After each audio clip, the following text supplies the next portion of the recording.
Okay, now we are on air. Welcome everybody in YouTube. I hope today you will have a good time with us because we have the moon god is coming and we have many other gods. They are coming too.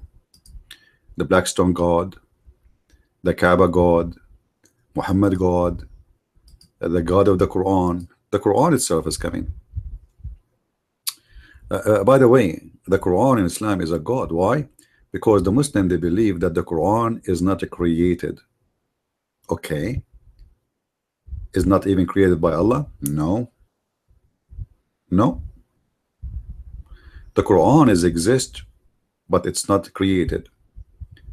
So if you hear this, you need to ask yourself, how the Quran is not created and His exist, or it's exist, and why now we have two uncreated being. We have Allah and we have the Quran. You know what I mean? Because as long they are saying the Quran is, you can, by the way, I'm not making things up. You can search right now in Google and you can find there's tons of fatwa. Actually, the Muslim, they consider anyone who says the Quran is created is not a Muslim, should be killed immediately.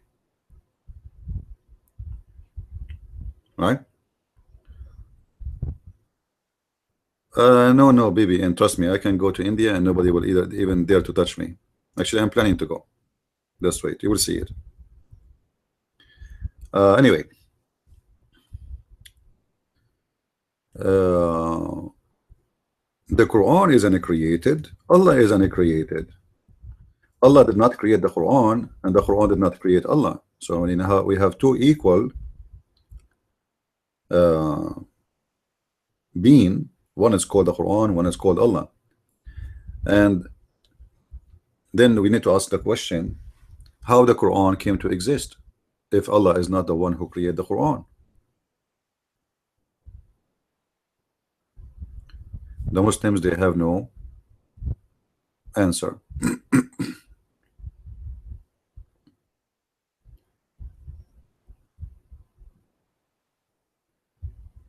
So I hope today we will find some Muslims who can speak to us. And today we are going to answer Muslims about the weak hadith of the sunset in the murky water, because they have an article about it. They have an article about it.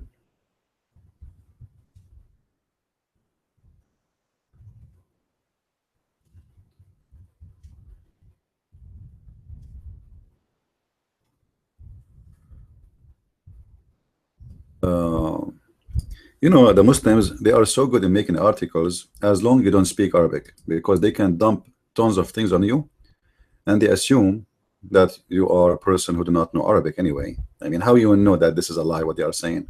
There's no way. This is why I say it's a big difference between someone who speaks Arabic and someone who don't, because if you don't speak Arabic, they can lie to you, unlimited lies, and for you there's no way to know if they are telling the truth or they are fabricating the truth. The same as with when they speak about miracles in the Quran. That's why I made a book, and all of you know it. It's called Quran and Science in Depth. In there, if you have my book, you will see not only every science they have in the Quran is not only a lie, it is an error. It's the opposite. It is the opposite, totally the opposite. So it's very normal for Muslims to practice lying to protect Islam. And actually, this is called taqiyya in Islam, which exists in chapter 3, verse number 28. A Muslim, he's allowed to lie as much as he like. Even he can lie actually in normal cases. I mean, Muhammad, he says you can lie in 3 cases: to your wife, to your family, to your friends, to your enemy. Now who's left? Nobody. You know, nobody. So lying is a method of Islam. It's a style of life. It's not something rejected. It is encouraged in Islam, and it is one of the orders of Allah to the Muslims in order to survive. Survive in which way? Survive in the religion, survive in Islam, to defend Islam. You know, even a Muslim, he will take an oath in the name of his God, and then you say to yourself, there's no way this guy who have a beard, who grow a beard, he will take a false oath. the fact that's even shown in the Quran. You know, Allah will not take you accountable for your false oath. The Muslim, they say to you, oh, like sometimes people they say, like, you know, you give an oath but you don't mean it. Doesn't matter, because all the oath which is false, you don't mean it, my friend. That's why it's false. You know what I mean? They try to defend it. They say, oh, here it says about an oath you don't mean. Well, an oath you don't mean, it's a lie. I agree, it's an oath you don't mean. So this is why in the interpretation of the Quran it says you can speak to them in a friendly way, but your heart is this like this. Okay, so what we do now? My heart, as long as it's not this, is this like this, I can lie to you. I can say to you, you are my friends, but you know, I am not your friend. But you say to me, we are friends. Why? Because the interpretation of the Quran says you can take them as a friends as long your heart is this like this. So you have to maintain your heart in the position of lying, and then you are supposedly a good person. So today, as a start, we are going to get the Muslim busted about the articles they made speaking about the weak hadith and the fake hadith. First of all, you can go and search right now in YouTube. And you will find that in YouTube, weak hadith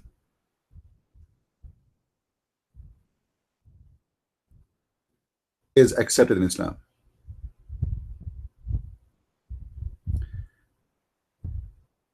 I will show you in the screen a bunch of videos, and you can just, you know, just type the name of any of them and you can choose. There's a guy, his name is Sheikh Hamza. He's a very well-known Muslim, and he explained how Muslims today, they keep saying weak hadith, when the fact weak hadith is accepted. It's what? It is accepted. So why the Muslims keep lying to us about weak hadith, strong hadith, if it's accepted anyway? The whole idea is how we can defend Islam. It doesn't matter how truthful we are, how liar we are. So they say to you it's weak. It doesn't matter what you say to them. Even the hadith which is strong, they say to you it's weak. Immediately. Anything you say does not make Muhammad look good, right away they will say to you it's weak.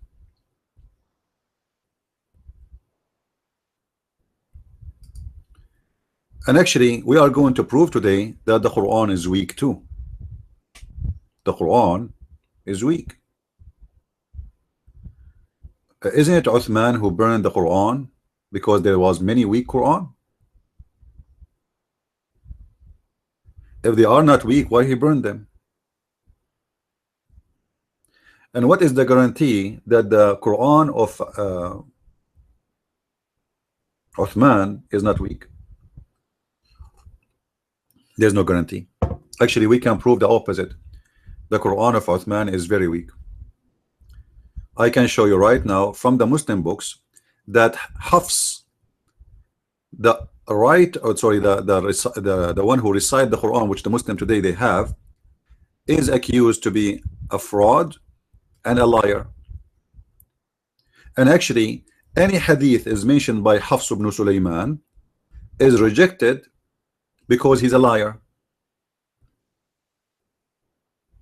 You believe it? I mean, how crazy this religion is. They reject any hadith from Hafs.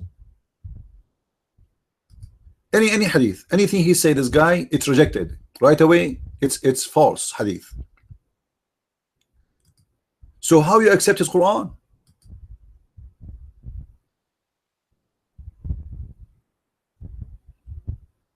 You know what I mean? How you accept the Quran of Hafs? But this is kind of the madness of Islam. You know, welcome to Islam. What we can say? I mean, shish kebab, shish kebab, falafel. You know, Islam is like it's one of the madness religion. Debate Zakir Naik. Where is Zakir Naik? I would like to debate him, and I will bring with me an umbrella so he will not like shower me with his plop plop plop, you know, with the Twitter. And the funny, there's a Muslim. He posts on YouTube. He says, "I am sick of your lousy English." So I think I'm going to change the way I speak English. I will start speaking like Zakir Naik, and that will make them like me more. You sit there asking a question. Why a Muslim woman they have 2 nipples when other women they have 7 nipples? First of all, the other women they have 7 nipples because they are women, not women. Okay, I'm a doctor. Those are dogs. Thank you very much. I hope my English now is better. I mean, the Muslims are complaining about my English. No problem, no problem. However, my English is not my first language, as you know.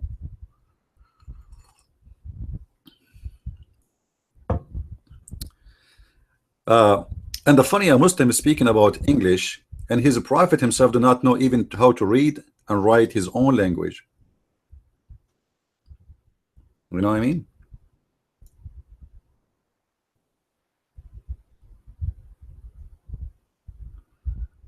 Okay.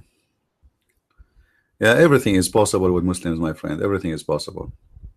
No problem. Anyway, today, by the way, guys, if you want to join us in YouTube, feel free to do, because I think that will make it more fun. You can mute your pal talk if you want, and you can join us in YouTube. I think that will be even a good idea. That will make more people come to YouTube and join us in the view.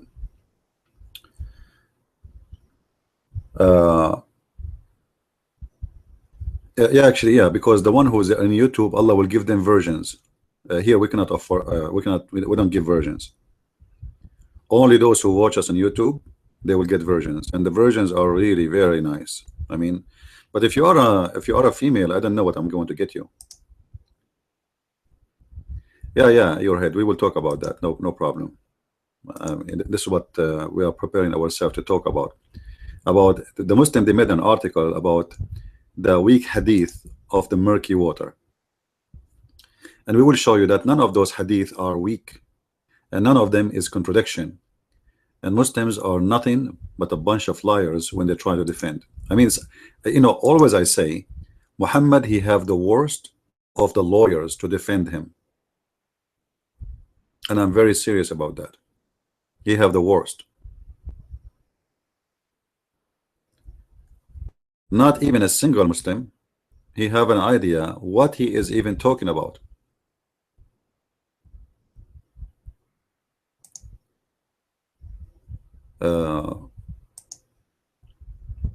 You know, maybe they knew what they are talking about, as we said, but on purpose they are lying. However, I'm going to assume the honesty temporarily to give them a chance that maybe they are honest. This is our link in YouTube. If you like to watch us there, feel free. However, now we are going to switch to the article which the Muslims speak about in their post. This is the article, as we see in the front of us, made by a Muslim Abdul, beautiful Muslim Abdul. It says, an reliable hadith about the sunset in the spring of warm water. First of all, I want to know who is the one who decide it is accepted hadith or not. The hadith we mention, it says Sahih chain. Do you know what Sahih chain mean? Number one, it's not weak. This is number one. Number two, the one who mention it are trustworthy, which mean those guys, they provide thousands of hadith and all of them they are accepted. This is how they make it trustworthy, by the way. If a person, he is very well known that he is honest, and he don't lie. All right. So all of those guys who reported this hadith are trustworthy. This is the hadith in front of us, as you see in the screen, and it says there down, Sahih chain. However, without this Sahih chain, because this is not really exist even in the book, all of this is a false addition the Muslims they add later. Sunan ibn Dawood is a Sahih book. It's what? It is a Sahih book. In the Islamic library, there is 6 books. I'm talking about the Sunni. There is 6 books considered as Sahih books. It's called As-Sihah Sitta. You can go right now and search in Google for the 6 books of Sahih.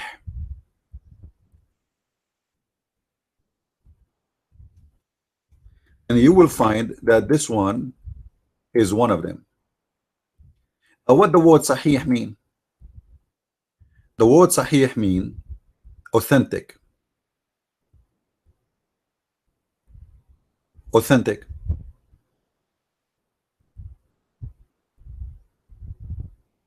So how you say to me that the hadith is weak in the authentic book?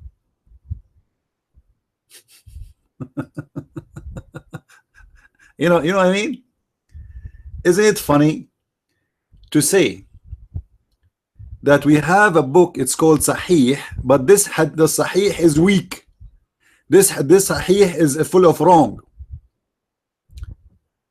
Why the Muslims, for generations after generations, they call the Sahih book, if it's not Sahih? Sahih again, it's mean correct, have no errors.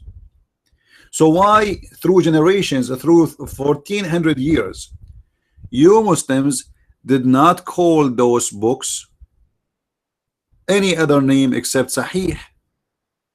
And now suddenly it became wrong. Something fishy there. Simply because anything look embarrassing for Islam, we will take it off. As simple as that. It's embarrassing. This is Fiqhul Islam website, and this is the 6 authentic books of hadith. Read with me.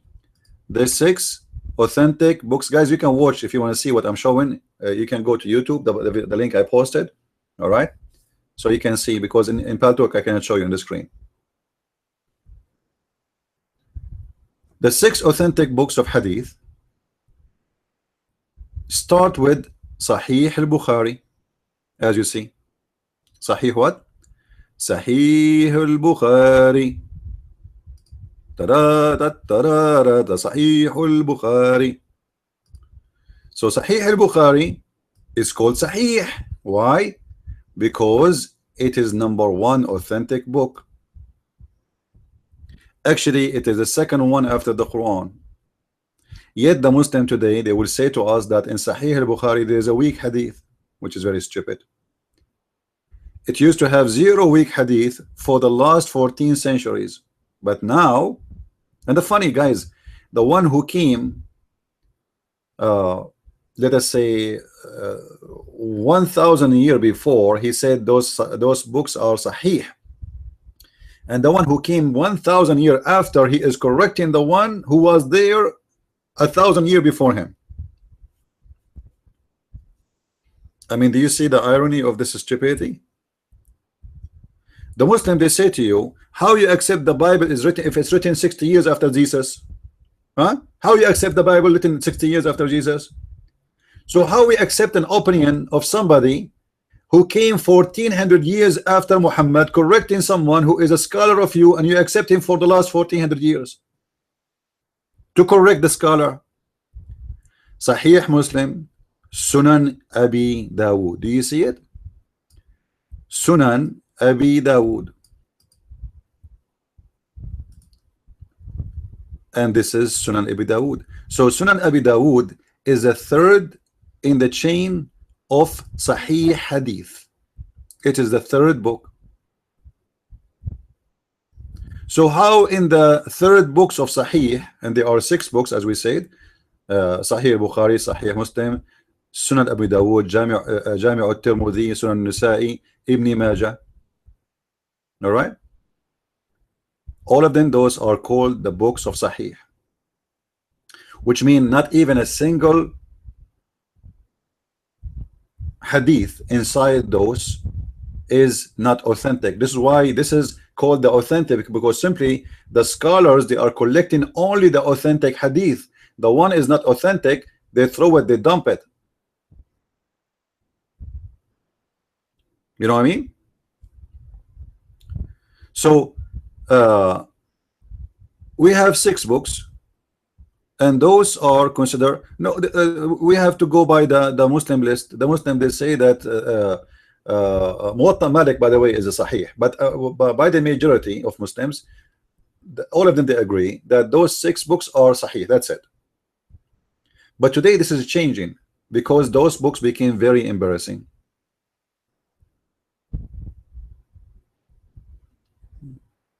You know what I mean? So they're trying to get rid of them.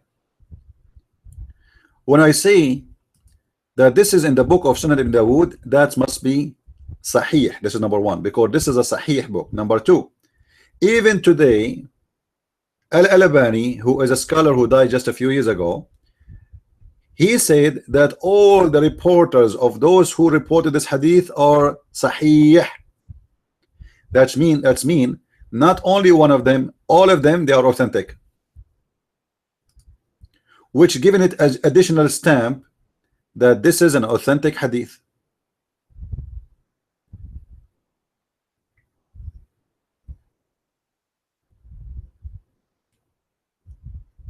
If we read here, you will see the sanad. You know, guys, how many times, like we have this guy, his name Carl, you remember him, the guy who come to our room, he says, what is the sanad? What is the sanad? What is the sanad? The sanad is Sahih. So how we know the hadith is Sahih or not? The Muslim, they say to you, let us see the sanad, which means the one who report this, you know, the proof of it, the person who reported. If it says there that all the reporters are trustworthy, it means this hadith is trustworthy. However, the Muslims in their funny article, they say the following. Let us see together.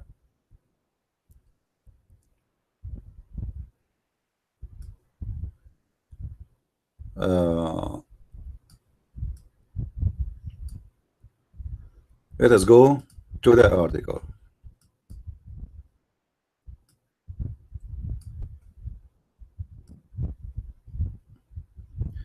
I'm just trying to make it clear for you guys in YouTube. Let me know, guys, if your voice is not clear or something. If the sound is not coming good from your side, let me know, please. All right. Somebody's asking, was CP a Muslim once? My friend, I'm too smart to be a Muslim for a second. I'm too smart to be a Muslim for a second. However, according to Muhammad, everyone is born as a Muslim. And look like this is true, because my mom, she told me when I was a kid, I used to do poo-poo in the diaper. I mean, how dumb that is. Obviously, at that moment, I was a Muslim. So maybe Muhammad was right in this scenario, you know, maybe, I'm not sure. Now let us go. So they are saying that those are, if you analyze the reliability of the alleged report about the sun setting in a spring water, guys, is the text clear for you? Let me make it bigger and fatter. Hold on.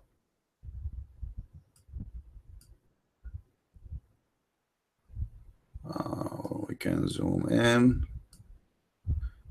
Okay.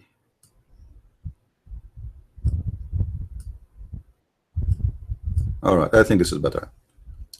It says there's a hadith from Abu Dawud that has been brought up by some anti-Semitic polemicists, anti-Islamic, sorry, anti-Islamic. The narration: Yazid ibn Harun, Sufyan, etc., etc., etc. I was sitting behind the apostle of Allah, and this is, I find it very funny, by the way, that Abu Dharr always he liked to sit behind the Prophet in the top of a donkey, and both of them in one donkey. And we know donkeys is very small anyway. It sounds very gay for me, but no problem. Let it go. While the sun was setting, he asked, "Do you know where this is set?" I replied, "Allah and his apostle know best." He said, "It's set in a spring of warm water." Now I want to know how this contradicts the Quran. The Quran says the sun set in the murky water, so it does not contradict. The Quran said exactly the same words we see here, exactly. If we go in the Quran, and we will find it in front of you.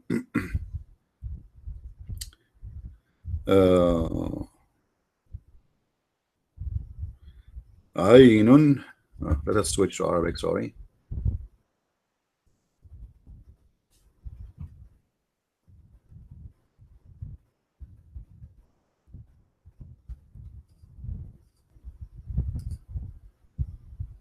All right, this is the Quran.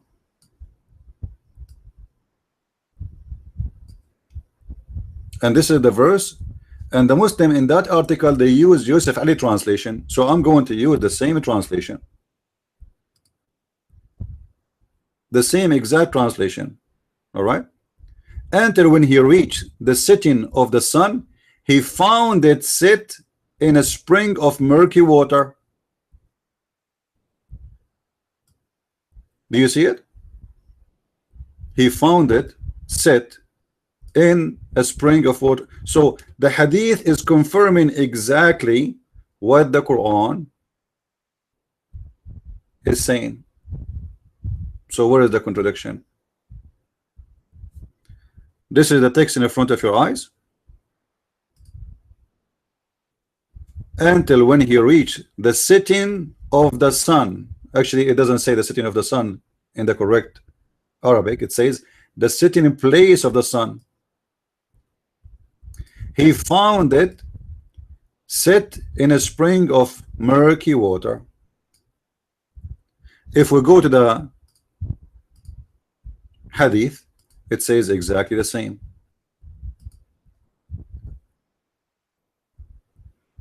The Prophet, he said it's set in a spring of hot water. Actually, not warm. This is a false translation too.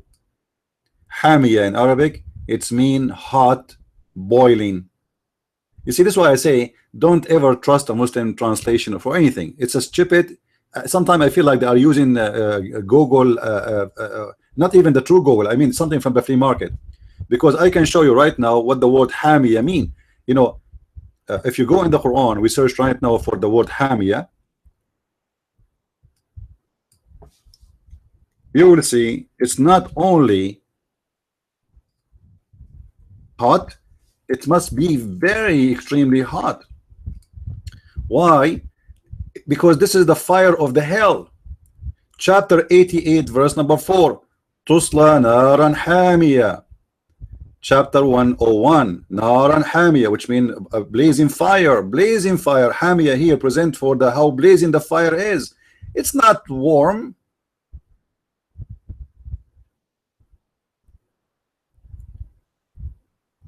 This is why we should not ever accept a Muslim translation for anything, because they are the fabricator of the fabrication. You see, they take the fabrication and they fabricate the fabrication out of the fabrication.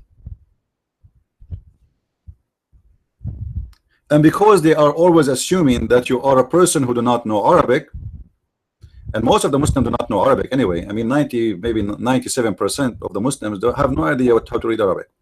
Even in Saudi Arabia, by the way, more than 70 to 80% of the population do not know even until now how to read, how to write. So, hamiya does not mean warm. It's mean blazing with boiling fire. All right. However, if we go back here, it says in Musnad Ahmad, look at, guys, look at here, look at this. Musnad Ahmad is not reported is one of the authentic books for the Muslim Sunni. Is it? If it is, that will be a contradiction for the Sahih. So now let us go to the 6 authentic hadith. Those are the 6 on the front of us: Sahih Muslim, Sunan Ibn Dawood, Sunan Nisa'i, Sunan Ibn Najah, 1. This is 1. Ibn Majah, and Nisa'i 2, Abi Dawood 3, Sahih Muslim 4, and this is 5. Actually, those guys they are stupid. They should Jami' al-Tirmidhi. Okay, Jami' al-Tirmidhi is here. So the 6 books of hadith, which is Sahih, now they are fighting the Sahih hadith by the one is considered not Sahih book, because they say it's not listed as one of the Sahih books, Musnad Ahmad. So now they are trying to prove to you that a Sahih book is weak by a weak hadith. Let us go to the hadith and see if Musnad Ahmad is Sahih. Hold on.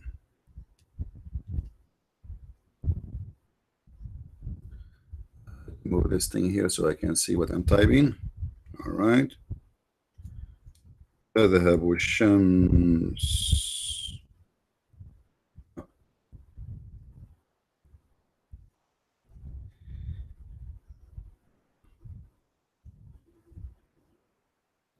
I will go to Sahih Ahmad, so the Musnad Ahmad, sorry. I will find the hadith there. The one they are talking about it. Oh, I cannot find it there. Hold on. Once I was before the prize riding a donkey. Abu Dhar asked, okay, do you know where the sun set? It's set in a spring of murky water. Then it goes prostrate before, etc. Okay. Okay. This narration is quite similar to the narration found in the hadith work, includes Sahih al-Bukhari. Okay, let us continue. In Sahih al-Bukhari, it goes as Sufyan al-Tawari said, etc. The Prophet asked me at the sunset, do you know where the sun goes? At the time of the sunset, I replied, Allah and his messenger know better. He said, it goes, i.e. travel till prostrate itself under the throne and take the permission to rise again. And now he is saying this is significant different from the one it says it's set in a spring of murky water. But this is mean he's assuming that the Prophet, he mentioned the story once, the guy he is riding the donkey before Muhammad all his life. Who told you that this is the same time?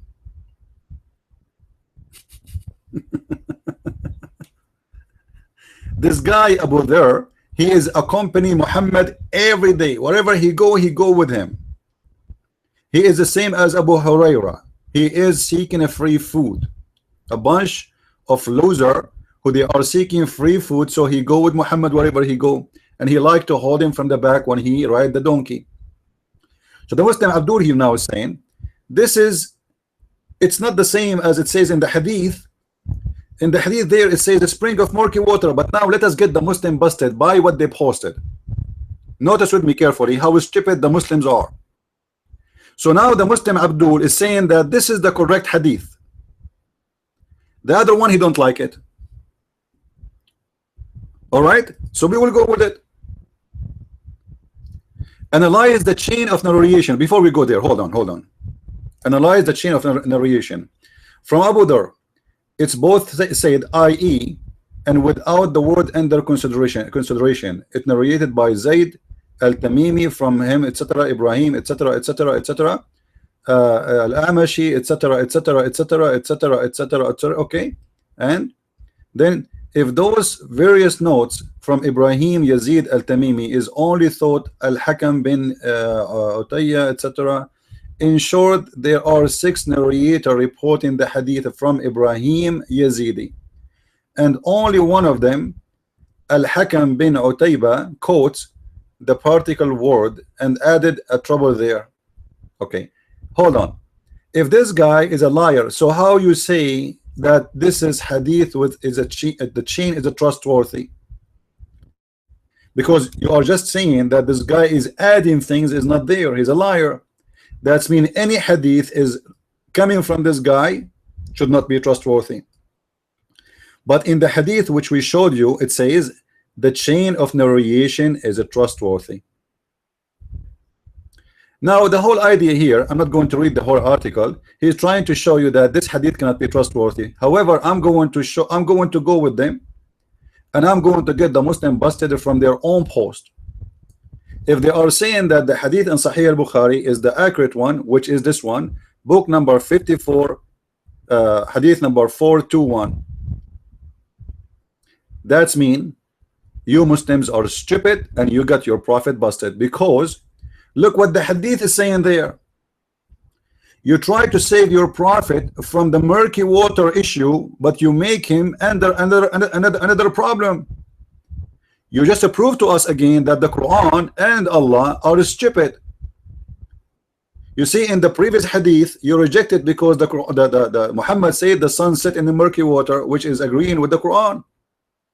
However, here in Sahih al-Bukhari, and I'm going to read exactly what the Muslim posted, guys. Look carefully with me. Let me switch the screen so people they can see. Sufyan, this is the hadith the Muslims they agree in that article. Note, please take a note.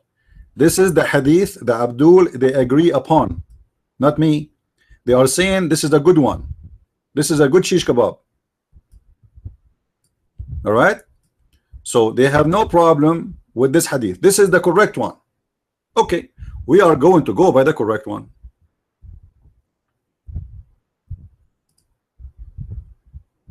I was riding behind whatever, etc. Okay, the prophet he asked me at the sunset, do you know where the sun goes?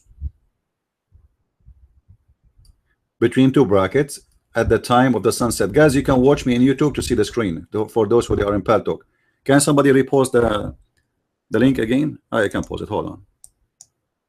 If you want to see the screen, you can click there and you can watch it. Just to mute your Paltalk so you don't have double voice.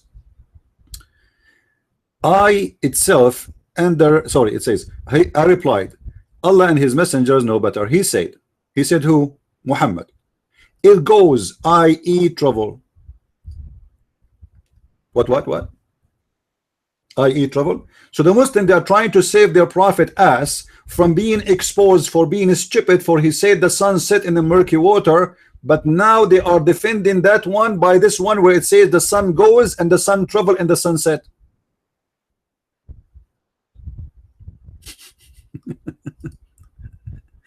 You know what I'm talking about? You see the problem?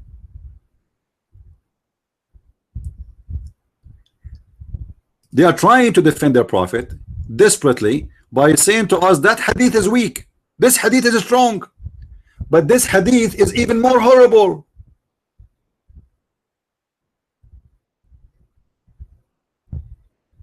What do you mean you cannot see what I'm posting? What do you mean? I posted the link for YouTube. If you want to see what I am reading, click at YouTube link so you can view there, and the mute Paltalk so you don't have double voice. So look at this.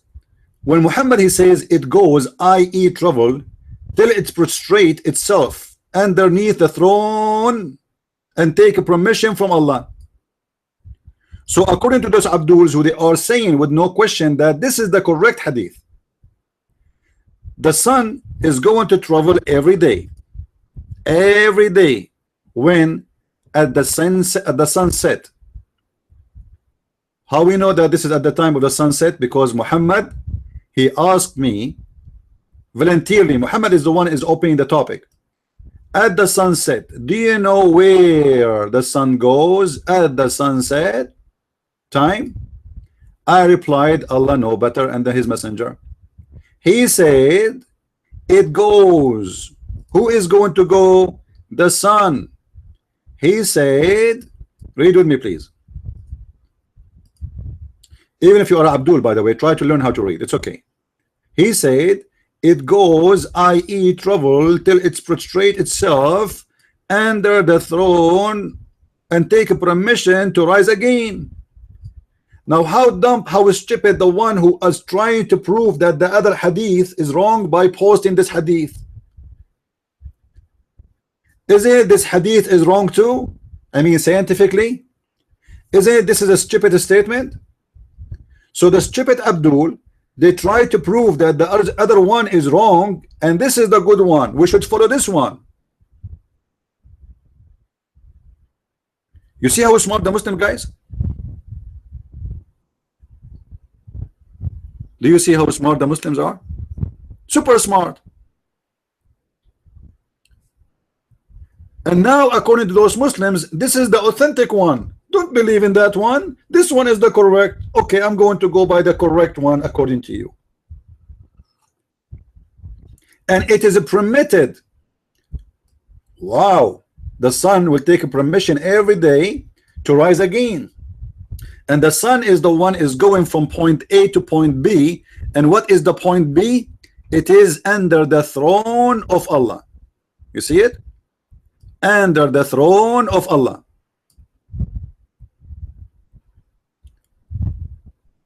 How dumb, how stupid the one who made this article.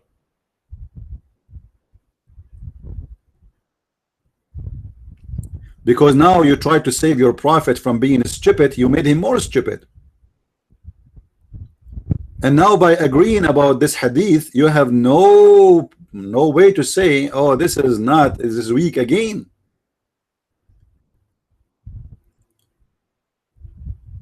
And then it says there, then the time will come when it will be about to prostrate itself under the throne of Allah, which means under the throne, will not be accepted and will be asked permission to go in its course, but it will not be permitted. So Allah in the judgment day, this is about the judgment day, the sun every day the sun set, the sun goes, leave, the sun leave, bye sun, bye Christian Prince, sun, I will miss you, see you tomorrow morning, I miss you Christian Prince, I will miss you, see you tomorrow, sun, see you, okay, I will see you Christian Prince. Now the sun is going now, is driving, taking motorcycle, car, I don't know what it's taking, maybe spaceship.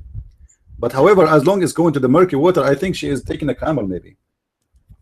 So now the sun is leaving, traveling from point A to point B, and the purpose is to prostrate itself every day under the throne of Allah. And one day in the judgment day, the sun will ask Allah to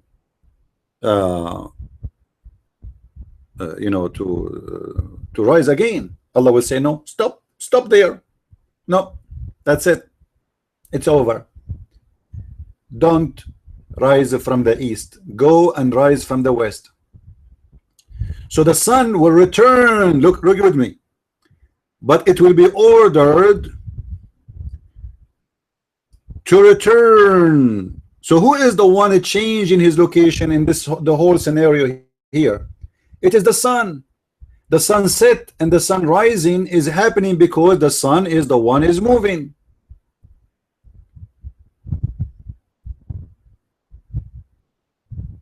So a stupid Abdul trying to prove himself to be right and trying to prove to us that hadith which is about the sun sitting in the murky water is wrong, even though the Quran is saying that, which means the Quran must be wrong too, posting this hadith to prove to us that this is the correct one, which is making Muhammad more dumb and more stupid. And look, Muhammad not only he mentioned hadith of him, he added a post from the Quran. Whence it has come, so it would rise from the west, in the west. And that is the interpretation of the statement of Allah. And the sun is quickly proceeding towards its destination. The fact doesn't say that in English. This is false translation. In Arabic it says وَالشَّمْسُ تَجْرِي لِمُسْتَقَرٍ لَهَا, and the sun run into a station. You see, even the translation for the hadith is false. Let me show you.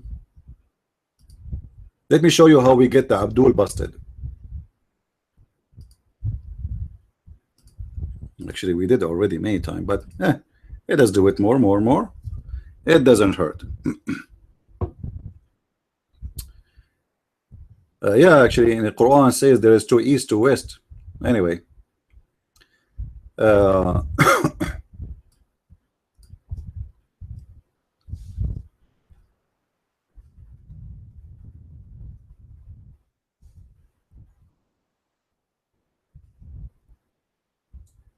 right.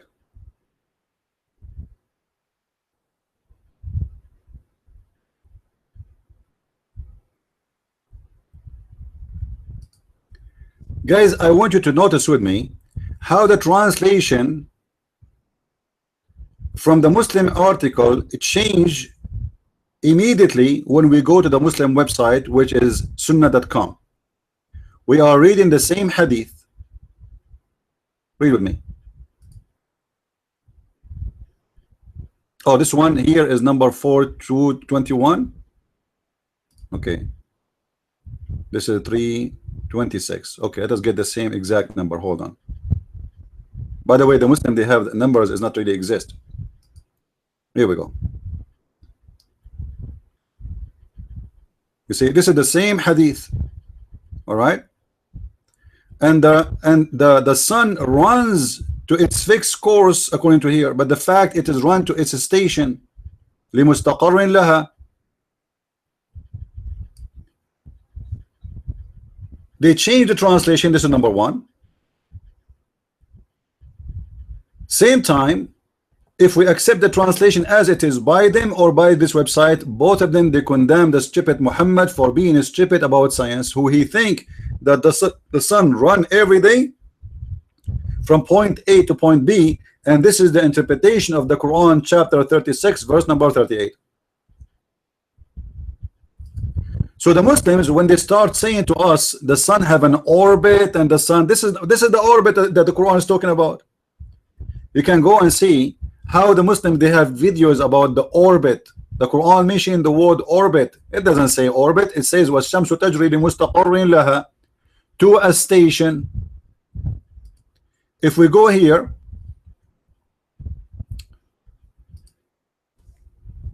this is a website, have many translation for the Quran. Hold on. Mustaqar.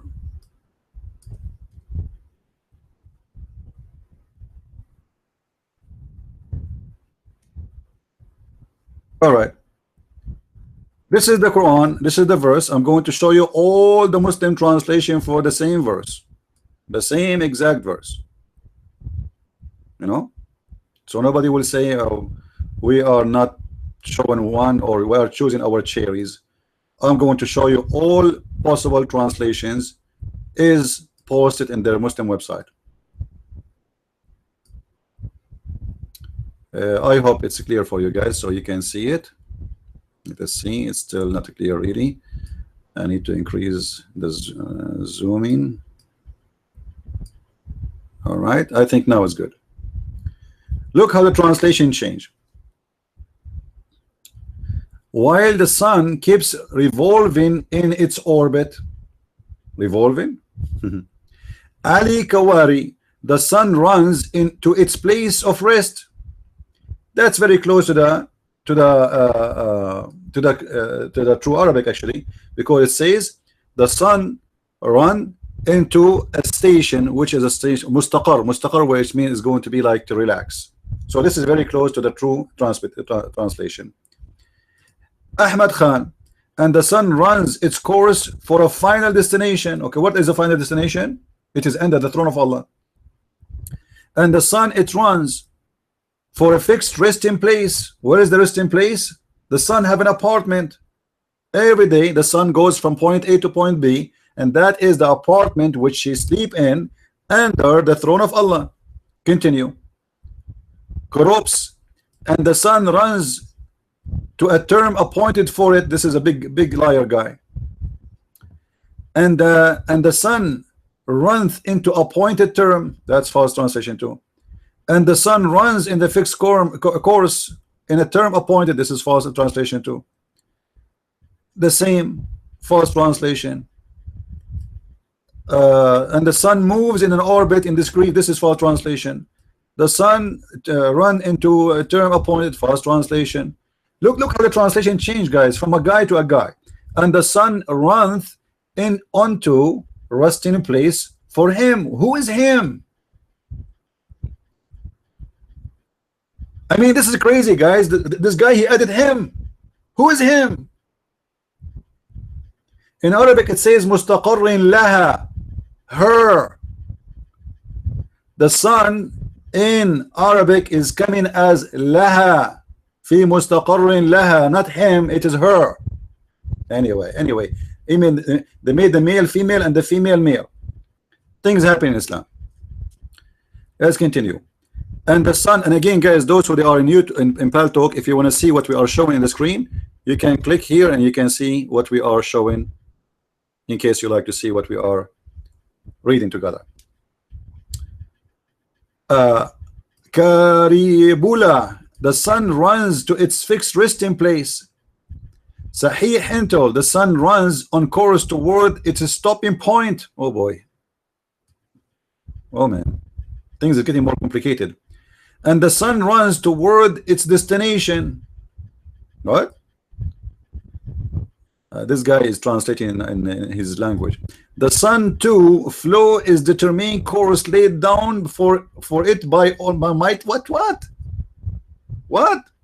And the sun runs his course. What? His course? That's it. I give up. Now listen. Obviously, the Quran is saying that the sun runs. All the translators, even the fake one, they agree with saying the sun runs. As you see, the sun runs. The sun runs. All of them. Not even single one of them don't agree that the sun moves. Do you see it? The sun is running. The sun runs. The sun runs.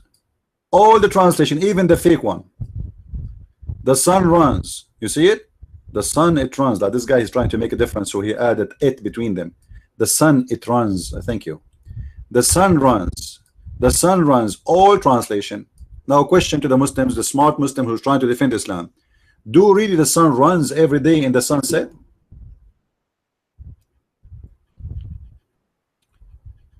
Do the sun run every day during the sunset, Abdul?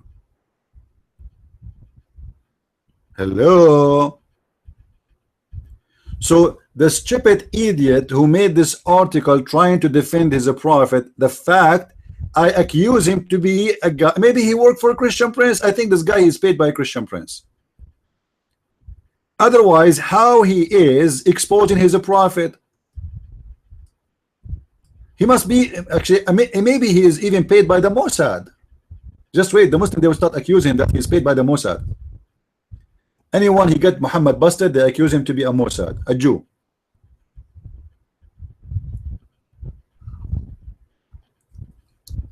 This hadith itself is enough to prove that Allah is a false God, who believe that the sun runs every day from point A to point B in order to prostrate itself and to bow down to Allah. However, I have a surprise for the Muslims. As long as they agree with this hadith, and this is the conclusion of the whole article, huh?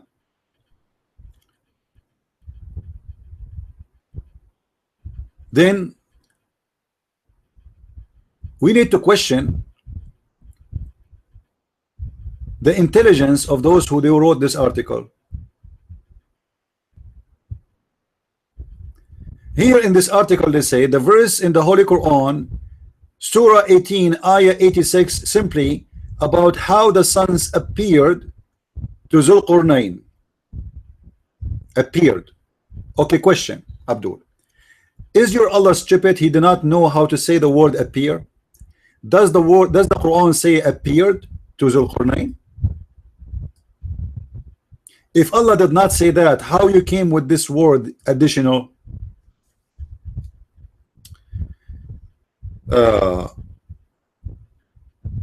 If we go to the Quran,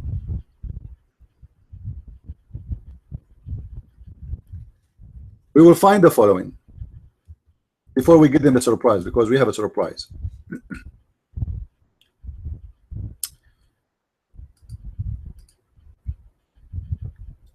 Chapter 18, verse number 86. Let us see a translation. Until when he reached the place where the sun set. Who is the one saying until when he reached the place of where the sun set? Is that Dhul Qarnayn? No. Is that Muhammad? No. So who is that? That is Allah.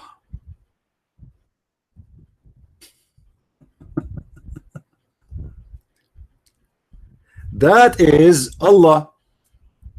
Okay. As long as the one who is saying that is Allah, that means the whole statement there is the statement of Allah. This is not the statement of Zulqarnain. Because if you go just 2 verses before, it says, and they ask thee, they what? They ask thee about Zulqarnain. Who is the one who asked thee? Who is thee in this case? Muhammad. Who are they? The Jews. Say, I will recite to you an account of him. Allah saying to Muhammad, say, I will recite for you. But the recitation came from where? From Allah.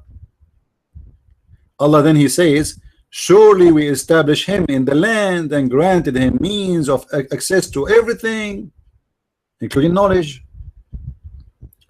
power, victory. So he followed a course. This course is determined by Allah, because it says clearly that this is granted for him by Allah. This guy is following Allah, and later you will see that this guy is a clear obedience of Allah. He is a great prophet. Until he reached the place where the sun set. So he changed his course. Until now the one who's talking is Allah. Until when he reached the place of the sunset, he found it going down in the Black Sea. What a false translation. It doesn't say Black Sea. It doesn't say the word sea. It says spring water. You see, guys, how they fabricate a translation. From a spring of water became a sea. From a water which is boiling became a Black Sea.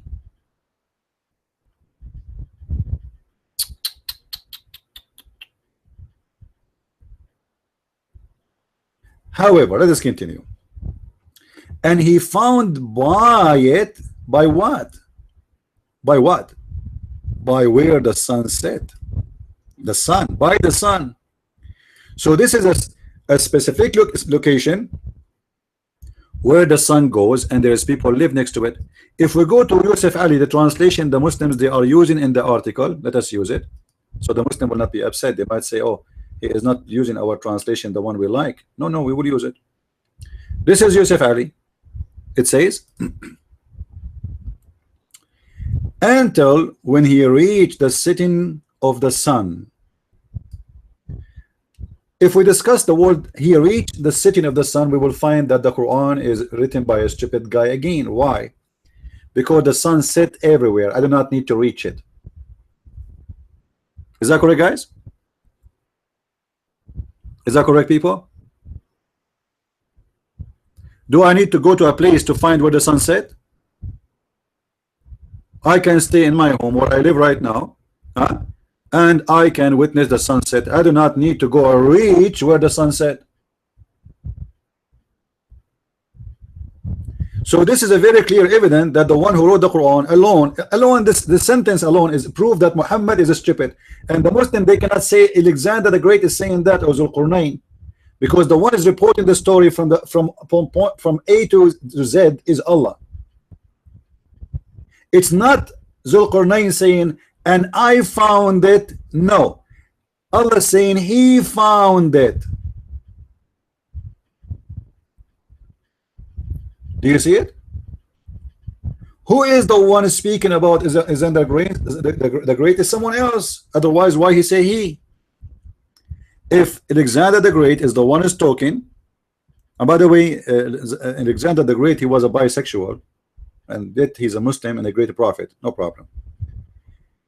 If you go in the interpretation, they will say that he called Zulqarnain because when he told his people to convert to Islam, they hit him with the hammer in his head, and this is how he got the first horn. And it's true, by the way. Once there's a girl, she hit me in my head, and I got a horn for 2 weeks. You know, her name is Aisha. True story. So he got the 2 horn because twice Allah he raised him from death, and each time he go to inform the people to convert to Islam, they hit him in his head, and this is how he got the 2 horn. Super intelligent of Muslims. But if you read here with us, it says he found it. Who is the one saying he? It cannot be Zulqarnain, because Zulqarnain he will say I found it, but it says he found it.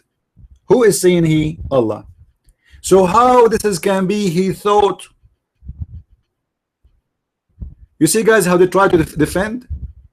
You see how the Muslim tried desperately to defend?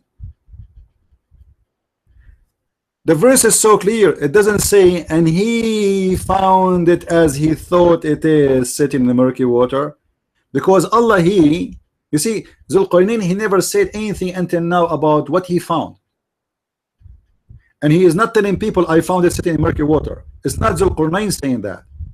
It is Allah saying he found it. So Allah is reporting what he found. He found the discovery. You see, Zulqarnain used to work for Discovery Channel, so they paid for his trip, and Zulqarnain is a person who exists thousands of years ago. So Allah is going to tell us now what we do not know about him, what he found. You know what I mean? The hiding part of the story. So he found it. Allah saying that sitting in a spring of murky water. You will not find, you see, if the Quran, the Muslim, they say to you the Quran is very clear, amazing Arabic language. Can't Allah he say in Arabic فظن, so he thought? Huh? Can't he use that word? Especially Allah he knew about that word. If we go right now to the Quran and we search the word dhanna yadhinnu,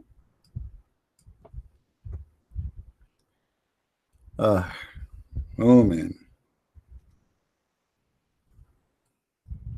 chapter 2 verse number 46, alladhina yadhunnuna annahum, those who thought, yadhinnu, you see the word yadhunnun, it's a continuous verb. Chapter 2 verse number 78, we can show you endless. The word yadhunnu, all those verses in front of you using the word dhanna yadhunnu, which means he thought, he thought, they thought, he thought, she thought, he's, you know, etc. So how come Allah do not know how to use it there? Just say he is a dhanna. In chapter 4 verse number 157 it says that the Christians, they are following their thought. They thought Jesus he was crucified. You see a dhann. So can't Allah use the same word here and say that Alexander the Great he thought? He didn't say that. He says he found it.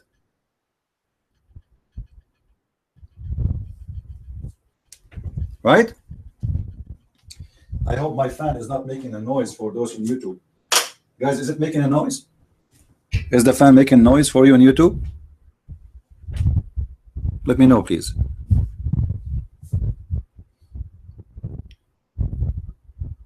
All right, that's good. Always the Muslim, they try to fool us saying that the Quran is a perfect book of Arabic language. But now suddenly, the Arabic language of Allah is making things confusing. Suddenly. And the Muslims are so desperate to defend. However, as long in this article, they agree that the Hadith of Sahih al-Bukhari is the correct one, and that one is the weak one which they reject. Then if we go back to this hadith, you will see that the hadith says that the sun goes every day and prostrate underneath the throne, right? Hold on, let us see what the hadith saying too about that, what it's mean to be prostrating under the throne. You see, the stupid Abdul do not know that the throne of Allah is above the water.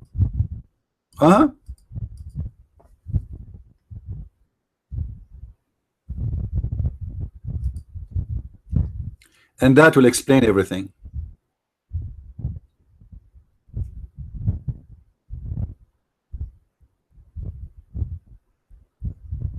Read with me, please.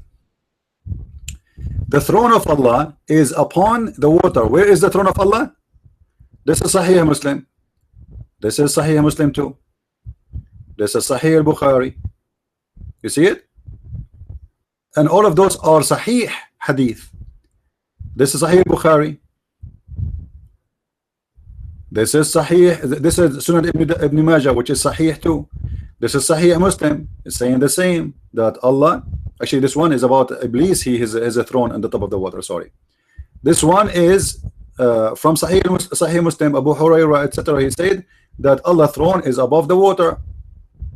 Sahih Muslim. I can show you all of those one by one. All of them, they say that the throne of Allah is above the water. All of them.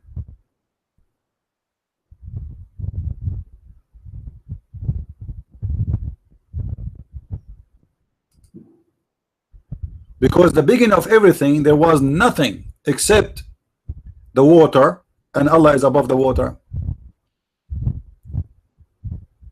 Guys, is the hadith showing for you in YouTube? Is it clear? Is it clear? Let me zoom in more. Hold on, so you can read it better.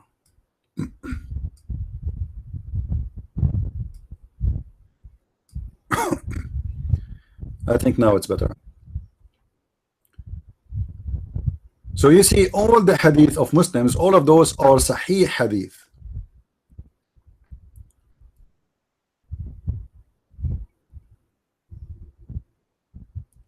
All of them, they confirm that the throne of Allah is above the water.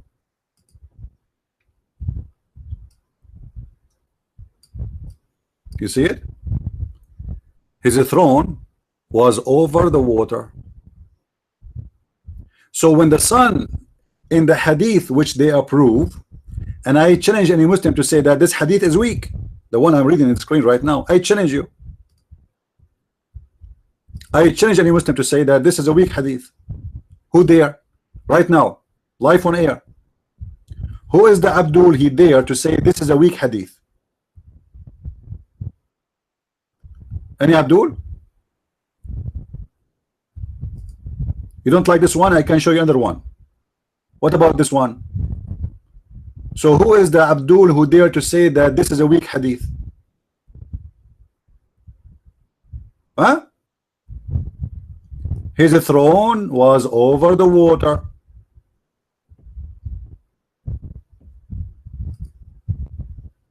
Any Muslim who want to take the challenge, you want to say that this hadith is weak?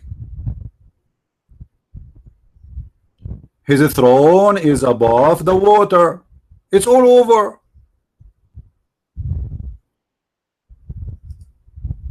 I will keep showing you the same hadith, endless.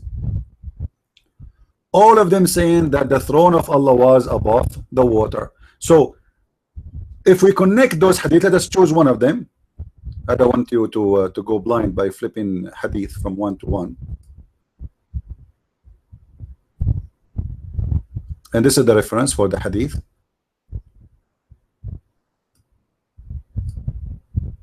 All right.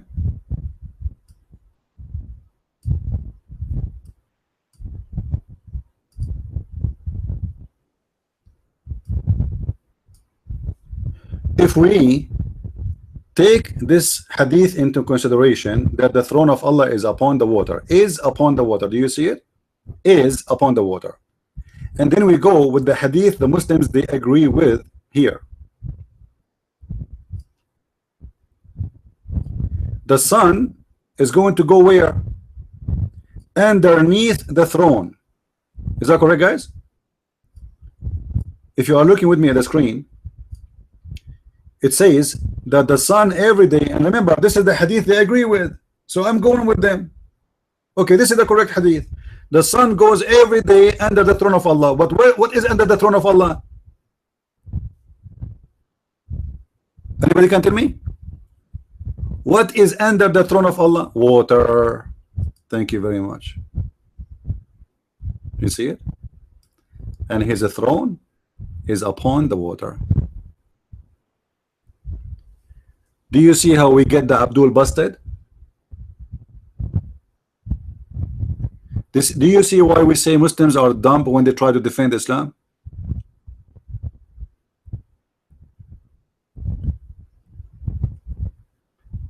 Because to understand how Allah created everything, the Muslim, they will say to you themselves, they will say to me, oh, you are taking things out of context. We have to take what Muhammad said before, and there's a story, etc. So we have to connect them together. Okay, we are connecting things together.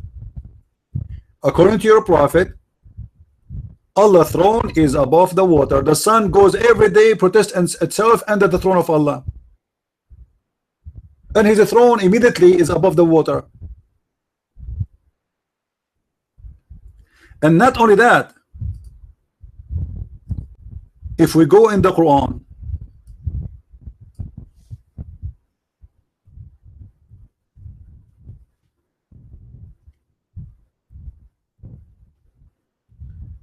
I have a new keyboard which is making my writing slow, because the things, they are not located the same, the Arabic letters. All right. Even in the Quran, it says in chapter 11, verse number 7, and I will use Yusuf Ali translation so that Abdul will not say I'm making things up. Even in the Quran, it says that the throne of Allah is above the water. What? Above the water. If you don't like this translation, Abdul, we can go to different translation. But I'm using Yusuf Ali because in the article they are using Yusuf Ali.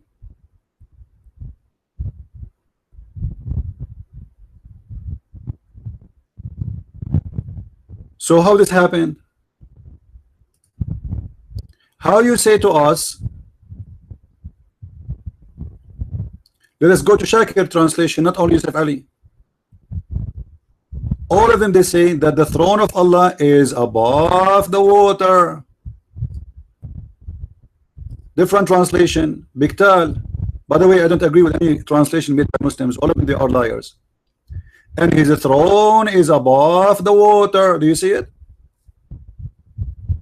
In the Quran. So let us say, for the sake of argument, this Abdul want to say to me that hadith, the one says that the throne of Allah above the water is weak. Are you going to say the Quran is weak? Weak Quran, weak Quran, weak Quran, the weak Quran, the weak Quran. The Quran is weak. The Quran is weak. Allah is weak. He could not protect his gospel. He sent the gospel to Isa. The Christian, they kick the ass of Allah and they corrupt the gospel. Allah is weak. Allah, he sent 124,000 messengers. Each one of them have a book. But the followers of those messengers, they kick the ass of Allah. And Allah, he lost it again. You guys imagine, we have a guy, he work as a in the library. In the library, huh? What they call him, librarian, huh? So imagine Allah, he have the job of the bookkeeper. He lost in his library 124,000 books. Like, what the heck? 124,000 books are lost. And he was successful, finally, to preserve one book. And that supposedly make him Almighty God. Please, everybody stand up, because now we will give the middle of the bookkeeper. Allah, He is the one who broke the numbers of everyone in the top of the planet for losing books. He lost 124,000 books except one, and that will make him the most loser ever. And the funny, they say to us, the Quran is preserved. How we can trust a guy who lost books 124,000 times?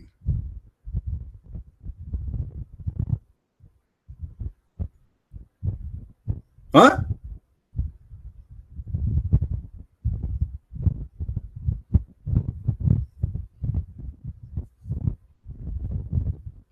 So as you see, the throne of Allah is above the water. And the hadith, they like it. It says that the sun go prostrate under the throne of Allah, and the throne of Allah is above the water. And that will explain that they are dumb, stupid, and the Quran and the hadith confirm it. For his throne, and this is Yusuf Ali translation, for his throne is above the water. Do we have any Abdul? Above the, should I sing it for you? The same way you sing Quran?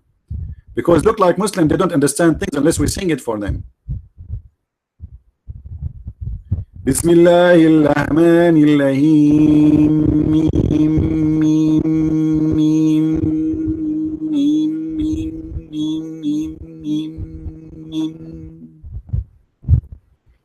By the way, you notice when the Quran, when the Muslim they recite the Quran, they double the last letter, like Bismillahirrahmanirrahim. Do you know why they do that? Anyone have an idea why they do that? Why they extend it? Because it's empty, it's stupid, there's nothing. He's saying nothing. I mean, how in the world Allah saying in the name Bismillah, Allah saying Bismillahir Rahmanir, Allah saying in the name of Allah? I mean, how stupid that is. Imagine Trump, he go to TV right now, especially CNN, and he said to them, in the name of Mr. Trump, President, aren't you Trump? I am his duplication.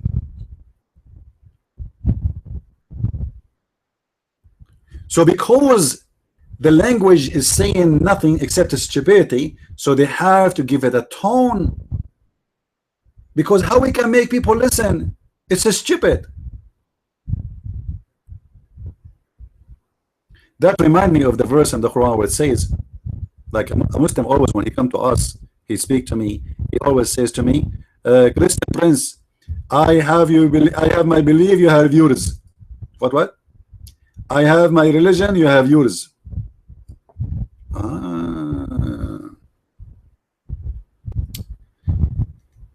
I see. If we go to this this verse in the Quran, which I find it one of the most funny verses.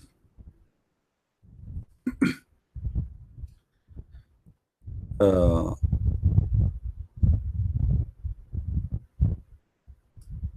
don't know, the search engine sometimes does not give everything correctly. Let us see.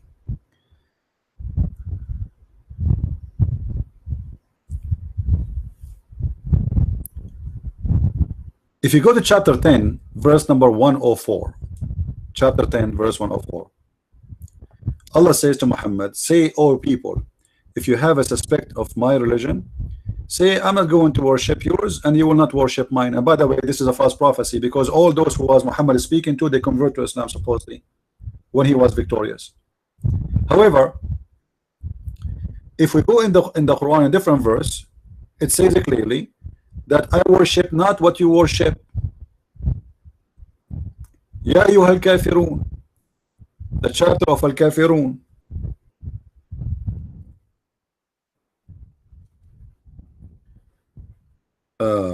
Abud. Let's show you the verse. Here we go. In chapter 109, if we go to Yusuf Ali translation, I'm not going to use different translation. You will notice, by the way, in the Muslim website, they say in the beginning of this chapter, Bismillah ar-Rahman ar-Rahim, but in fact, it's not part of the Quran, which is a corruption, because you should not add one word is not there, especially the Quran, which supposedly the word of Allah, one by one. Say, oh, who doesn't say, oh, reject faith. It says, oh, kafirun, kuffar, I worship not what you worship, nor you will not worship what that I worship, and I will not worship that which you have been want to worship, nor I worship that I worship. To you, your believe I have my worship. I mean, this is the most stupid chapter, man. Let us change one word there. Take the word worship and make it eat. Oh, you kuffar, I eat not what you eat, and nor you will eat what I will eat, and I will not do eat what you eat, and you will not do eat what I eat, nor you will eat what I eat, and I will not eat what do you eat. I have my food, you have yours. I mean, this is God. This is a lot of wisdom. It's astonishing. This guy is saying nothing. He is just repeating himself.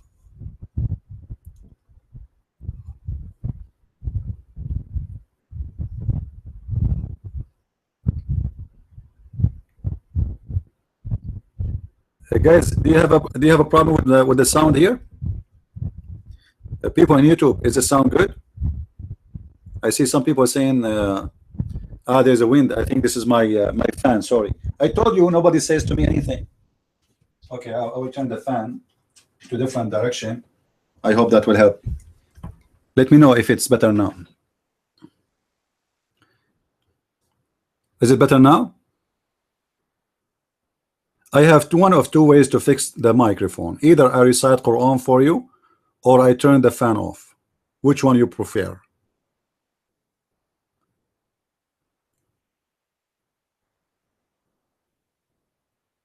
It's good now? All right, it's good. That's good.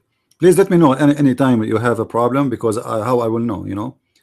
It's hot here, and I had to use the fan. It's not really hot. I mean, it's like the murky water where the sun set.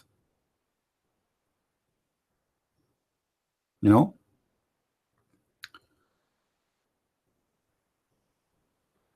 So do we have any Abdul? He have the courage to come to the microphone.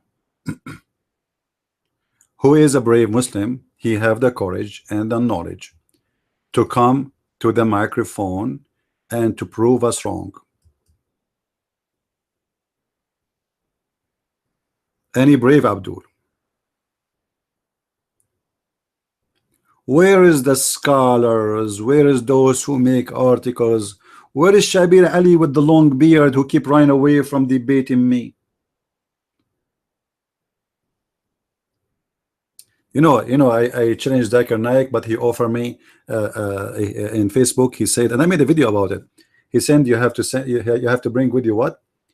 I don't know how many thousand people, 2,000, 5,000, something like that. Guys, I have to bring a couple of thousand with me to debate Zakir Naik. I mean, that's amazing. And who is going to pay for the ticket? Me. See how rich I am? Yeah.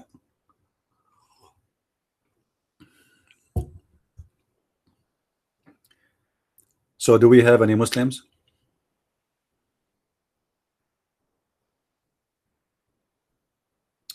Do you watch Bad Boys? Both Bad Boys movie? What does that mean? The only movie I watch is Quran. That is very bad boy, because I can show you from the Quran how it's speaking about in the heaven of Allah. It's a movie, it's called Bad Boy. Okay, I don't know. But the Quran speak that Allah will provide us with very pretty, sexy boys. So if you are a homo, I think Islam is perfect for you. Those boys, they look like pearls and they are very white. You see, Allah, He don't like black boys in the heaven too. I mean, He knew the taste of the Arab. The Arab don't like that.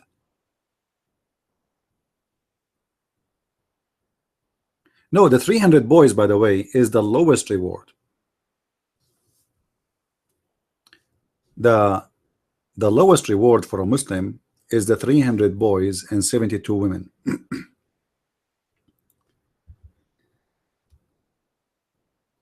You know, people they like most of us, like we copy from others, right? We heard somebody saying something, so we copy.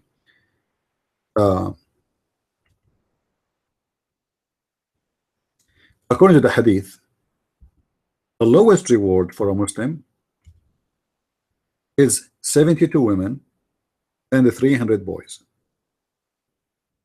That is the lowest. This is for a guy, he is just converted to Islam and he don't you know, he don't pray, he don't do etc. So let me show you the Hadith in the screen. Hold on.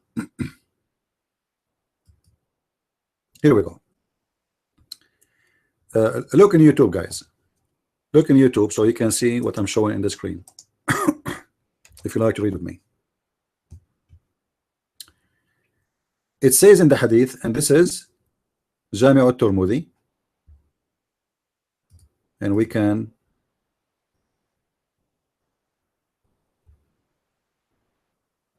zoom in. It says the list of people of paradise, and for sure the Muslim, they will say this is da'if. Yeah, but it is in Jami' al-Tirmidhi, which is a Sahih book. But down there they will say to you da'if. The list of people in paradise, you see, this is the lower position in paradise. This is not a higher, this is the lowest. The least of people of paradise in position is one with 80,000 servants. So the 300 boys here, they became 80,000 servants and 72 wives. Do you see it?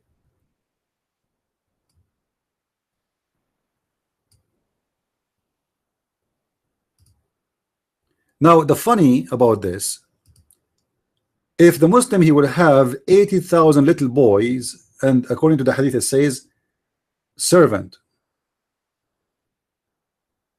huh? If in the heaven I like whatever I wish is going to be in front of me in a second without having a servant, so what the servant for? If I will never have wrinkled clothes, I will never ruin my clothes, I will never need to take a shower, I will never need to cook. So what that, because if you go, guys, you can watch the video. It's called The Description of Paradise by the Dean Show. The Description of Paradise in the Dean Show. They have a guy, his name Dr. Daramelli, who is a graduated doctor from Al-Azhar University, and later he tried to make himself sick or try to appear like he is sick so he can stay in the state. He will not go back, so he will break his visa and they will find him a wife to marry and he will stay in the state. In the description of the video, he said, imagine, brother, imagine in the heaven of Allah, if you see a bird in the sky and you like it, you want to eat it, just say the password. Just say the password, and the password is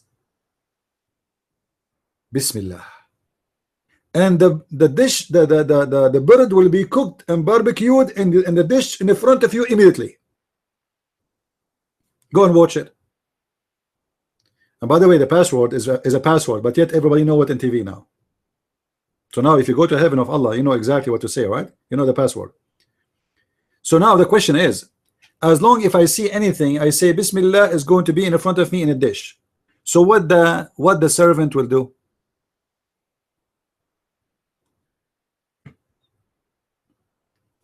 Any Muslim can tell me? And there are 80,000 servants. How many? 80. I mean, what I will do with 80,000 servants? And they are boys. Remember, those are boys. If you go to the Quran, it says it clearly that they are young boys. Huh?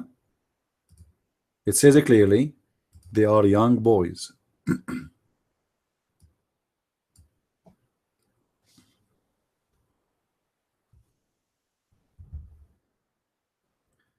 Chapter 52, verse number 24. غلمان لهم كأنهم لؤلؤ مكنون.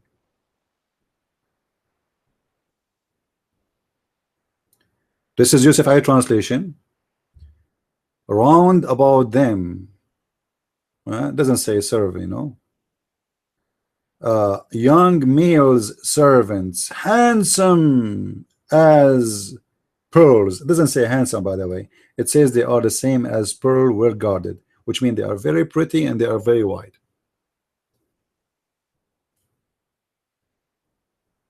Very pretty and very wide. And notice here, the Quran always insists that those who will be your entertainment in heaven, they are very wide. And that goes for the female and the male.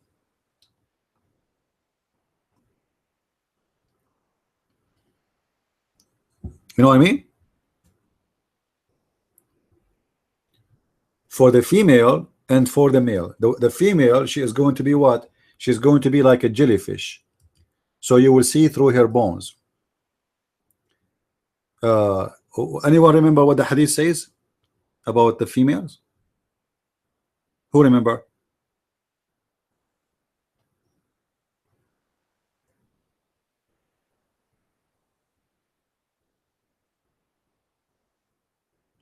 You will be able to see through her bones.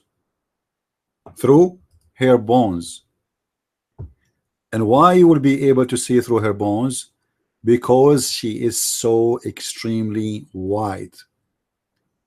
You see, Muhammad, he knew what the Arab men they like. They like white women. If you have a dark skin, you are not a good-looking person. And Muslim men, they will not like you and marry you unless they have a benefit of that. Like you might see in USA or in England, some Muslims marrying a woman, she have a dark skin.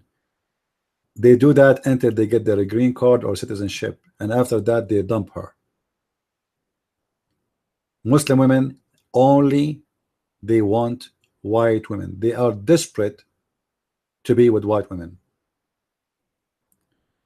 This is why if you are a blondie girl and you go and you stay between Muslims, they will spoil you, but as a whore, not with respect, which means all what they want from you is what is between your legs. They don't really respect you and they don't really care for you.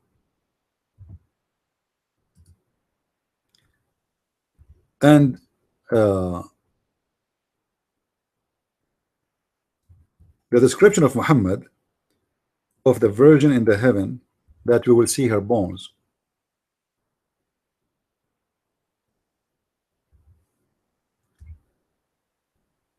It simply is an example of the exaggeration of Muhammad just to seduce his men. As simple as that. If you look with me in this hadith here in front of you, it says, this is Sahih al-Bukhari.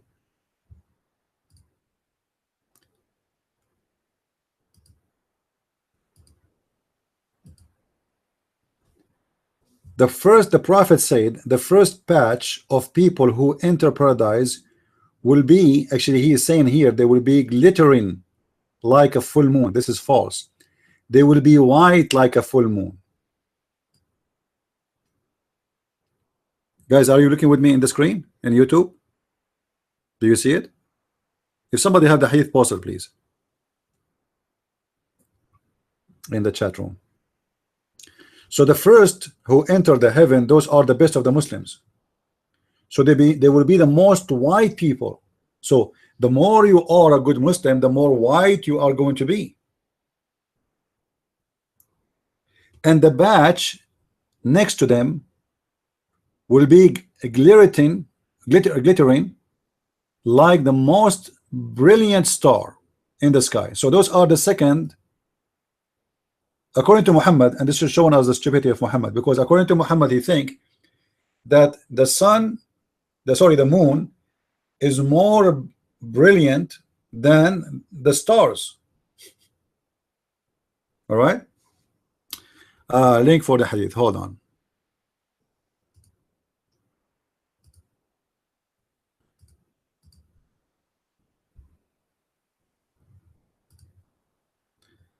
No problem.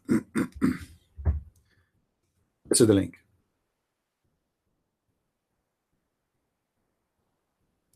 There is a Muslim in YouTube wanna call me. Really? Where is the person who wanna call me in YouTube? Abdul S, you wanna call me?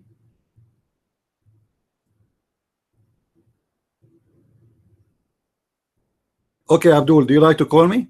Abdul S, can you give me your name in in Paltalk? Sorry, in Skype. Abdul, can you call me right now in Skype?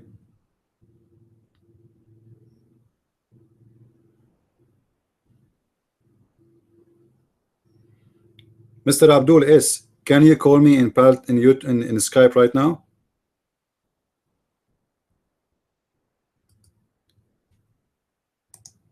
Don't play dead on me. Can you call me live? Abdul, are you there? This guy stopped typing. Hello? You cannot at this moment? Oh, okay, he cannot at this moment. At this moment. Okay, no problem. Now you said, Abdul, you said in the text, and I saw your text saying in the following. I'm going to copy your text. Let me go back in your text. You said, can you imagine someone who is in the whatever century? Let me copy. Guys, I'm going to copy his text. Mr. Abdul. Actually, I will make a snapshot of it. Or you know what? There's no need for that. What snapshot for? Hold on. I will show what he said in the room, in the screen. This is what Mr. Abdul he said.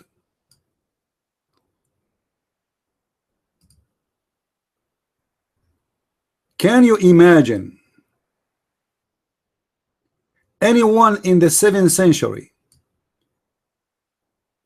desert saying the universe was once joined together and then separated and it's continued to expand? Abdul, I am going to get you busted the same as always I do. Thank you for mentioning this question, and now I am going to start to imagine what your prophet said. What your prophet said is immediately rejected, and I believe it's very stupid, and thank you for mentioning that by your mouth. Why?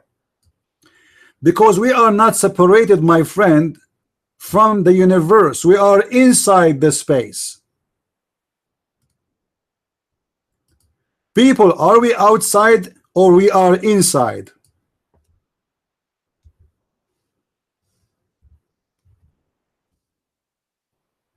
We are in. We are not separated. So who is the naive one who told you that we are separated? If we go in the Quran, we will see the following, what Muhammad he said.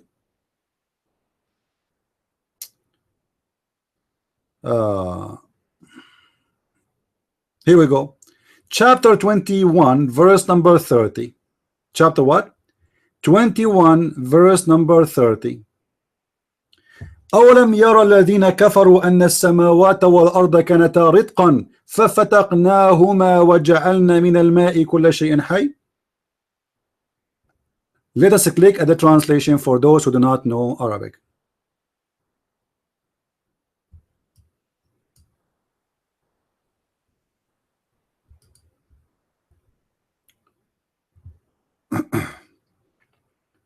Guys, read with me. And right away we'll show you how stupid the error in the Quran. I hope Mr. Abdul in YouTube is listening now. I hope so. Guys, read with me, please. Don't the unbelievers see that the heaven and the earth, the heavens and the earth, were joined together as one unit of a creation before we clove them asunder? This is translation of Yusuf Ali. If you don't like Yusuf Ali, Abdul, let me know. We can change the translation. Actually, I would do it, no problem. He's gone, right? Let him go, potato. Because this is not only a stupid error in science, this is funny one. Look, it says, don't those who disbelieve see that the heaven and the earth were closed up and we have opened them? Actually, it says they were stitched together, and like the stitches, you know, you make stitches. They used to be like stitches, and we separate them, and this is absolutely false. How we can say that? We will prove that from the Quran,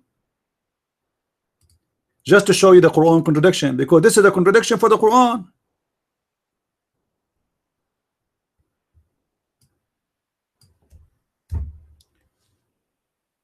Lord have mercy. In chapter 2, verse number 29, it says, it is Allah who created for you all what is in the earth, and then he went to the sky and he made them 7. Then what? He left up to the sky. So they were not stitches. Because they are stitches, they are one unit, they do not need to go up and down. And this is supposedly the beginning of the creation. You see the Muslims translation, everybody give a different translation because they are hypocrite liars and they are desperate trying to defend Islam. It is he who created for you all that in earth, and he decreated himself to the heaven, so he made them 7 heavens. However, the statement in that verse which we see here about the earth and the heaven used to be one unit and Allah he left the sky up, that is coming from the legions which believe, all legions believe that the heaven and the earth used to be one unit, and God he lift up the sky as a roof, and that's what it shows in the Quran in a different verse.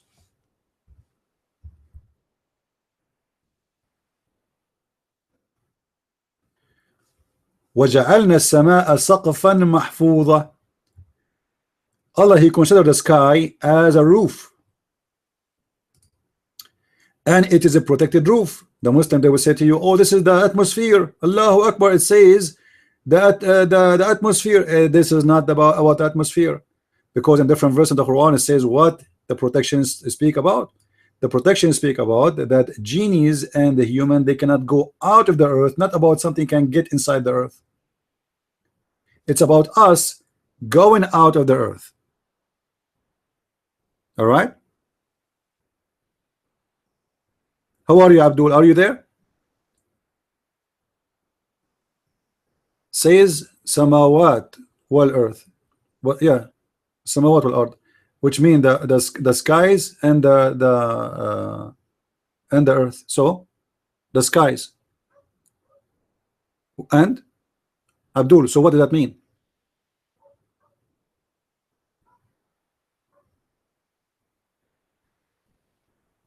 Well, I'm treating fairly. I told you to call me live right now, guys. This guy is playing victim now. Did I ask him to call me live?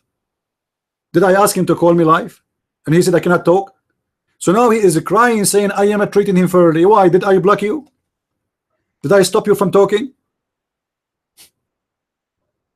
I asked you to call me.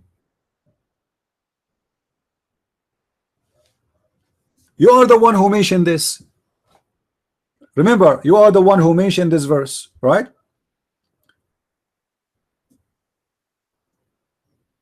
The heaven and the earth, they used to be one unit, according to you. And then Allah, He separated them. That's absolutely false. If you ask the Muslim, you say to them, do you believe in the Big Bang Theory? They say, yes, we believe in the Big Bang Theory, and the Quran agree with it. But the Big Bang Theory does not say that the earth was created before the heaven or before the sky. The Quran says the earth was created before the sky. Are you there, Abdul?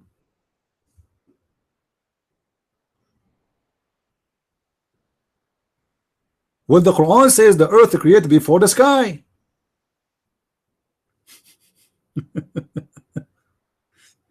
Let us go back. Let us go back. The Muslims are slow. The Muslims are slow as usual. All right.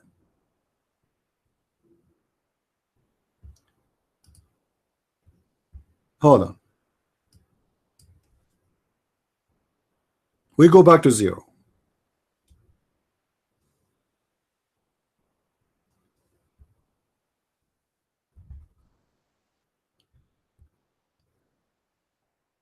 This is the verse you mentioned to us. Chapter 21, verse number 30. What about we show you the interpretation for the verse 2? What do you think? I think that would be fair too, right? Let us see what the Muslims say about this verse, because maybe Christian Prince is trying to play games. You know, he is giving a false interpretation for the verse. So we go and see the interpretation of the verse. Where is the interpretation website? Tafsir. Hold on. Let me open it in a second.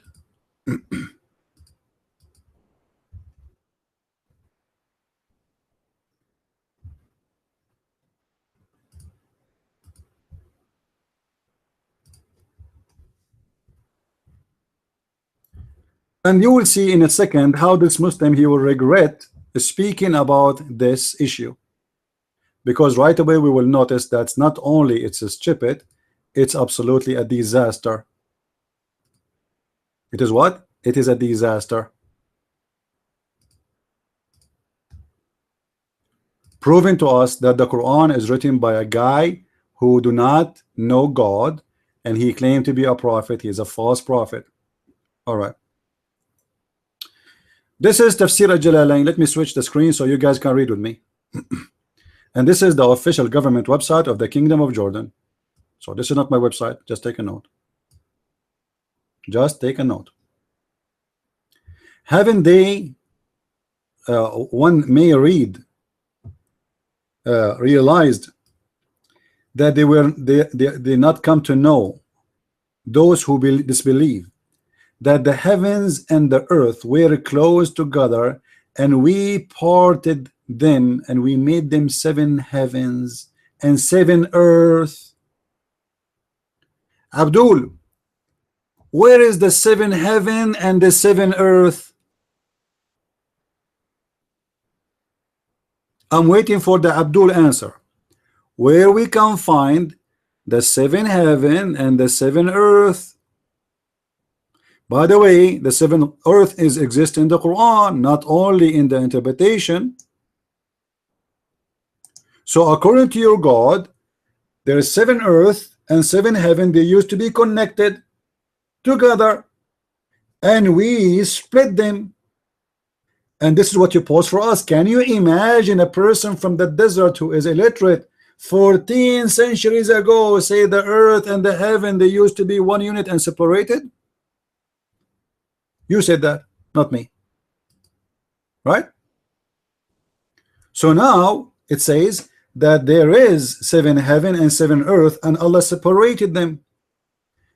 Or it's meaning that the heaven was parted and began to rain when it did not use to do so. Like, what the heck? And that the earth was parted and began to produce plant. Like, what the heck? And it's also said, we made the water that fall from the heaven and that spring from the earth for everything living. I mean, this is the most confusing interpretation. Stupid. Anyone understand what this guy is saying? Nothing. Let us change the interpretation, because maybe this guy, maybe they don't like him. Let us see a different one. All right.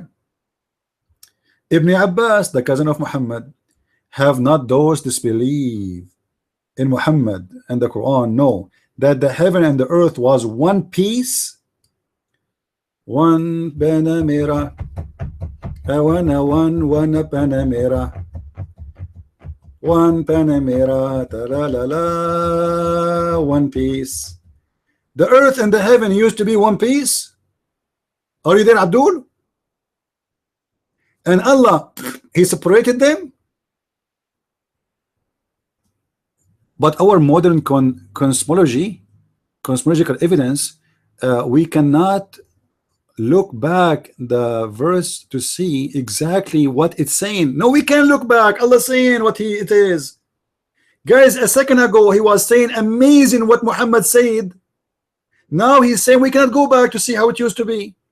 Do you see how it changed his statement? A second ago it was a miracle in the Quran and he is the one who speak about it, and now he's saying, oh, we cannot go back in time to see how it used to be. Now my question for you, was really the earth and the heaven one piece?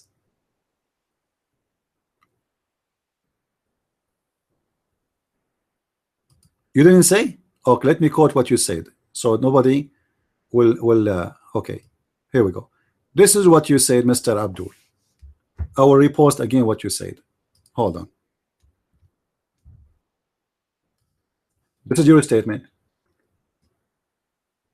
But with our modern cosmological evidence, we can look back, or we can look back at this verse and see exactly what it's saying. Okay, tell me, what is the science today saying about the earth and the heaven used to be one piece? Mr. Science, how we can find where it says that the earth and the heaven used to be one piece? Abdul, I'm waiting for the answer.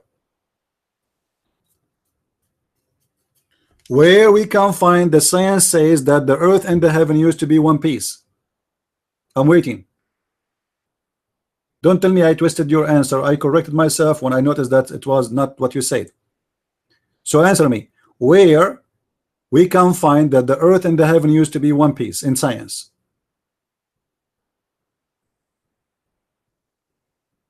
I'm waiting. Do you want my help?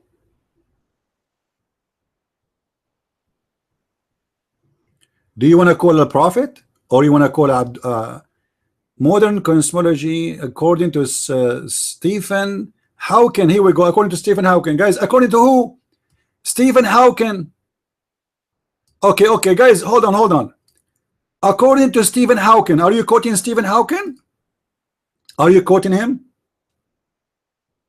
Abdul, are you quoting him, or you are quoting yourself?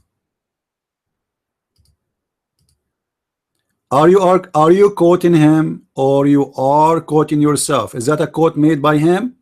If we go in the internet right now and we search in the website of this guy, we will find his quotation.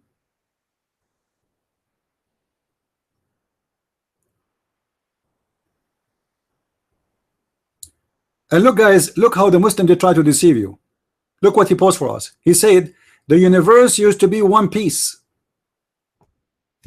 The universe used to be one piece, but the Quran doesn't say that he's speaking about the universe. The Quran says that the earth and the heaven was joined together, which means there is earth and there is heaven. أَوَلَمْ يَرَى الَّذِينَ كَفَرُوا أَنَّ السَّمَاوَاتَ وَالْأَرْضِ. Don't those who they are kuffar see that the skies and the earth used to be one unit? That means there was earth and there was sky. This is not the Big Bang. The Big Bang says there was nothing, and then explosion happened, and the earth was created long after that. Is that correct, guys? Isn't it? This is what the Big Bang, which is nothing but a theory anyway. I don't believe in it.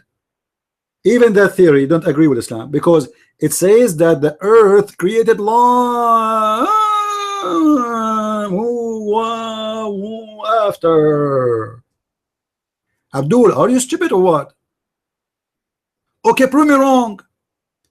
It says in the front of us. Okay, let me hold on. This Abdul, he need to get busted. Abdul, what is the first thing Allah created according to Islam? Mr. Abdul, what is the first thing Allah created? The earth or the heaven? Or together? Both together in the same time?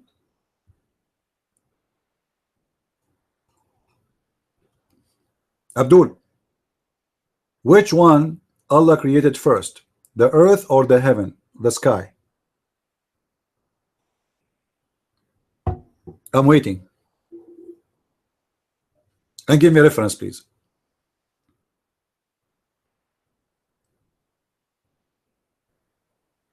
I think he's searching Google. Google, where are you? Every Abdul, he need you. Allah is not helping us. Hello?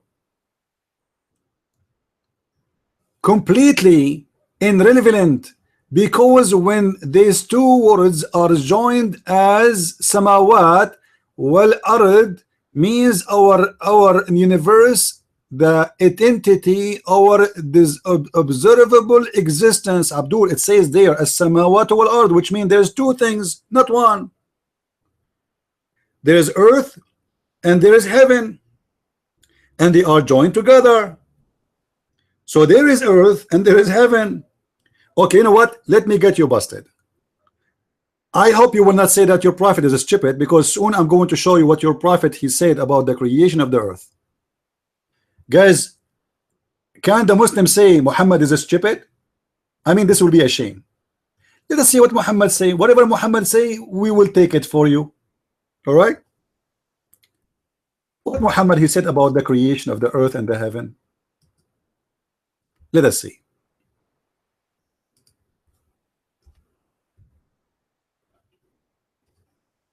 It used to be 1 unit, right? Okay. Hold on, let me give it to you from Sahih Muslim. And this is Sahih Hadith. You see the Hadith reference? Do you see it? Abdul, do you see it? Read it with me. So don't say to me, I'm making things up. And this is your Muslim website, and this is your translation. The exalted and the glorious. Man, how much glorious he is. Created the clay on Saturday. Guys, take notes. What is the first thing Allah created? Please, somebody take a note. What the first thing he created? The clay. Okay. So let us put a mark. Mr. Clay here. This is the clay, is number 1.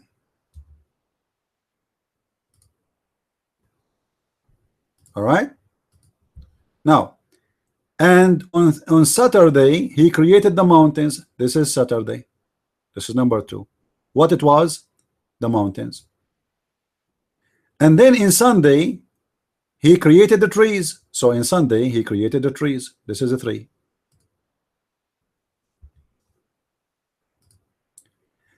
And he created on Monday he created things entitling labor. When? In Monday. This is the 4th day. Until now we see no heaven. Correct, guys?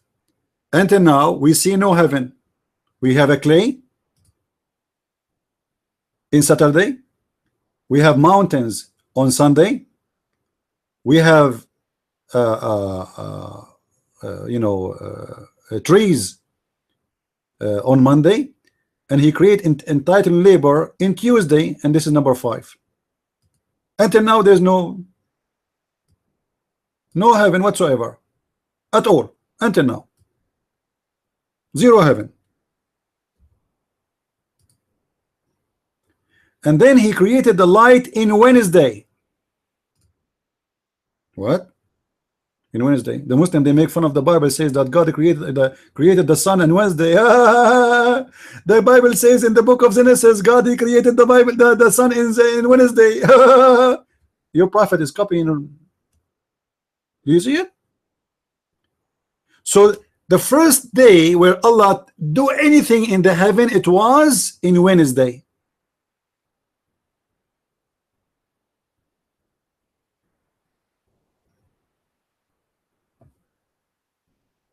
So who is the one who is getting busted?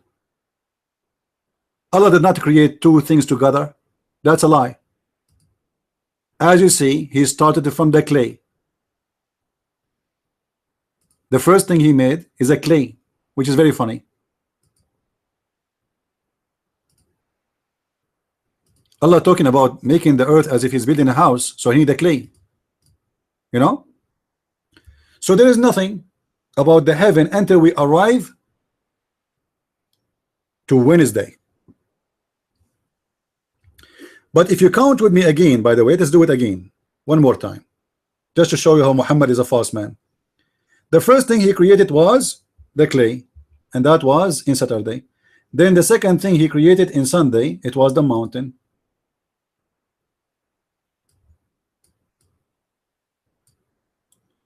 Hold on, let me clean this. This is a clay.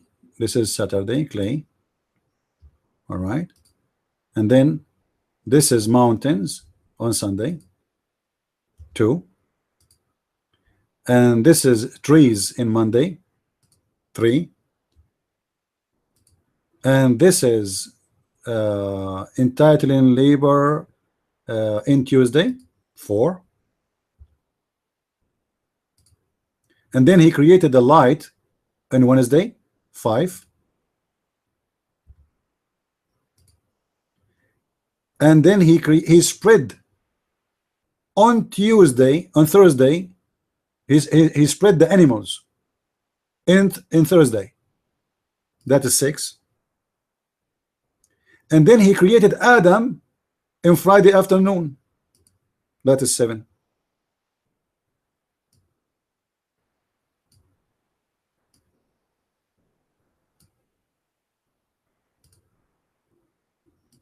That is 7.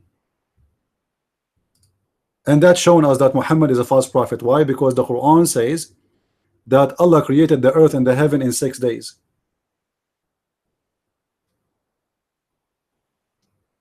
Is that correct? But this is now 7 days. And as you see, until now, the earth is finished almost. And in the day of Wednesday, as we see in the front of us, Allah, he made the first move in the creation of the sky. He created the stars. I am sure now that Abdul, he will say Muhammad is a liar.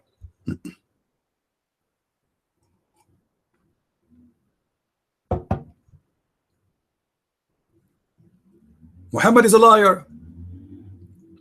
Now, is the earth was exist before the sky, or the sky was exist before the earth?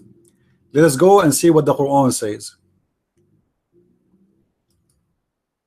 If we go in the Quran, we will find the following here. Read with me, please. Actually, you know what? Why we don't read the same chapter, the one we are reading from? Because this one is full of stupidity. In the same chapter, guys, before we move from it, verse number 31, it says, we are reading about chapter 21, verse number 31. It says, وَجَعَلْنَا فِي الْأَرْضِ رَوَاسِي أَن تَمِيدَ بِهُمْ. So we placed in the top of the earth mountains, so the earth will not move. You see the science? So Allah, he placed mountains in the top of the earth. Allah, he considered the earth is the same as a sheet, and the wind will fly it. So what we do, we put rocks in the corners. So Allah, he placed mountains. Read with me. And we have set on earth mountains standing firm, lest it should shake with them. Man, because of the mountains now, the earth is not shaking. I have a news for you, Abdul. Do you know how much mountains they have in Japan? Guys, anyone have an idea? How many mountains do you have in Japan? Japan is full of mountains. How many earthquakes they have every day? Thousands. No, not a lot. Thousands. Some they can feel, some they cannot. But thousands of earthquakes, not many. Thousands. And their land is full of mountains. Actually, the reason their land is full of mountains because they have a lot of earthquake. Any place have earthquake, volcanoes, you will have mountains. Why? Because it is the earthquake, it is the volcano who made the mountain happen. The volcano pushed the magma out and pushed the crust of the earth up, and that will create the growing mountain. Actually, and the mountain grow. According to the Quran, Allah, He set on earth. Read with me carefully, please. According to the Quran, the mountains are placed on the top of the earth.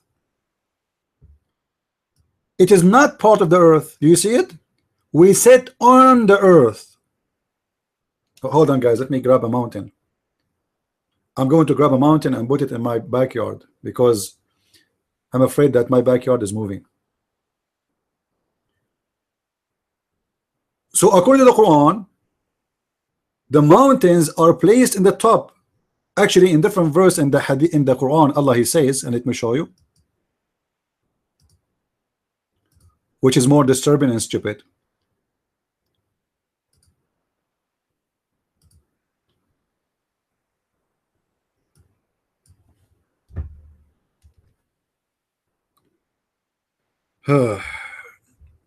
Unbelievable how amazing the Quran is. I'm sure many of you, or let me switch the language, sorry. Switch to Arabic.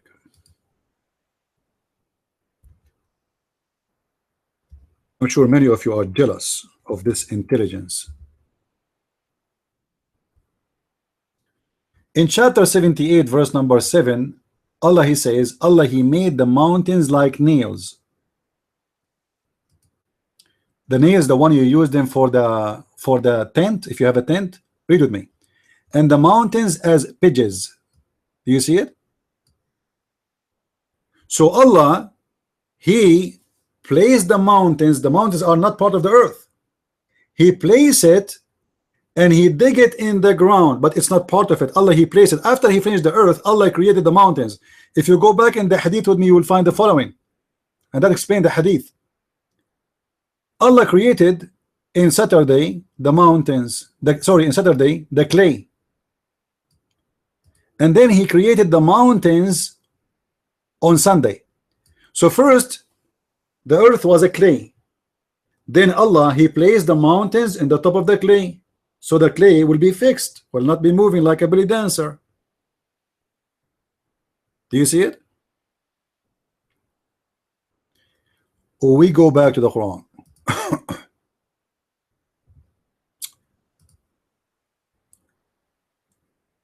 By the way, I mean, it's amazing. Each time we go to different place, we find a lot, just like pigs.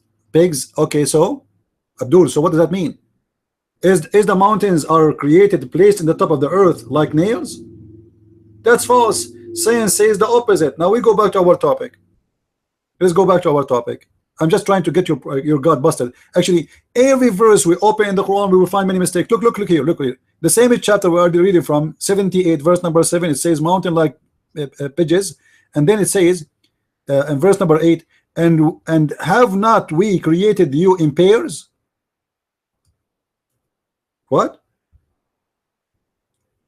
Allah created everything in pairs.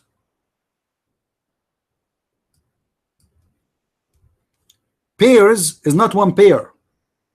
You know what pairs mean, guys? In Arabic, zawj is 2. Zawjan is 4.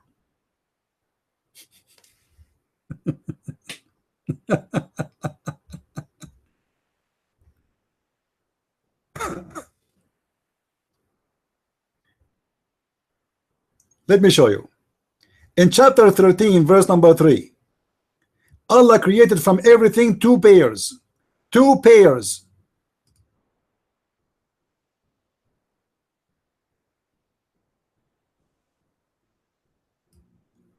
This is the Muslim translation. Read with me, please.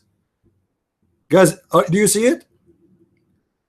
Allah created from everything two pairs. That's mean Allah, He created two Adam and two Eve.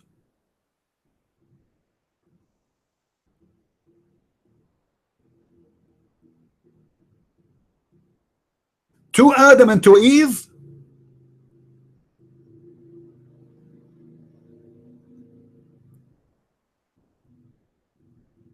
And Abdul, is it true really that Allah created from Adam to Adam and from Eve to Eve?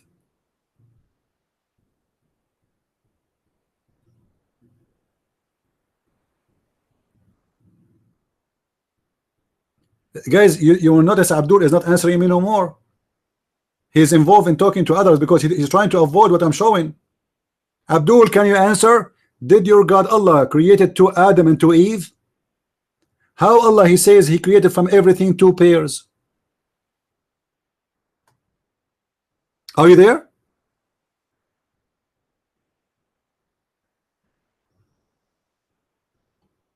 Focus with me. Don't answer anyone. Talk to me.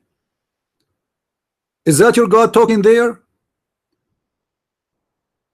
Two Adam, two Eve, two rabbit, two male rabbit, two female rabbit, two male cats, two female cats, two cows, two male cow, two female cow. This is what the Quran is saying.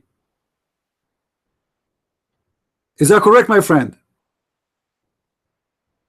And not only this, he repeat the same stupid Arabic language in other verse where he says to Noah to take from with him from everything two pairs. Guys, he's saying nowhere. Am I showing you the screen, guys? Do you see my screen? People on YouTube, do you see the screen? This guy is saying nowhere it says that. Imagine I'm showing you the screen, which is the Muslim translation, not my translation.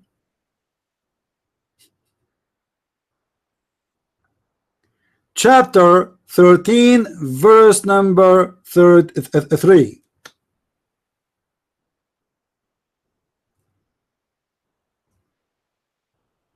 So what do you mean nowhere it says Allah created two and two? Two from everything, two pairs from everything.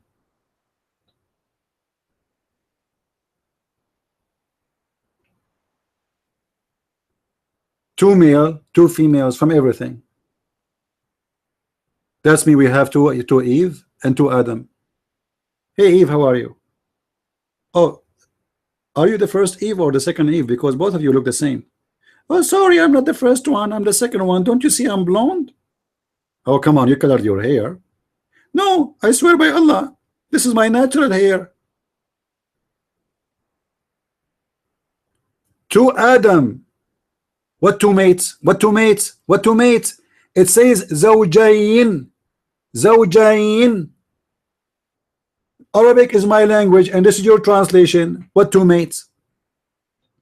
The word in Arabic zawj. Zawj is two already. Zawjayn is double. Stop playing games. And this is why even your translator is saying two and two. Guys, two and two is what?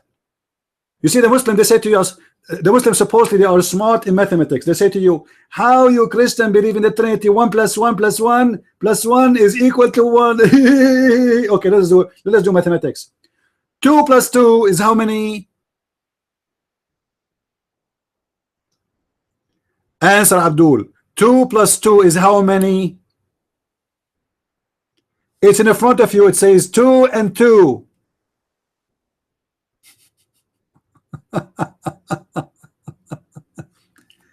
And he did the same.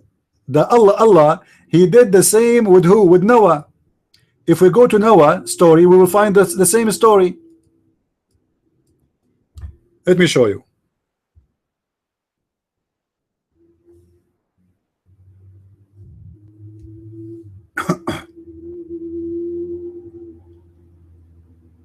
Uh,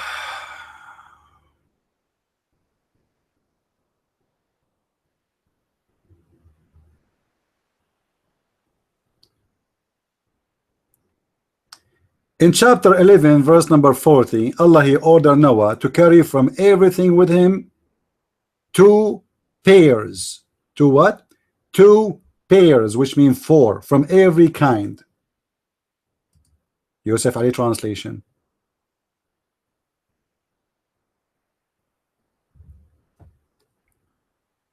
You see, guys, here, look at the translation, just to show you how false the Muslim translation. Look, here, the word zawjain, he said, Yusuf Ali, from each kind two.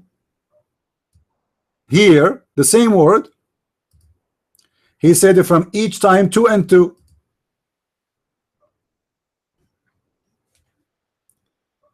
You see how they false? The same word exactly. He ordered Moses to carry from every kind. Sorry, not Moses. No, sorry, Noah. Guys, sometimes I say a name. I did not notice myself. I said the wrong name. So take it easy on me, okay? Like in the other day, I said Daniel instead of saying Jonah. You know, sometimes you don't notice what you said, like by mistake. You know, like sometimes the tongue or the brain pick up the wrong window. It's in front of you that Allah is creating from everything two pairs. However, let us go back to our topic. Abdul, until now I'm waiting for my question. Which one Allah created first? The earth or the heaven?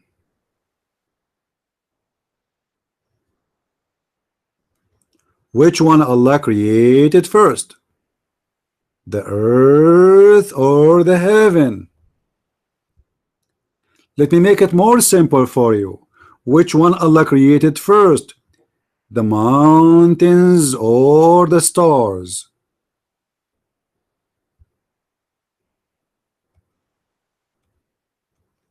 Any Abdul? Hani is saying the earth. Hani, do you like to call me? Hani? Oh, this guy is the same guy. He say I want to call you, but he never called. Forget about him. This is the same potato. Who is the brave Muslim would like to call me immediately right now?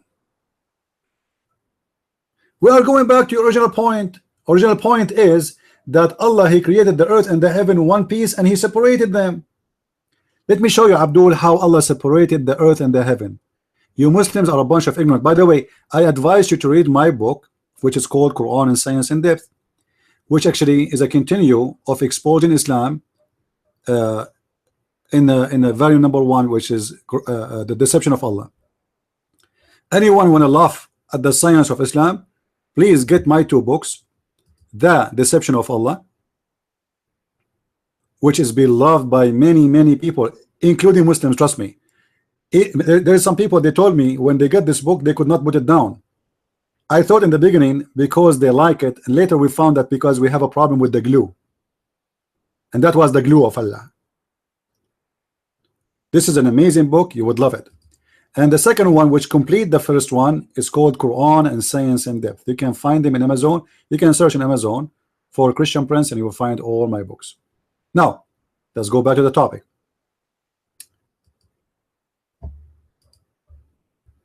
According to the Islamic religion, the heaven and the earth, they used to be one unit, and Allah He lift up the sky like a roof. How we can find that? We go here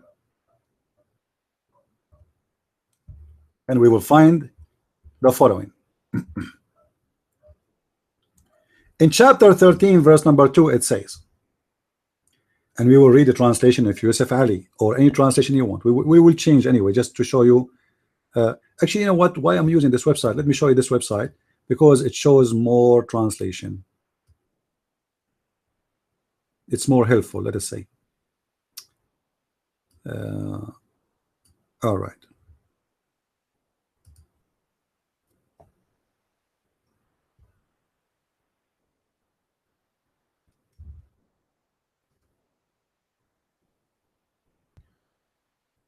All right. We will read the chapter 13 verse number 2, and we will read the chapter 31 verse number 10. Let us go first to chapter 13 verse number 2. And here in front of us we will see all the translation together.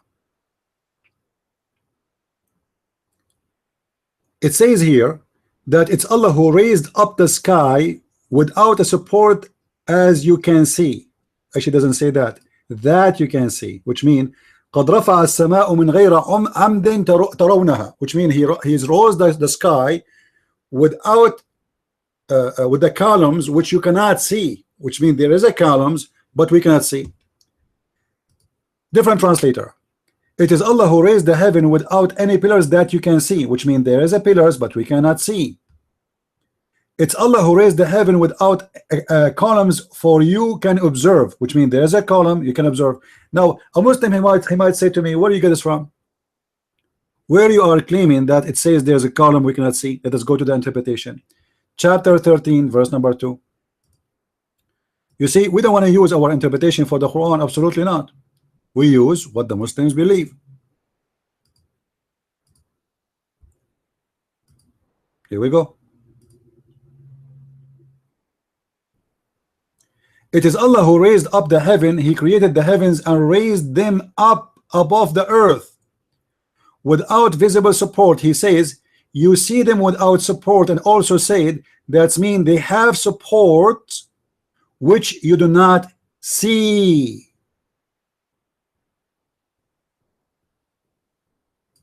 Which you do not see. Okay. Abdul, he can argue with this. He can say this guy is wrong. It doesn't really, this scholar is wrong. He's a stupid scholar. If we go in the Quran in different verse, we will see the Quran is speaking about a mountain. His name is the mountain Qaf.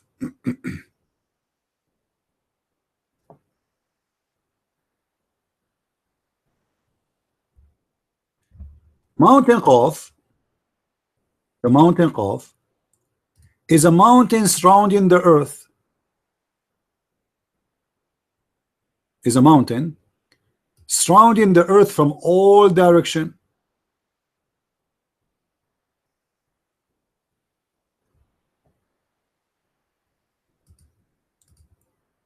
And that mountain is a blue. Is what?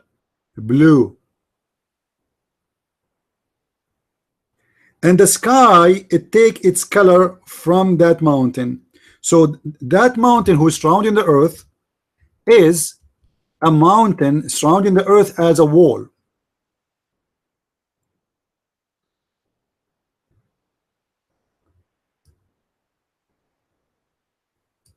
Abdul, he's saying this is not true. Let us show you. Okay, hold on. As long as you are saying it's not true, let us go there. Let us go there. What we can do, what we can do. Bad boys, what we cannot do. If we go to chapter 50, verse number, I think verse number 40 something, 45. I hope I'm right. Hold on. Let us examine my memory. Am I getting old? Let us see. Yeah. This is the only choice. It must be. All right. Chapter 50. Sorry. Chapter 50, verse number 1. Sorry. Do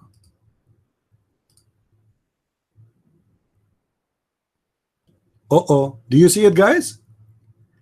And from his narration in the authority of Ibn Abbas. Who is Ibn Abbas? Ibn Abbas is the only scholar named by Allah, Prophet Muhammad, the man who loved women a lot. By the way, I love women too. I swear by the moon god. This is why I remember women. Each time I see the moon, I say, wow, women. Look, there's women there. So look, it says, and from his narration on the authority of Ibn Abbas, he said, authority of who? Ibn Abbas, not a Christian prince. Christian prince do not know even how to read Arabic, and even his English is funny. Come on. So from the authority of Ibn Abbas, who is the cousin of Muhammad, Muhammad is the only one who prayed for him to understand Islam and to name to be a scholar of Islam, Hibrul Ummah. He said, in the interpretation of Allah saying Qaf, he said, it is an azure mountain overlooking the world, this world, and the color of the sky takes from it. And Allah swear by it. Are you there, Abdul? Abdul, are you there? My friend Abdul, are you there? Do you see it? This is how Allah, he separated the sky from the earth.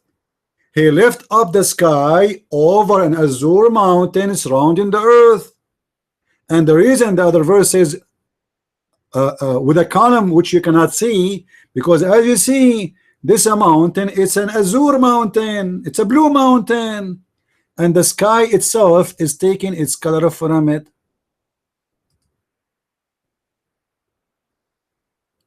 As long as we are talking about the blue, let us change the color. Hold on. Do you see it? It's Azure Mountain overlooking this world, and the color of the sky, it takes it from it. Now I know why the sky is blue. Oh mommy, mommy blue, oh mommy blue, oh mommy, Obama, Obama blue, Obama blue. I guess the Muslim Abdul Bam now is blue from spanking. This is how Allah, he separated the earth and the heaven from each other. He raised up the sky, he put it in a column which we cannot see. And why we cannot see? Because it's surrounded by a fence or a wall. It's called Qaf, and that Qaf is a great mountain overlooking the world, and it's blue. Any Abdul? Who wanna try to play with the Christian prince? Trust me, it's very easy to beat him. Who is next? Who's next? Who is the next victim? Okay, if you don't like me to make you blue, I will make you red.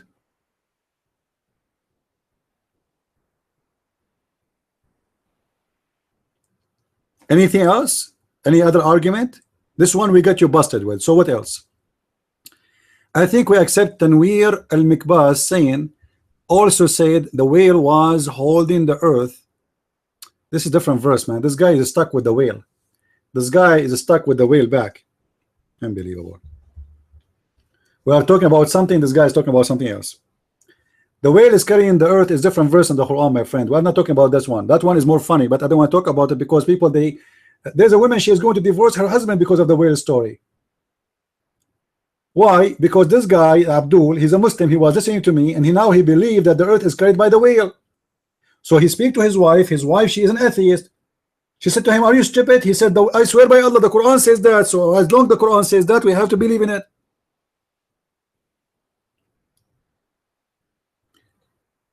Tanwir al-Mikbas have many fake hadith.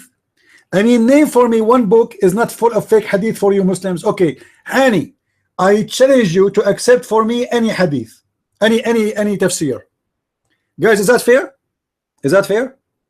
Name for me a scholar from the oldest scholar, not someone who was born 2 years ago trying to be a scholar. Name for me a scholar like Al-Jalalain, Al-Qurtubi, Al-Tabari, you know, those who they are from the many centuries ago. Name for me one you accept. Challenge. Which one? Who is the Muslim he accept the challenge to name for me a scholar he accept? Let me go to the Arabic section in this website. Have a lot of interpretation for many scholars. You pick up one for me, please. Please. By the way, we Arab, we don't say please, we say please. We go to the store, we don't say shampoo, we say shampoo. Do you have shampoo? The guy in the store, he asked us like, what kind of shampoo? He said, shampoo. I said, no, I don't want shampoo, I want shampoo. What kind? It doesn't matter, I want shampoo. Because all of them, they are the same for us. And this is exactly the case for the Muslims. Until you get them busted, all the scholars are the same. All of them, they are shampoo. But the second they find that this shampoo is dirty and coming from the sewage, in a second they switch their mood and they say, we don't want shampoo, we want shampoo. So name for me, are you searching? Abdullah, how come not even one of them he there? Look, Hani, stop texting. What is the scholar you like for me to post for you? You want me to accept a scholar or a human? Look at this guy, guys. Do you want me to accept the scholars? They are a human. Your prophet is a human too.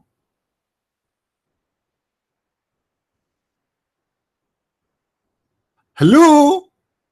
How come you accept your prophet blindly for whatever he say, and you forget that he is a human?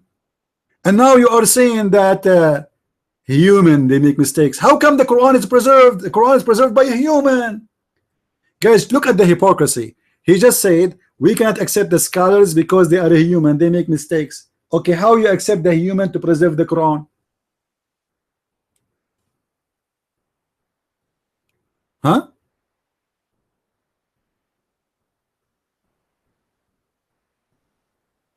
I swear by the moon God Allah, if you can show me one smart Abdul, I will give you a reward. I will give you one-way ticket to Afghanistan.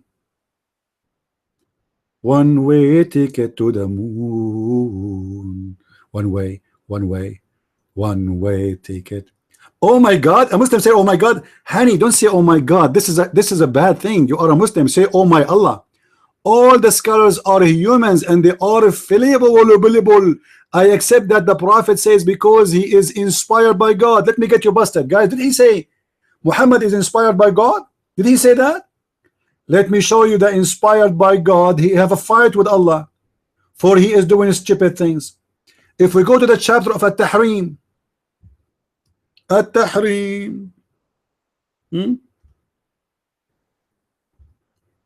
Muhammad, he took an oath. He said, I swear by Allah, I'm not going to have sex with those women in my bed anymore. Muhammad, after 2 weeks, he got so horny after he promised his wives, and he said, I will never do it again. In chapter 66, verse number 1. I mean, even the name of the chapter is sexy. 66. What? It is in chapter 6:6. In chapter 6:6, verse number 1, the inspired prophet, quote unquote, Allah saying to him, how dare you to forbid what I gave law for you? I thought the prophet is inspired and you don't do errors. But suddenly, Allah himself, he says to Muhammad, Muhammad, he answered the phone. Hello? I am Allah. Hey Allah, how are you? How are you, Allah? Muhammad, why you forbid what I made lawful for you? Allah, I swear by my wife, she is big and I'm so small. I know they will beat the hell of me. They are 13, I'm alone. Muhammad, don't ever do that again. I am Allah. I thought the prophet is inspired. So when Allah prophet, he made a law of forbidding things, and then Allah, he correct him. He was creating his own law. Are you there, Hani? Hani is asking me what verse. Guys, I'm showing the verse in the screen. Everybody in YouTube can see it. And I say it in chapter 66, very sexy verse, 66. How many times I repeat? And then he says to me, what verse? That is a proof that Muhammad was a truthful when he said that Muslim shaitan, he piss in their ears. If you go in the hadith, you will see Muhammad, that shaitan, he sleep in the nose of the Muslims, and he piss in the ears of the Muslims. And the Muhammad here is trying to explain why there's wax in the ears. Where is the hadith? I look at this hadith. I'm looking for a different one. Look what I found. A person happened to pass by the messenger of Allah. Allah pray on him and salute him. When he was making water, what making water? Abdul, what kind of translation is? Muhammad was making water, or he was pissing? Muhammad used to piss in the street. So he is in the street, he unzips, and he is pissing. A guy, he walked by, Assalamu alaikum Muhammad. The hadith says, the prophet, he did not respond. Unbelievable. Anyway, oh, look at this hadith. And as you see, I'm trying to find the other hadith, but look what I found. The prophet saw a Bedouin making water. I mean, again making water. He is pissing. Where? In the middle of the mosque. The prophet, he saw a Bedouin. He is pissing in the mosque. So he told the people, don't disturb him. Let the guy finish his piss. I mean, how in the world this happened, guys? What Jesus did for those who they are buying and selling in the yard of the temple. Remember? Guys, do you remember? What Jesus did just for buying and selling in the front yard, not inside the temple, in the front yard.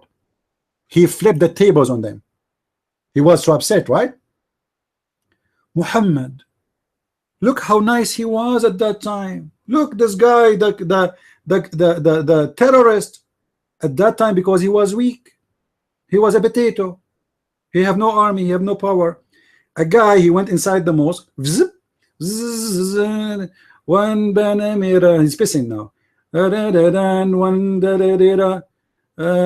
way to the moon. One way ticket. One way piss. One way. And the prophet, he says, don't let him finish. Let him finish. Please continue, please. In the mosque, in the house of Allah, and the prophet did not do any of that. Anyway, I'm trying to find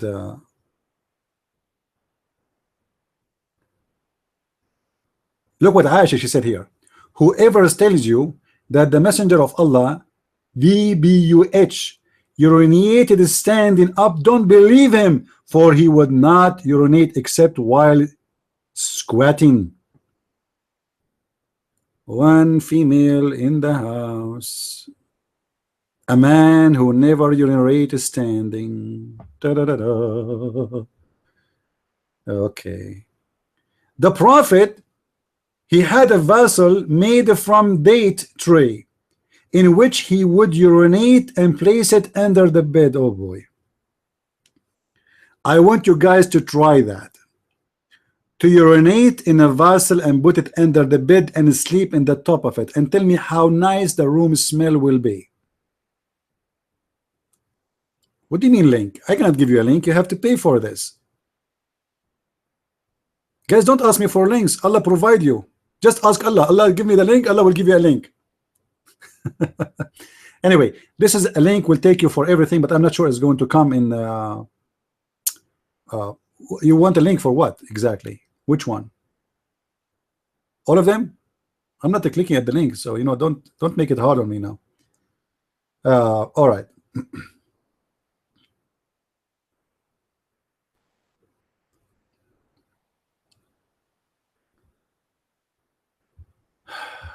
Where is hold on. بال الشيطان في أذنه. I'm trying to find that one, the one I want.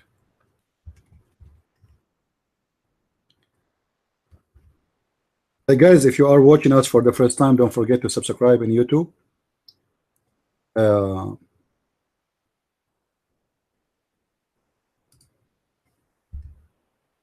All right, look at this hadith.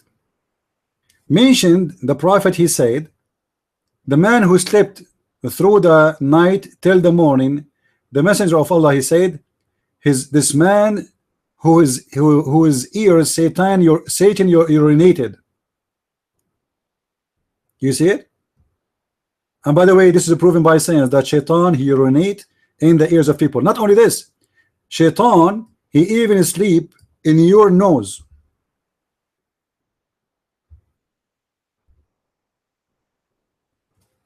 And Shaitan, he do lay eggs.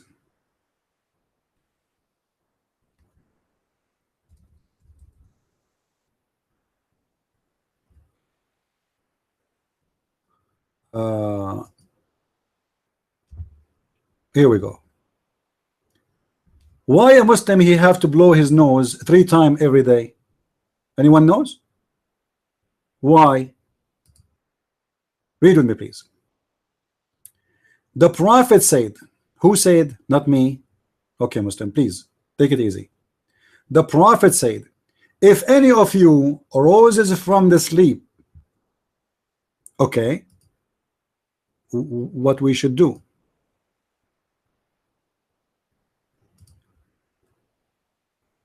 And perform ablution, he should wash his nose by putting water in it and then blow it out thrice. Thrice? The Christians are people of the Trinity, and the Muslims, they do everything thrice. Everything. Because, here we go, science, guys, take science. Please, please take note. Scientist, NASA, let us call NASA. Because Shaitan, he stayed in the upper part of his nose all night. Oh, man. Oh, man. Guys, I'm going to buy an action camera, and I'm going to place the action camera in the front of my nose.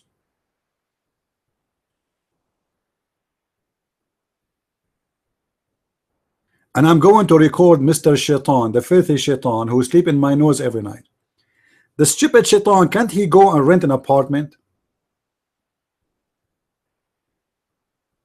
I mean, why? What? By the way, don't worry about your nose if you are not a Muslim, because obviously Shaitan only target the Muslim noses.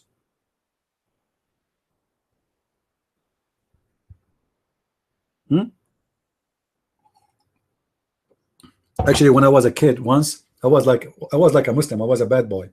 So I was sleeping, and then my mom told me that she saw two shoes coming from my nose, 2 feet, and he's like he's dancing with his feet. It was obviously Shaitan. Do we have any Abdul? He have a comment? I mean, this is science. Are you going to say it's weak? Who want to say weak? Who is the Muslim like to say weak, please? I like to hear it. Any Abdul like to say it's weak?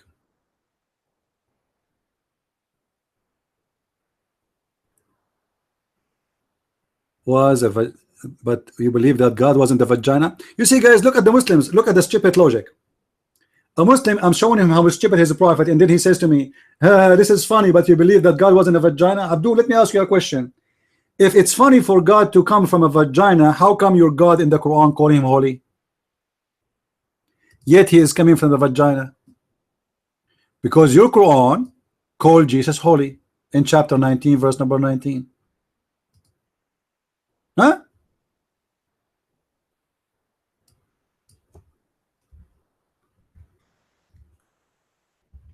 This is the Quran.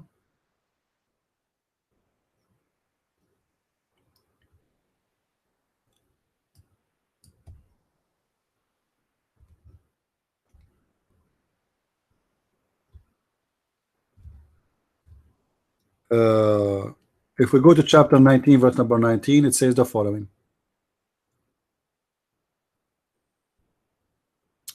I know why it's not coming. Here we go.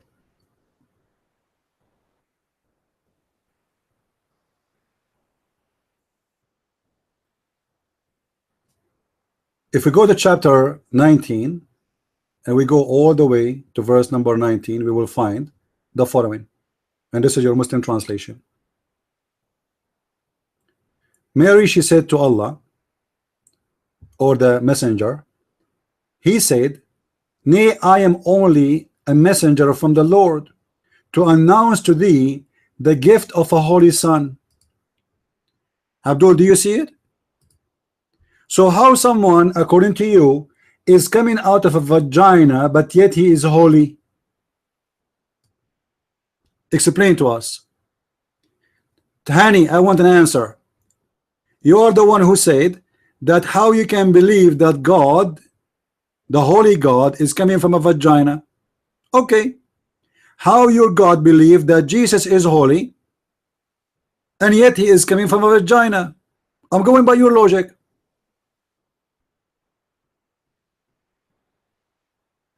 You can. What do you mean you answer me? What do you mean answer me? It's in front of you. it says that Jesus is holy. Even your prophet, he said that Jesus is Ruhullah. Ruh what? Ruhullahi wa kalimatahu. Even the Quran confirmed that Jesus is the only one in the universe is called the Ruh of Allah, the Spirit of Allah, and he is the word of Allah. That is Jesus in your religion. But because you stupid Muslims are copy paste from each other. And you know what? The idea of God to be holy and coming from a vagina, that's mean God can get dirty. And that means God can be infected and he is just a human being like everybody, is not God. Correct, guys? If a Muslim is trying to say to us that if a God he is coming to the bathroom as an example, that will make him dirty, he cannot be God. That means this God cannot be almighty, because almighty nothing affect him and nothing change him. He is holy, it doesn't matter where he is. Your God is not an almighty God, for he can get infected by dirt. You see, the sun is not God, it's just a star, and the light of the sun goes inside the sewage. Guys, who is the one going to be victorious? The dirt of the sewage or the sun light? Who is the one will be victorious? The sewage cannot make the sunlight dirty. Is that correct, guys? Can you make the light dirty? The light actually kill the bacteria. The light destroy it. The bacteria cannot make the sunlight dirty. So what about God? This is how stupid the logic of the Abdul, who trying desperately to find a way how we can reject Jesus. So if you are saying that your God can get dirty, that's mean he is not the Almighty God. But I understand actually your God is not Almighty, because even the Quran says clearly that Allah is just a man who have a penis in the right side of his side, and he cannot have a kid because he don't have a girlfriend. Allah in the Quran, he said, how I can have a girlfriend if how I can have a son if I don't have a girlfriend? Read with me. To him do the primal origin of the heaven and the earth. How can, read with me please, how can he have a son when he have no girlfriend? Da, da, da, da, da, da, da, da, da, da. This is God? This is God talking? He cannot have a son because he didn't have a girlfriend?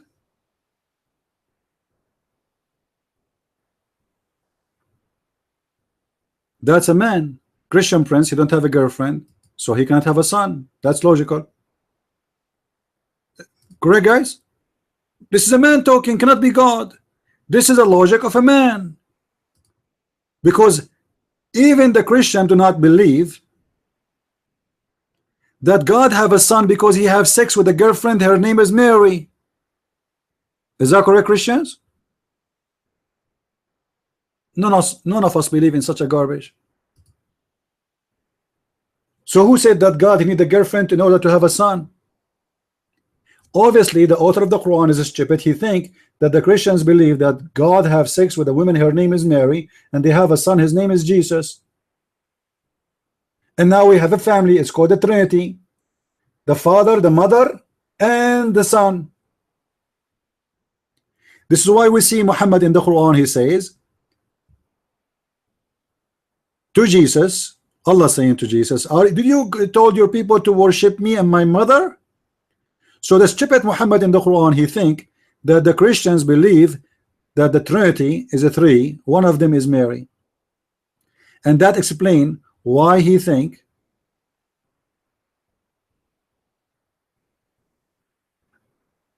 that the Christian think that God he have a girlfriend and then he have a son. But however, the verse here is very important for me, because this verse explore to us and expose to us the nature of the one who Muslims they consider as God. Because look, what Allah is using here is how can he. How what? How can he? The question is about what? How can he have a son? What can mean? Somebody tell me, guys, what the word can mean in English? When we say can or cannot, what does that mean? It's about ability. Thank you. So Allah saying how he can be able to have a son without having a girlfriend. So Allah's ability is limited to the reason. And what is the reason? The reason to have a son is to have a girlfriend. Do you see it? Allah's ability is extremely limited, and that clear evident that Allah cannot be God. For God, he do not need anyone to question his ability. That's why we call him Almighty. But when God himself, he question his ability, that is a very clear proof that he is no God. How he claimed that he is God, and then he says, how can he? Who is the one is talking? Allah. So what do you mean how can he? How can he? Huh? Any Abdul? How can he? How Allah can be called God if he is a questioning his ability? Any Muslim?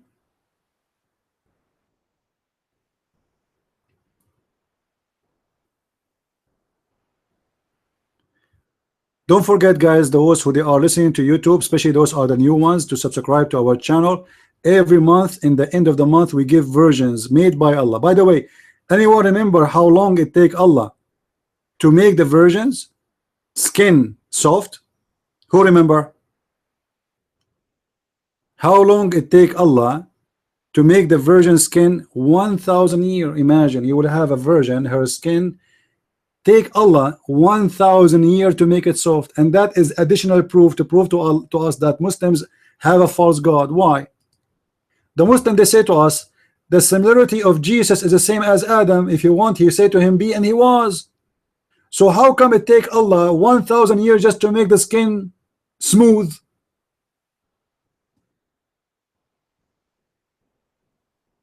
Are you guys listening to me? Allah take him 1,000 years just to make the skin smooth. Go and buy some Vaseline, buy Nivea, call Dr. Phil, he will find you a lot of product. Watch the TV show, the market show, those who share, they sell you a product for a beauty. 1,000 years taking God to make a woman's skin smooth. Why? She is made from what? She is alligator. And why Allah did not created her right away with a smooth skin? I mean, how stupid he is. He made her with rough skin, and later he will spend 1,000 years to smooth her. I mean, Islam is amazing, man.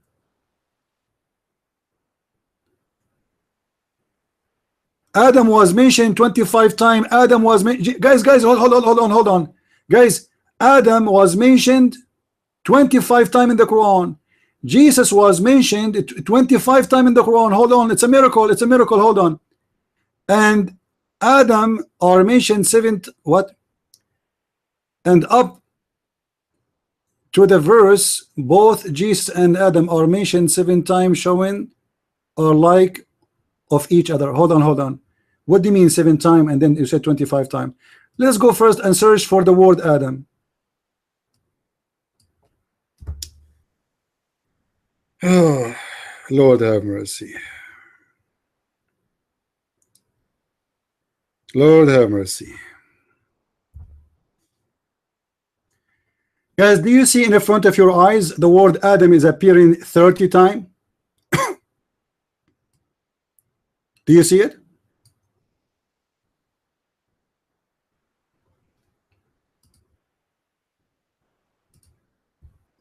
Let me do the search again in front of your eyes. Adam.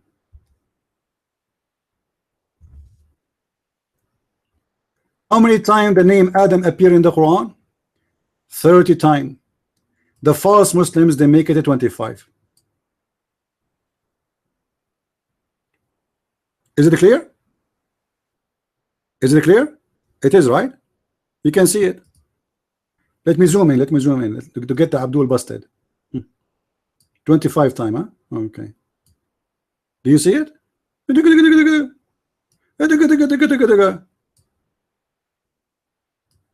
Should we call Burat? Let us see how many times the word Isa mentioned in the Quran. Isa.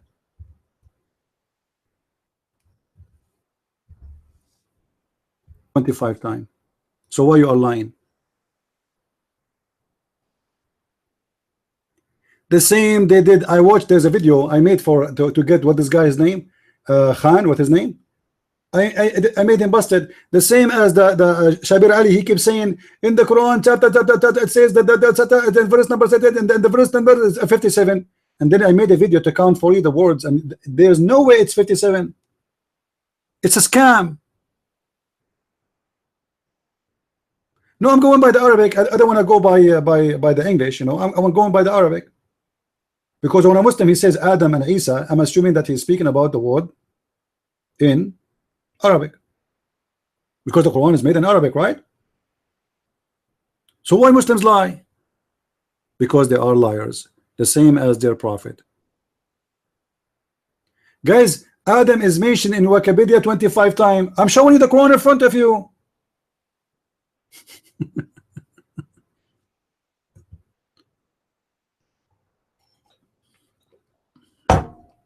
Lord have mercy. Wikipedia. Wikipedia boy.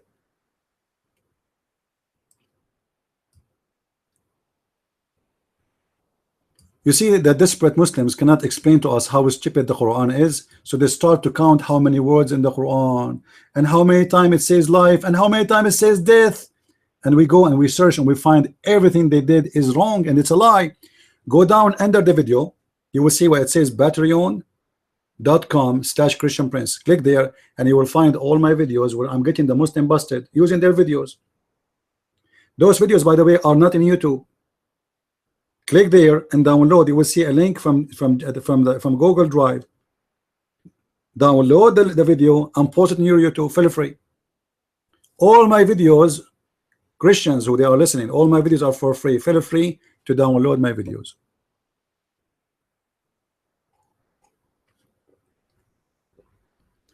Now, who is a Muslim he dare to call me life right now, right here? Who is the brave Muslim he have the courage and the knowledge to call me right now, right here? Oh, I forgot. How Allah can debate Christian Prince if he's stupid? He cannot. In front of us, chapter 2, verse number 87. It says, وَلَقَدْ آتَيْنَا مُوسَى الْكِتَابَ وَقَفَّيْنَا مِنْ بَعْدِهِ بِالرُّسُلِ وَآتَيْنَا عِيسَى بْنُ مَرْيَمَ الْبَيِّنَاتِ وَأَيَّدْنَاهُ بِرُوحِ الْقُدُسِ. Okay, Ruh al-Qudus, which means the Holy Spirit.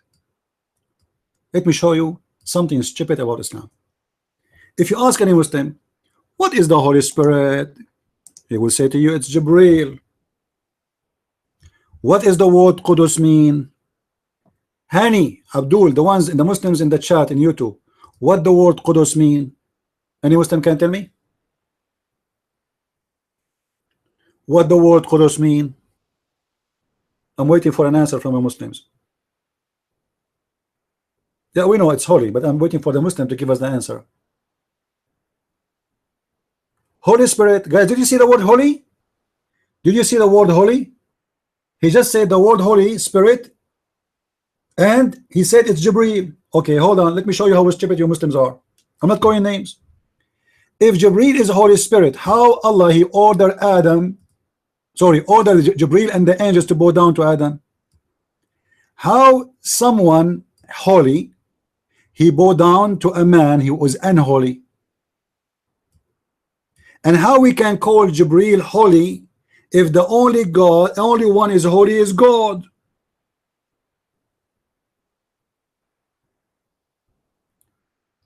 According to you now, we have two holy people. What holy mean?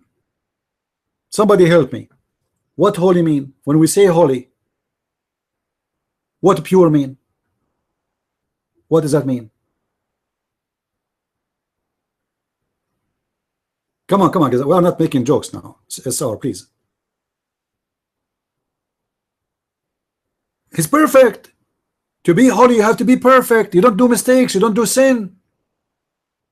Holy is a religious statement about perfection.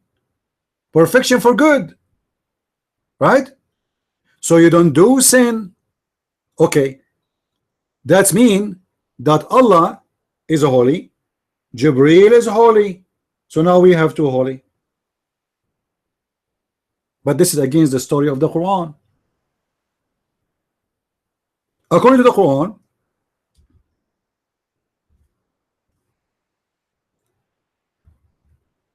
Allah wanted to create Adam. The angels, all of them, including Jibreel, they disagree. If we go to chapter 2, verse number 30, it says, وَإِذْ قَالَ رَبُّكَ لِلْمَلَائِكَةِ, and when Allah he says to the angels, I will create someone to inherit the earth.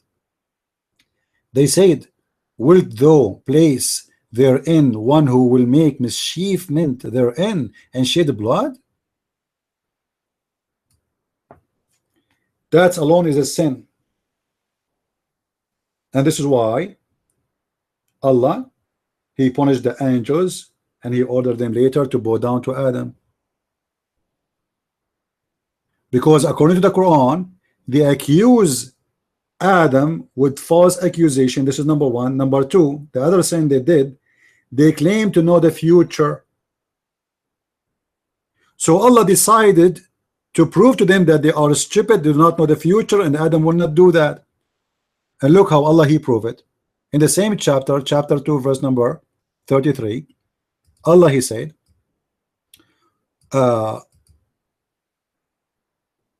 after he told them all, he taught Adam all the names. He taught Adam all the names. If you read verse number 31, and he taught Adam all the names of all things, and he placed them before the angels and said, tell me the names of those if you are right. This is story, by the way, some of it is taken from the Bible. Is that correct? That God told Adam all the things, the name of all things, which means he gave him knowledge to survive. The stupid Muhammad, he made the story different. He took it and he said it's about, there's a fight between Allah and the angels. Angels, they say to Allah, oh, are you going to create someone who will do mischievement? Ha ha ha ha ha ha. Allah wanted to prove them wrong. So what he did, look how smart Allah is. So Allah he taught Adam all the names of all things, then he placed those names in front of Adam. Sorry, I'm not showing the screen. Let me show the screen for those people, they are in YouTube. We go back from 0, verse number 30. Before, behold, the Lord, he said to the angels, I'm going to create inheritance in the earth. They said, are you going to place someone who will do mischievement and shed blood, etc.? And then Allah he said to them, I know what you know not. So Allah right away he said to them, you are wrong. I know what you know not, which means their knowledge is false, his knowledge is true. So the angels right away they commit a sin, and the first sin is claiming to have knowledge more than Allah.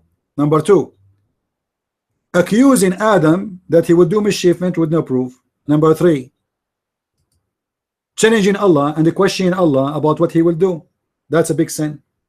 So there's no question that angels in Islam are not holy. So how you call Jibreel Holy Spirit? However, let us continue with the story and show you how stupid this story is. This story alone is enough to prove to you that Muhammad is a false prophet. We have a Muslim in the chat room. Reda, how are you? You want to take the mic? Who is the Muslim who will take the mic and challenge me? So why you are calling me names? Why you are saying I'm a liar? Why Muslims don't have the courage to come to the mic? All right, then let us continue. So Allah wanted to prove them wrong. All right. So what Allah he did, he taught Adam all the names of all things. And then he placed those things before the angels. And he said to them, tell me the names of these if you are right. What does that mean? It means Allah is examining their knowledge. They claim they are right about what? They are right about Adam will do mischievement. Huh? As you see, they accuse Adam that he will do mischievement, so Allah wanted to prove to them that you are wrong. How? He taught Adam all the names. And then he told the angels, after he placed those things in the front of them, okay, tell me the names of those things if you are right. You see the word right? If you are right, let us make it in green. So what is the fight is about? Is about who is right. Allah is right or the angels are right? According to the Quran, look like all the angels in Islam, they are Satan, because they disobey God and they question God. And now Allah himself, he need to prove himself to be right, so he says, if you are right, tell me the names. A Muslim in the chat room, he said, because their knowledge is lower. That's false. The knowledge of the angels are right, because later we will find that Allah, few verses after Allah, he kicked Adam from the heaven. You know, guys, look how stupid the answer is. Later we will find that the angels were right, because Adam was kicked out of heaven. Why? Is that because he was good or because he was sinner? What a stupid book. Let us continue. And then the angels, they say to Allah, glory to thee, of knowledge we have none except what you gave us. So the whole challenge now, Allah is in competition between him and the angels about what? About knowledge.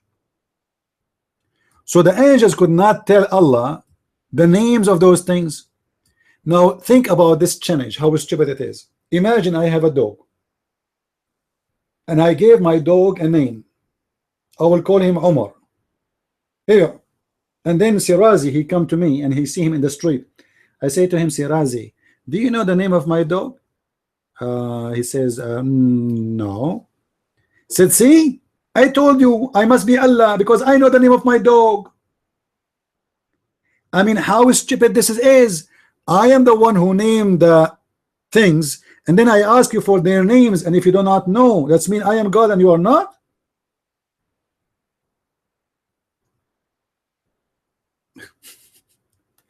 You know what I mean? That's astonishing stupid. If Allah wanted to prove to the angels that they do not know, what about he asked them to name things and then he tell them the names without telling him? You know what I mean? Should be the opposite. If Allah want to prove that he have knowledge of everything, even the hiding things, what about you say to them, okay, name those things for me, name them, but don't tell me. And bring those things and ask me what is their names, and then I will tell you. That will be a real knowledge. But what happened is the opposite, which is proving that the one who wrote the Quran is an idiot. He is an official idiot, because there's no way that God will prove himself to be knowledgeable by saying such a thing. We have SR, his hand is up. Let us give him a chance to talk because he was waiting before. I did not give him the mic. The mic is yours, SR, and go ahead, please.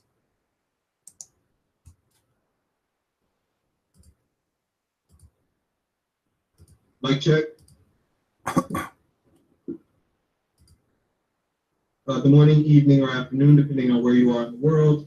I hope everybody's had a good Sunday today or Monday, depending on where you are in the world. First, I would like to say to CP, I thank you for some information about the sacred city that you had spoken about in one of your videos earlier last week, and I really appreciate that because I watched that video. It was very very informative, and I just want to thank you for sharing that bit of knowledge. I'll talk about that later, but I have a quick question that I've been asking to Kesh several times in this room, and it just goes to show how the simplest of questions destroys Islam. The very simplest of questions. Now, Kesh in the room here said a moment ago that he or she believes in the message that was basically revealed. Now, my question was about the message, okay? Questions about the message. According to the Quran, Surah 70, verse 4, according to that verse, it takes the angels 50,000 years, okay? 50,000 years it takes the angels to get to the throne of Allah, and then it's another 50,000 years to come back. My question to Kesht was, how is it possible that we're stuck here in the year 2017 if the Quran is true, that it actually does take 50,000 years to get to Allah and then another 50,000 years to get back? How is this possible? It doesn't say that. Ed Van Halen, can you please post Surah 70, verse 4, please?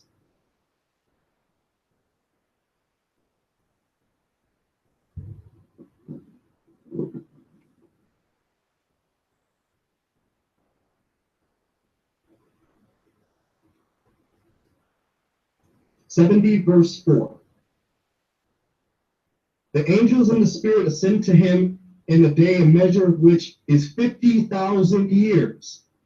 50,000 years. So let's do the math, okay? Actually, Muslims are not good with math, so I'm not going to embarrass you with mathematical questions. That would be the cherry on top of this stomp Islam cake. So that's not nice, okay? And I'm trying not to be as mean as most people perceive me to be. So I'm going to be fair. Okay, so it takes 50,000 years for Jibril, just one angel, to go to Allah, get one verse from Allah, and then reveal that verse to Muhammad.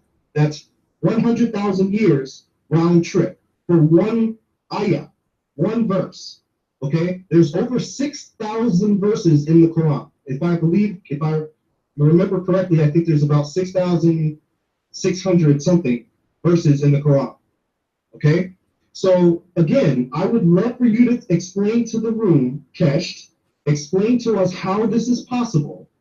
Okay, if one verse takes 100,000 years to get to the earth, and we're stuck in the year 2017. I know that Muslim math and Islamic math is different than actual math. I know that your calendar system is different from our calendar system, which is why we're in the year 2000, and I think you Muslims are like in the year 1495 or something along those lines.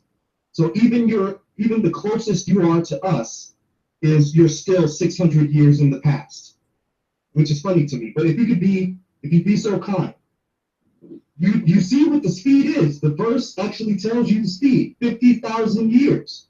So even if they're going Mach 10,000 times the speed of light, however fast that is, it's still going to take, according to the Quran, 50,000 years.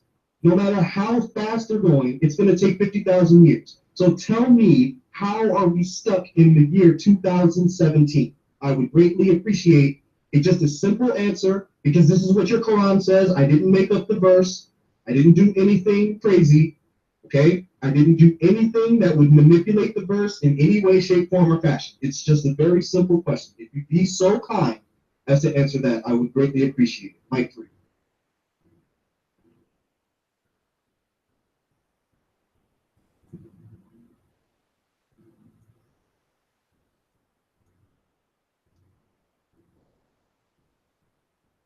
Good afternoon.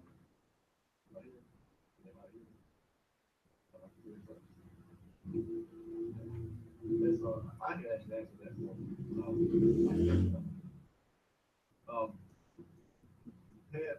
The answer is,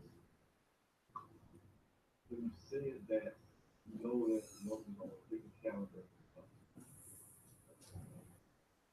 That was the answer. See,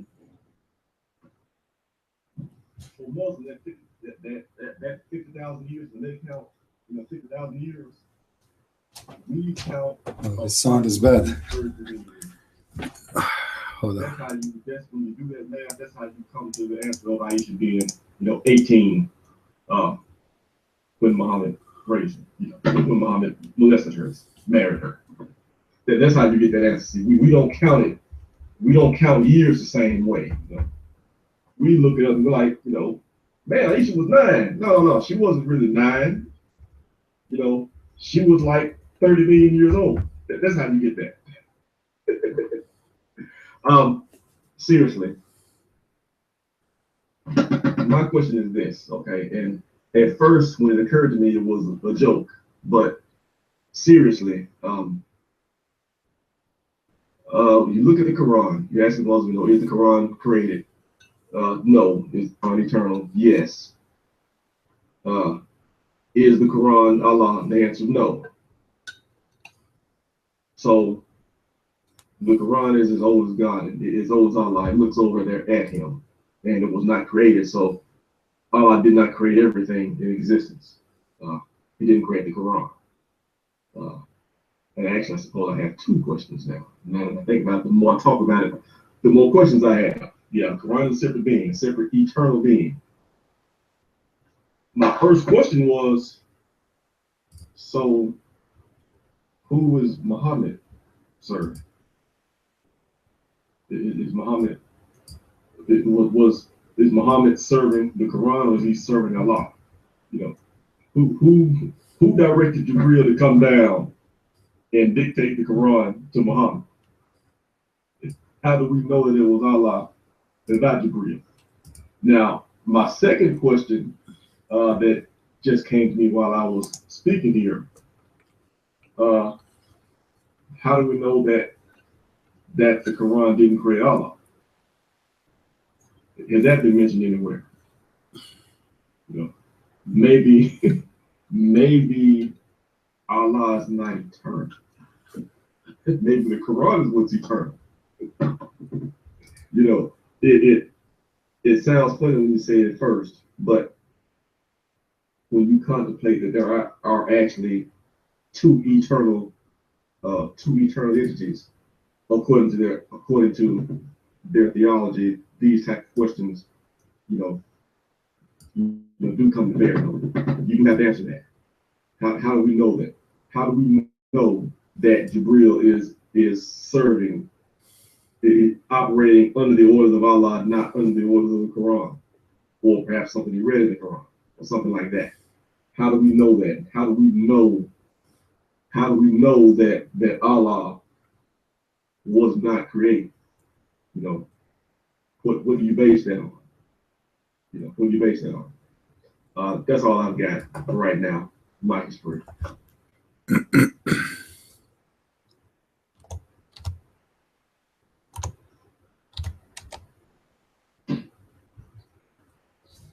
Hi everyone. Well, obviously he was serving himself, yeah. He was serving his desire. He had as much as women he wanted. This is a...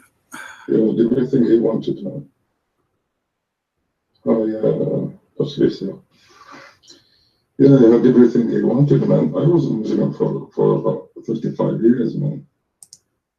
Then I found out that I was fucking, sorry for the language, no bad language. brainwashed, So it's all bullshit. If you check it out, yeah, I mean, come on, man. How could you believe, yeah, on someone, yeah, that he used Allah, yeah, for his own desire. He was a Muslim for 35 years. He divorced, yeah. This guy, he was a Muslim for 35 years and he decided to leave Islam. His son-in-law, he was married to a girl called Zainab, yeah. And she was a really pretty girl, yeah. And one day he went to his house, yeah, knocked the door, and she came out and she was like, with a house clothes, and he fancied her. And then a few days later, a chapter came down, yeah, asking that poor boy, which called Zaid, to divorce that girl that called Zainab, yeah, for Muhammad to marry her. I mean, how disgusting is that? Come on, man.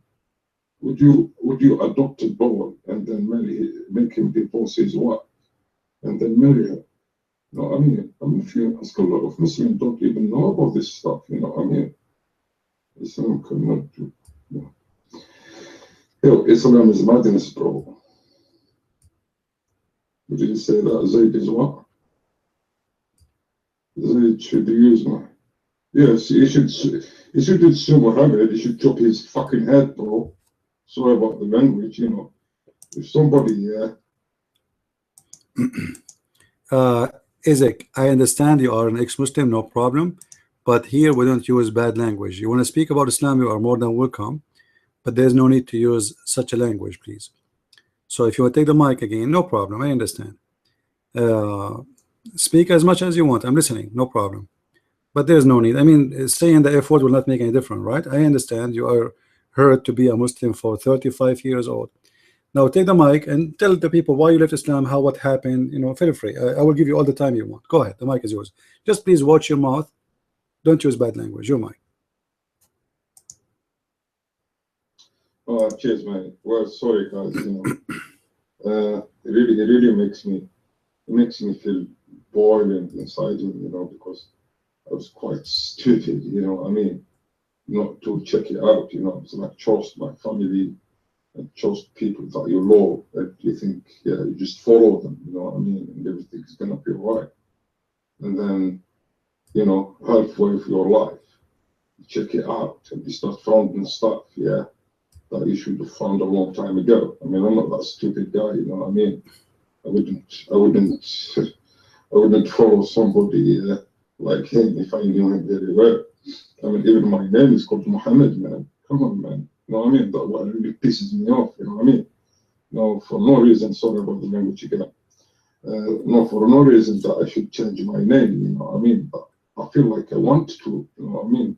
I just feel like I want to change my name. Because I don't like it anymore, because, you know, I've been ripped off. I mean, I've been praying for God for so many years, man. It's like now, yeah, I haven't got any religion, yeah.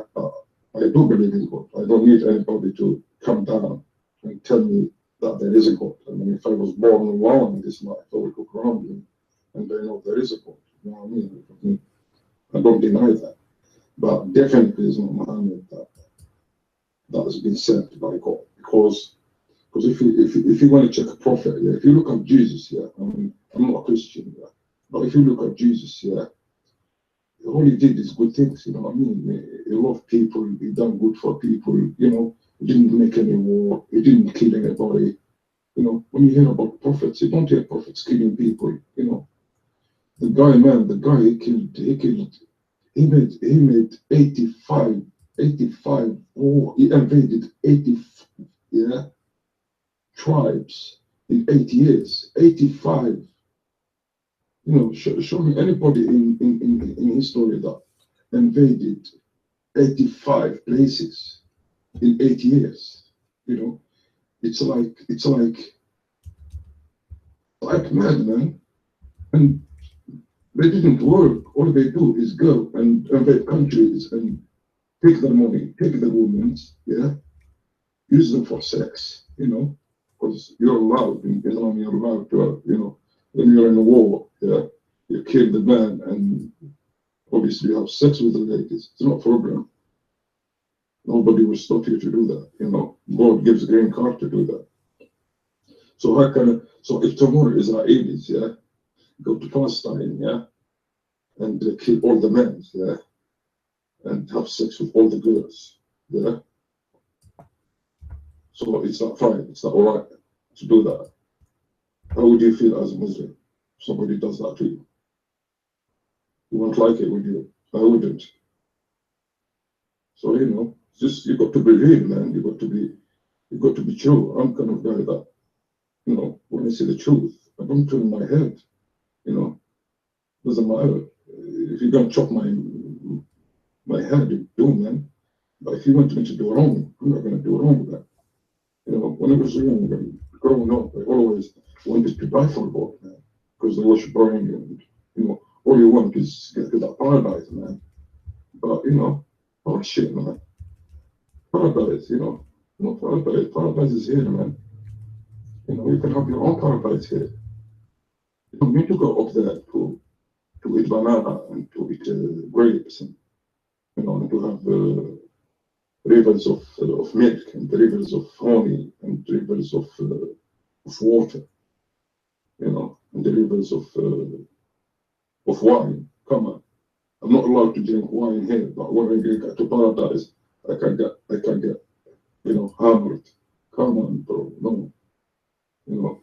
This you can see that, and it tells you that paradise, yeah, it's got like this hurricane, means virgins. For these virgins, nobody has touched them before. I mean, let's be honest, yeah. If you are a Muslim, I'm not. What really pisses me off, yeah. Sorry about the language. Sometimes I make mistakes and, you know, say rubbish. What really gets into me, yeah, it's the girls, man. I feel sorry for them, man. It's like in this life, yeah, a man can marry like 4 women, yeah, and then they go to paradise and there is more women there. So what's the point? What's the point of this girls being in life, man?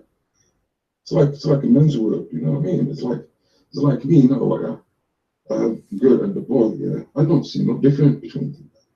Even Islam used to tell me that, you know, the boy is simply mounted than girl. I mean, even in your will, yeah, when you die, yeah, it's like the boy gets like 75% and the girl gets like 25%.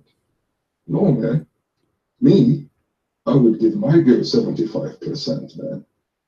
And probably I give my girl 100%. They don't have to work. Isaac, we want to go back to our topic, and as you see, there's a Muslim, his hand is up. He want to maybe respond to you, so stay here. Let us hear what Mr. Osman, he's a Muslim, want to say, and then we can get back to you.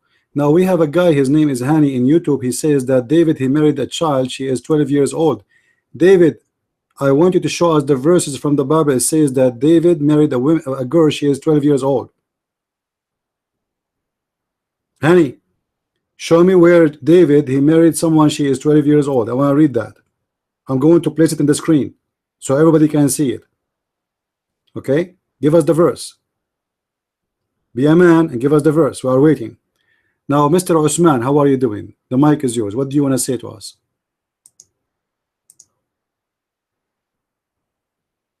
Hello everyone. I am Osman and I am a Muslim, and I thank you, Christian, for giving me time to speak. I want to answer. Yes, Osman from Turkey. I want to answer to a guy. He said that how can Allah? He said that Allah does not give birth to a child. How can Allah be a God? I remember this question. As long as I am concerned, the Creator does the work of creation because He is the Creator.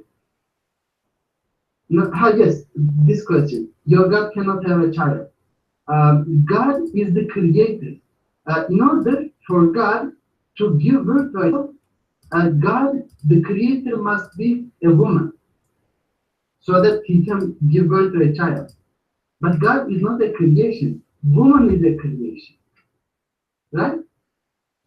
Because no reasonable human being can say that God can give birth to a son or a daughter because He is God. He can do anything He wants. Then He cannot be the self-existent being. If God self-existed before the time, then He cannot have a child. He cannot have a daughter. If He did have a son before the time, then that son cannot be God's son. He can be God's equal, not God's son.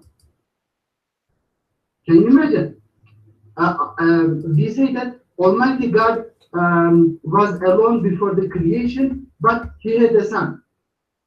Then that son is not son. That is God's equal. That cannot be God's son. Okay? So this is, no, I don't limit God. Suppose that there was no one before the creation, before the time. There was only Allah, Almighty God. And there was someone else who is called the Son. And there was someone else, the third person, the Holy Spirit. We say that God is alone. Therefore, He is the self-existent being. The self-existent. But the father can exist alone on his own. But the son depends on his father for his existence. Though he also is uncreated, he's not created, but he's begotten. How can he be equal to his? All right, Osman. Hold on. You see, many people, they want to speak to you. Please don't leave. Let me ask you a question. Is the Quran equal to Allah? Is the Quran equal to Allah? Mic is yours.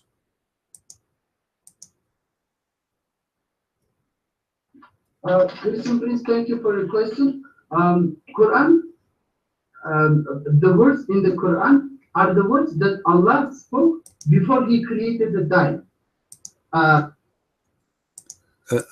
My friend, guys, don't jump, please. Don't jump. Nobody jump.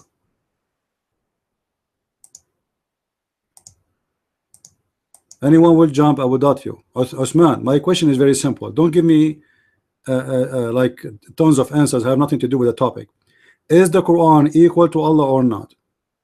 And did Allah create the Quran or not? The mic is yours. Christian, Prince, Allah did not create the Quran. Quran is Allah's words. For example, you said, Osman, tell me. That's wonderful, guys. Did you hear what Osman he said? Quran is not created by Allah. So how the Quran came to exist? If Allah is not the creator of the Quran, the mic is yours. Christian Prince, we said that Allah is the creator according to our belief. Allah is the creator, or Almighty God is the creator. When you, as a person, as a human being, when you utter a word, for example, you said, Osman, did Allah create the Quran? This is a sentence uttered by you just now. This is your word, and this word came out of your mouth. Now I will ask you. What my word? Guys, is my question so clear? I don't know what are you talking about, Osman. I'm saying, if the Quran is not created by Allah, so how the Quran came to exist? That's mean there's two divine Islam, because the one who is not created is divine. Quran isn't created by Allah. So how you say Allah is the creator of everything? When we ask you, is he the one who created the Quran? You say no. Guys, did he say the Quran is not created by Allah? Did he say that? Or I was hearing wrong? Did he say that, Mr. Osman? Okay. So Quran is not created by Allah. So who is the one who created the Quran? As you said, everything have a reason. Can the Quran be dependent by itself? Because you said how Jesus can be exist. In order to be exist, he had to be created by his father. This is what you said. So now we have two uncreated individual, or let us say being, Allah and the Quran. How that can happen? How that can happen? Explain to us your mind. Listen, friends, in this worldly life, the pages of the Quran are created, but the words are uttered by Allah. I say to you, the words are uttered by Allah. And you said that we have two individuals, Allah and the Quran. Two are uncreated, so how can Allah be the only God? Quran is not another individual. Quran are the words uttered by Allah. I explain to you in simple English. No, not true. Because if Allah he says the word or not, it doesn't mean any different, because it is exist already and it's not created by Allah. I ask you a very simple question. Is the Quran created by Allah? You said no. I'm not talking about the Quran as a book today, because there's no such a thing. This is a Muslim creation. I'm not talking about that. Allah did not print a book. It's called the Quran. No, he did not. So I'm not asking about that thing. I'm asking about the Quran, the words of Allah. Is it created? You said no. Okay. So where the Quran is coming from? Your mind.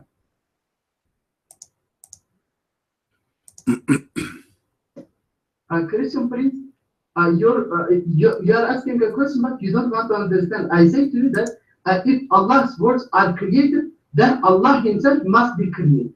Suppose that before the time is created, Allah uttered some. All right, let us take a note, guys. If the word of Allah is created, that's mean Allah Himself is created. Did he say that? Did he say that? If the word of Allah is created, that's mean Allah Himself is created. Okay, Jesus is the word of Allah in the Quran. and he sent down to Mary. And as long the word of Allah cannot be created, Jesus is the word of Allah, so he cannot be created. The mic is yours. Christian priest, you noted a very beautiful question. You said Jesus is Allah's word. Now let us go to that verse in the Quran, because you didn't know, you didn't quote the verse. People don't know what you're talking about. Let me read the verse, please. Let me find the verse and then read to the room so that everyone can see. It was in the 3rd chapter of the Quran, I guess. 40 or 50. Yes. Let me read it in Arabic and then translate it into English, if you allow me. In the Quran, chapter 3, verse number 45, Allah says, okay, I will read it in English, but first in Arabic. إذ قالت الملائكة يا مريم إن الله يبشرك بكلمة منه. Then the angels came to Mary and said to her, O Mary, Allah gives you the glad tidings of a word from him. A word, not the word. Allah does not have just one word. بكلمة منه. Allah gives you glad tidings of a word, just one word. Meaning Allah has many words. Jesus is one of them. Allah has a word, بكلمة منه. Gives you the glad tidings of a word from him. اسمه المسيح عيسى ابن مريم. His name is the Isa, the son of Mary. وجيها في الدنيا والآخرة ومن المقربين. And he will be exalted in this world and in the other world, and he will be one of those who are nearest to Allah. Meaning he is one of the greatest messengers of Allah. As you see, Allah says in this verse, brother Christian priest said that Jesus is Allah's word. That is correct. One of Allah's word. بكلمة منه. He doesn't say al-kalam, but al-kalima. He says بكلمة منه. He is a word from Allah. A word. Okay? I am waiting for your answer, Christian priest. You said that Jesus is the word of Allah. The word. It is not the word, it is a word created by Allah. A word created by Allah. Mike is free. I'm waiting for your answer. All right, guys, be my witness. If it says the word, that will make Jesus God, correct? As long as it says a word, that means Jesus cannot be God. All right, this is your logic. I'm not the one who said so, so I'm going to go by what you said. If we go to chapter 4 verse number 71, it says إنما المسيح عيسى ابن مريم رسول الله وكلمته ألقاها إلى مريم. And his word, not a word.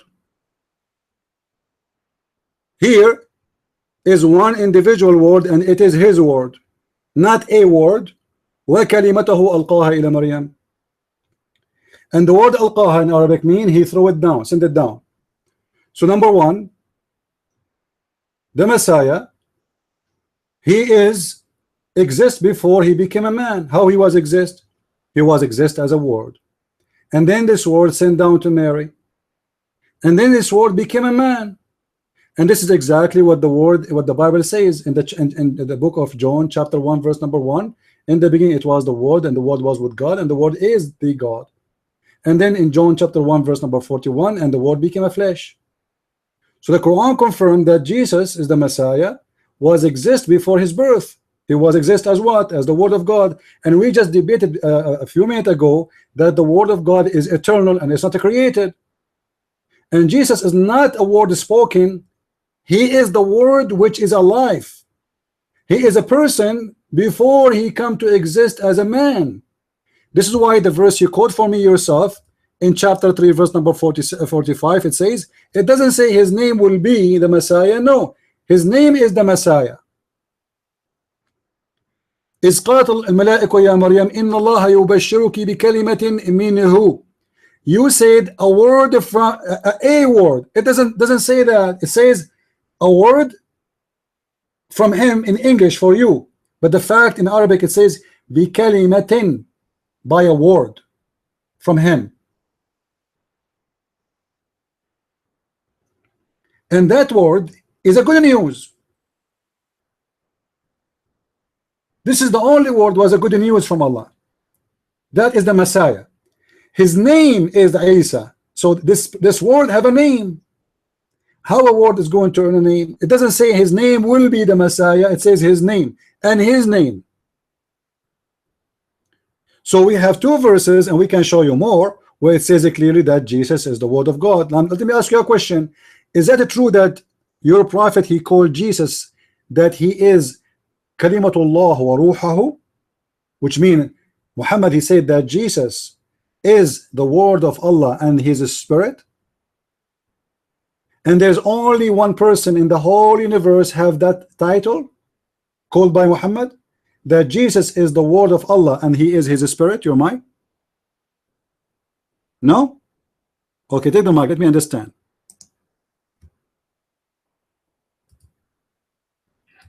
Christian, please, I suppose that you are an honorable person. You are a righteous person, I suppose. And keep this righteousness, every time, because I will read a verse and then you will comment on that verse for me. Allah says in the Quran. You said that. Wait. No, I'm not from Pakistan. Sorry for my English. You said that the kalimatin minhu is not a word from Allah. The kalimatin minhu is not a word from Allah. In Arabic, in order for you to say that he is the word from Allah, you should say bi al kalima. بالكلمة من الله. بالكلمة من الله. He is the word from Allah. There is no al harfi tarif there. The in English. There is no the or al in Arabic there. بالكلمة. It doesn't say بالكلمة. It says بكلمة. بكلمة. Any word من Allah, from Allah. No. I know Quranic Arabic. Christ is salvation. So if we have L, that will make him divine, you are saying, your mic? And sorry for the dot from time to time, because we can talk only one person at a time. Are you saying if we add L, that will make him divine? Go ahead. No, it doesn't make Jesus Christ divine in that verse. But Allah wants to assure to Christians, because this verse have asbab al-nuzul, as you know Arabic. There are reasons why every verse of every chapter is spelled out. For example, one time Prophet Muhammad debated Nazarene Christians, another time he debated the Jews. So every verse has a reason. This verse, the Prophet Muhammad was debating Christians. They said that Jesus Christ is the word of Allah. A man whose name was Abdul Masih came to the Prophet from Nazareth with his group. They said that Jesus Christ is the word of Allah and he is uncreated. He is equal to Allah. Then this verse was sent down. And Allah said in this verse that Jesus Christ is only a word from Allah that Allah created. And then Allah Ta'ala threatened Jesus himself. Wait, let me quote that verse to you. Allah threatened Jesus in this verse. Wait. You know Arabic, and I like that. Let me quote the verse. Chapter 5, verse 17. No, Muhammad debated Christians inside. 5:17. Notice Christian, please. You know Arabic. It says, لَقَدْ كَفَرَ الَّذِينَ قَالُوا إِنَّ اللَّهَ هُوَ الْمَسِيحُ ابْنُ مَرْيَمَ. The second part is important. This part.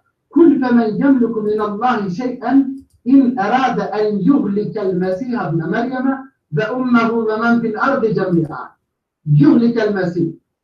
If Allah wants to destroy Jesus, the son of Mary, and his mother, and every living creation upon the face of the earth, who would hold something against Allah? Yes. Who then the translation is wrong from TikTok. Who would hold something against Allah if Allah would want to? All right, I will go with you. So Jesus, in order for him to be God, he should be a person who cannot be destroyed. According to Islam, Jesus is in heaven and nobody was able to destroy him. Why Allah he saved Jesus? Is that because this is his son, or because he is easy to destroy? Your mic.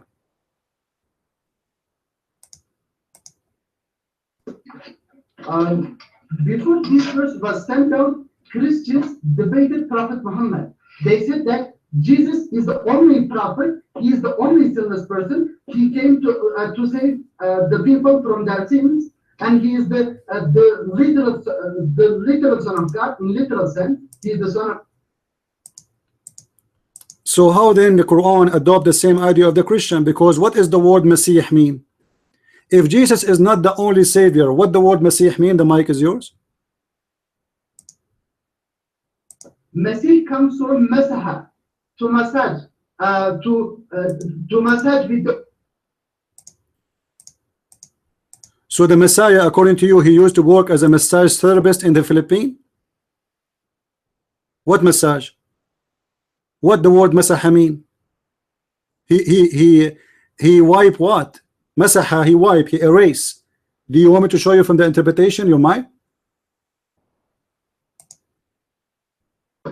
Masaha come. The Masih is the noun. Masaha is the verb. So, as you said, it means to wipe, to erase. Prophet Jesus, peace be upon him, used to masaha people on their head. All right, what Jesus will erase exactly? What Jesus will erase? Explain, please. Your mic. You said everybody heard you. The word masaha, Masih mean he will erase. What the word? What he will erase exactly? Go ahead. He used to give. He used to heal the lepers and the diseased people by masaha. Okay, by massaging people. By this way. This is my challenge for you. Show me one story, either from the Quran or from the Bible, that Jesus was giving massage to people and this is how they healed. Either from the Quran or from the Bible. The mic is yours.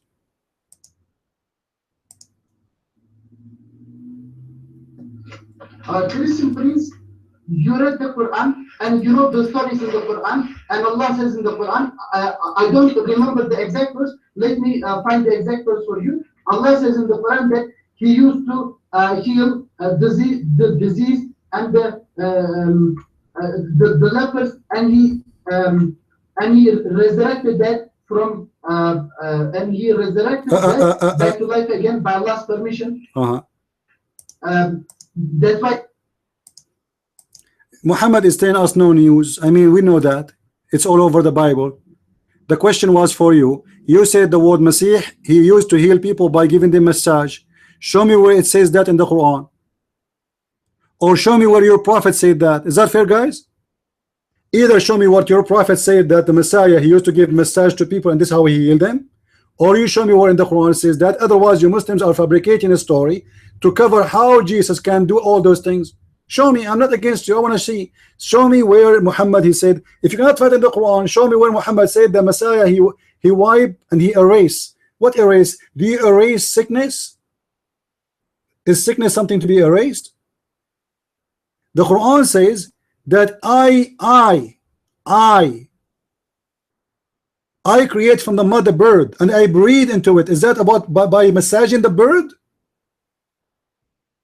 Was he massaging the mud? Hey mud, let me massage you. Do you like it there? Yeah, my shoulder, please. Okay, so then the bird became a bird alive? No. Jesus in the Quran says in the same verse you quoted that he made it from the mud the shape of a bird and then he breathed into it. So how he made the bird a bird? He breathed. This is exactly how Allah he created Adam. He made a mud and he breathed into it. He did not give a massage. The mic is yours. By the way, I like massage. I'm not against it. Go ahead. Christian, please do me a favor, please. Quote Quran chapter 3, verse 49, so that I can proceed quickly. I will quote the Arabic, you quote the English translation. From Sahih International. Okay. No, not TikTok. Sahih International. TikTok is not an Arab. Sahih International is better. Translated by Arab. Let me quote it.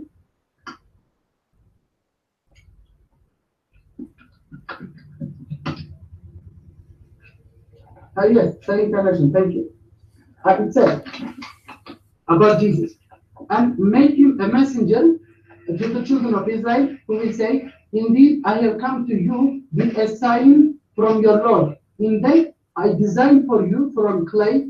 Don't quote anything. I'm reading. I designed, Jesus said, I designed for you from clay that which is like a form of a bird, and I breathe with my hand. I breathe into it, and it becomes a bird by Allah's permission. And I cure the blind and the leper, and I give life to the dead by Allah's permission.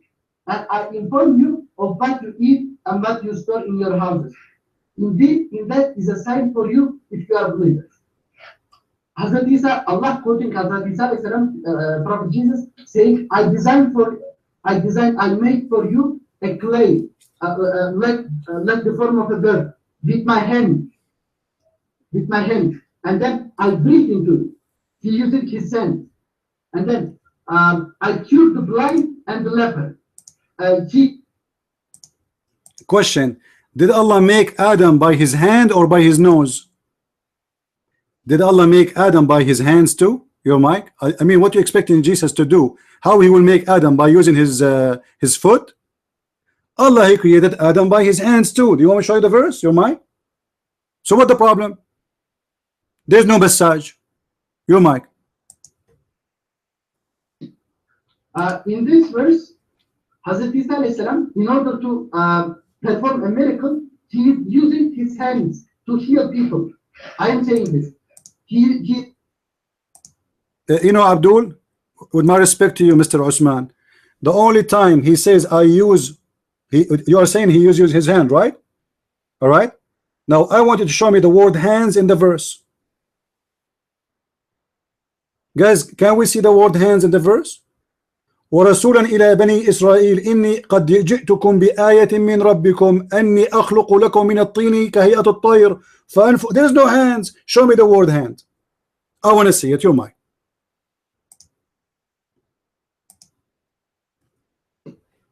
Christian Prince, the hadith, there are many hadiths come to us from the Prophet and from the Sahaba, from the companions of Prophet Muhammad, and the second generation, the Tabi'in, that Prophet Jesus performed miracles by using his hands. He didn't have a magic wand like in Harry Potter. He used his hands to heal. That's mean. Okay, guys. Hold on, man. So you are saying the one who uses his hands, he cannot be God. Is that correct? Is that correct? Say it, please. Say the one who uses. So what's the problem then? Guys, Jesus, he created the by his hands. I mean, so why you are mentioning that to me? Same time, the verse doesn't say that. You are fabricating things. It doesn't mention the word hand at all. No hand, no foot, no nose, no toes. What's wrong with the Muslims? So why you are quoting this for me? You're wasting my time. So what is the problem now? Jesus, he created a bird and he breathed into him. When Jesus, he breathed, what is that breathe exactly? It's life. How a human he can give life? You want to tell me it's a miracle? Yes, it's a miracle. You want to tell me it's from Allah? Who care? This is a claim. You cannot prove it. But what we can prove from this story, that Jesus, he can breathe the same as Allah. He breathed into Adam. How Allah created Adam? He used his hand too. He used two hands. Both of them, they are right. He made a clay. He fashioned him in the shape of a man, and then he breathed into him. It's exactly what Jesus did. So what the problem? Your mic. Go ahead. Christian, please. You asked me a question. You said that you asked a question about the origin of the word Messiah. Masih. So I said I quoted this verse. It's not about whether Jesus is God or not, or whether. If the one who says that he used his hand is doing massage, that means Allah is a massager too. Because Allah, he says, I created the earth and the heaven by my hands. I created Adam by my hands. I created the trees by my hands. So does that mean Allah was doing massage? I like your logic. Take the mic and say Allah was doing massage. So he was the Messiah too, because he used his hands.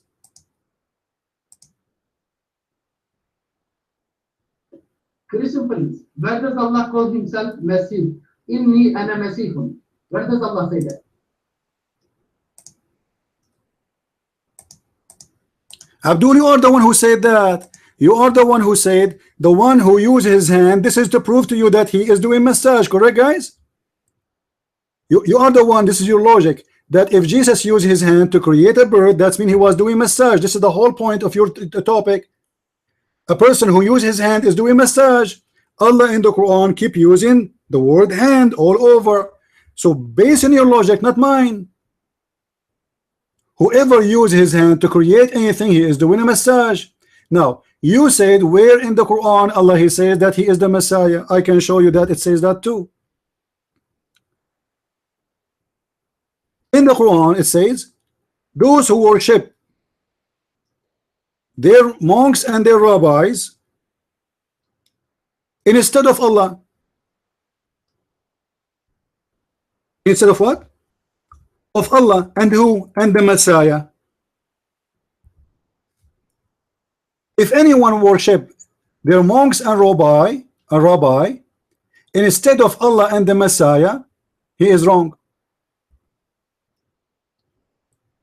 And I believe that Muhammad, when he said that verse, at that time he was a Nasara.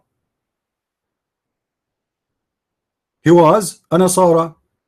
If we go to chapter 9 verse number 31, it says اتخذوا أحبارهم ورهبانهم أربابا من دون الله والمسيح. Let me translate word by word, not by the Muslim translation, which is false. It says those, let me show the screen, everybody can see. Hold on. Obviously at that stage Muhammad was a Nasara, not a Christian. Nasara, he's a cult like Jehovah's Witnesses.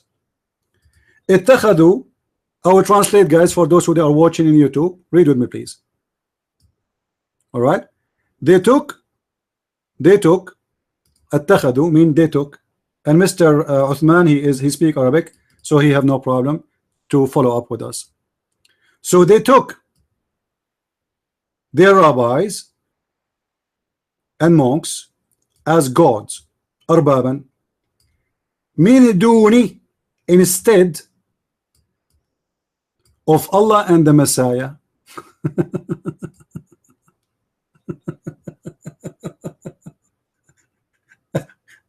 The Muslim, they try to explain that to you. They say, oh, he says, you know, he said instead of Allah, and they worship the Messiah too. But it doesn't say that. It says those who took their monks and their rabbis as gods instead, min dunillahi wal Masih ibn Maryam, instead of the Messiah, and instead of Allah and the Messiah. And they've been ordered to worship one God, and this is what the Christian believe. The Christian don't believe that we have three gods. They believe Jesus, he said, the one who saw me, he saw the Father. Is that correct, Christians? The Muslim, they keep saying to us, where Jesus said, I'm God. Well, here we go. They ask him, show us the God. Who is God? He said, the one who saw me, he saw the Father. How we can see the Father? By seeing Jesus. Who is he then? So here it says they took their rabbis and their monks as gods instead of who? Allah and the Masih. Now we go back.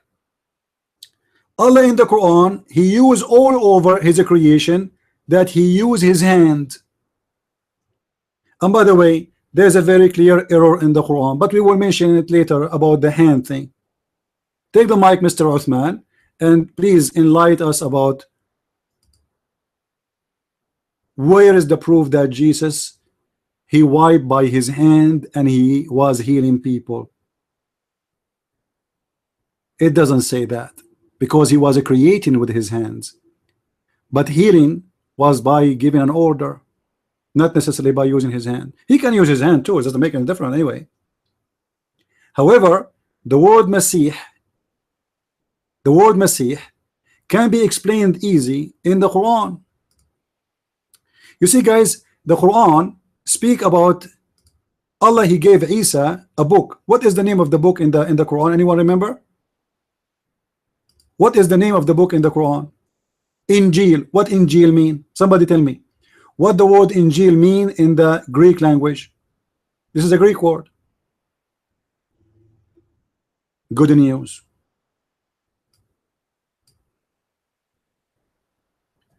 Obviously, your God, Allah, He is copying from the Greek Bible, not the book which supposedly was given to Jesus. Why?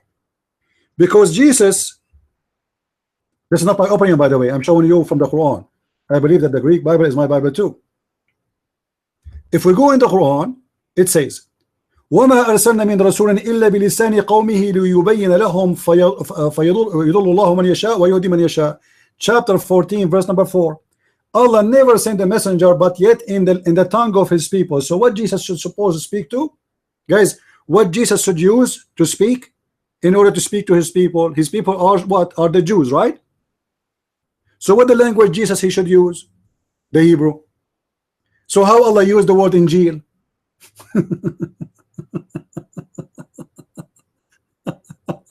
I mean, this is really a scam. He is saying to us, Jesus will not speak to you unless he speak Hebrew, because we never ever we send a messenger to anyone unless he speak the tongue of his people. And by the way, yet they say to us Muhammad was international prophet, but yet the Quran says we never send a messenger unless he speak the language of his people. And then Allah, he stole words from the gospel, which is in Greek obviously, and he called it Injil, which very clear evident that Muhammad was copying from a Greek book, not a Hebrew one. This is why he used the word Injil. Now, based on this, Jesus is the good news. Jesus is the good news in the Quran, chapter 4, verse 171.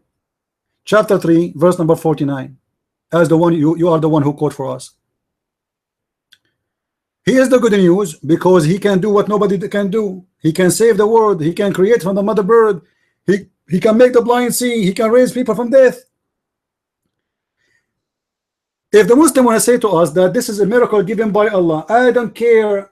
The second I can create from the mother bird, I am a creator too. And there is no proof Muslims they can put in the table to prove to us that Allah can do what Jesus can do. And we will give the mic to Mr. Osman. I hope he's patient with me. Osman, do you have a proof that Allah can do anything of what Jesus used to do? Except saying that Allah is the one who gave him this power? It's a claim. Prove to us that Allah can do any of those things Jesus did. Your mic. Go ahead, Mr. Osman.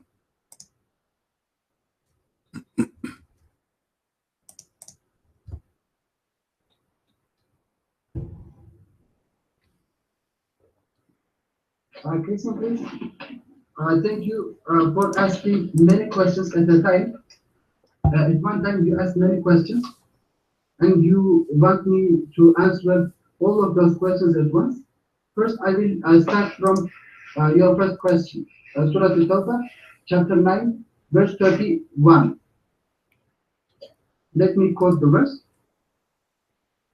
We will see who is very still. You said that in the translation of this verse, yes, thank you. They have taken as Lord besides Allah their rabbis and their monks and the Messiah, son of Mary. This is correct translation, but I will first show the mistake that this Arab Christian did. I will read from Arabic so that you can understand. You can see the mistake. اتخذوا أحبارهم ورهبانهم أربابا من دون الله والمسيح ابن مريم. The mistake, according to Arab Christian, it says min dunillah wal masih ibn Maryam. The word va and connects the sentence to Allah, meaning the Christians and the Jews have taken their rabbis and their monks as gods besides Allah and besides Messiah, as if there are two gods, Allah and the Messiah. The mistake is there is taqdeem and ta'khir. For those who know Arabic, they can understand, or English, hyperbaton. The poetic image is called hyperbaton. This is a literary device called hyperbaton, or in Arabic, taqdir and ta'khir. Meaning a word is taken forward, is taken forward in the not hyperbolic, hyperbaton. Look it up in the Oxford Dictionary. And this Arab Christian note, hyperbaton. Look it up in the Oxford Dictionary. Hyperbaton in Arabic, taqdim and ta'khir. Meaning that the word Masih is brought later than Allah, but the correct place of the word Masih is at the beginning of the sentence. We see this in many places in the Quran, meaning that اتخذوا أحبارهم ورهبانهم أربابا من دون الله والمسيح ابن مريم. Meaning أحبارهم ورهبانهم والمسيح ابن مريم من دون الله. The correct place is this. I hope Christian friends understand. He deliberately misunderstood the verse, and he deliberately mistranslated the verse. Hyperbaton, yes. Thank you for the definition, Phil.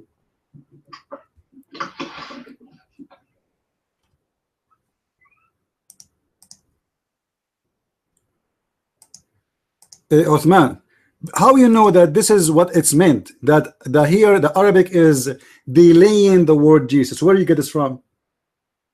How you come with this conclusion? The Arabic appearance is so clear. It says clearly they took their monks and their rabbis as gods, not beside Allah. And you made a fabrication translation. It says instead of Allah, not beside. Min dun without. So they did not take him beside. No, they said without or instead of Allah and the Messiah. So you are trying to say this is a delayed word. This is your assumption, trying to find a solution for it. But the word is so clear. Can't Allah, he says, those who took their monks and their rabbis and the Messiah as God instead of Allah? He can. That will make it simple and make it clear. So are you saying that your God Allah is in purpose confusing us? However, as long you are good in Arabic, take the mic and continue and tell me what I ask you. Can Allah do what Jesus did? If yes, show me a proof. I want one proof that Allah, he can do what Jesus did. The mic is yours, Osman. Okay. Go to, brothers and sisters, go to chapter 13 in the Quran, Surah Al-Ra'd, chapter 13, verse number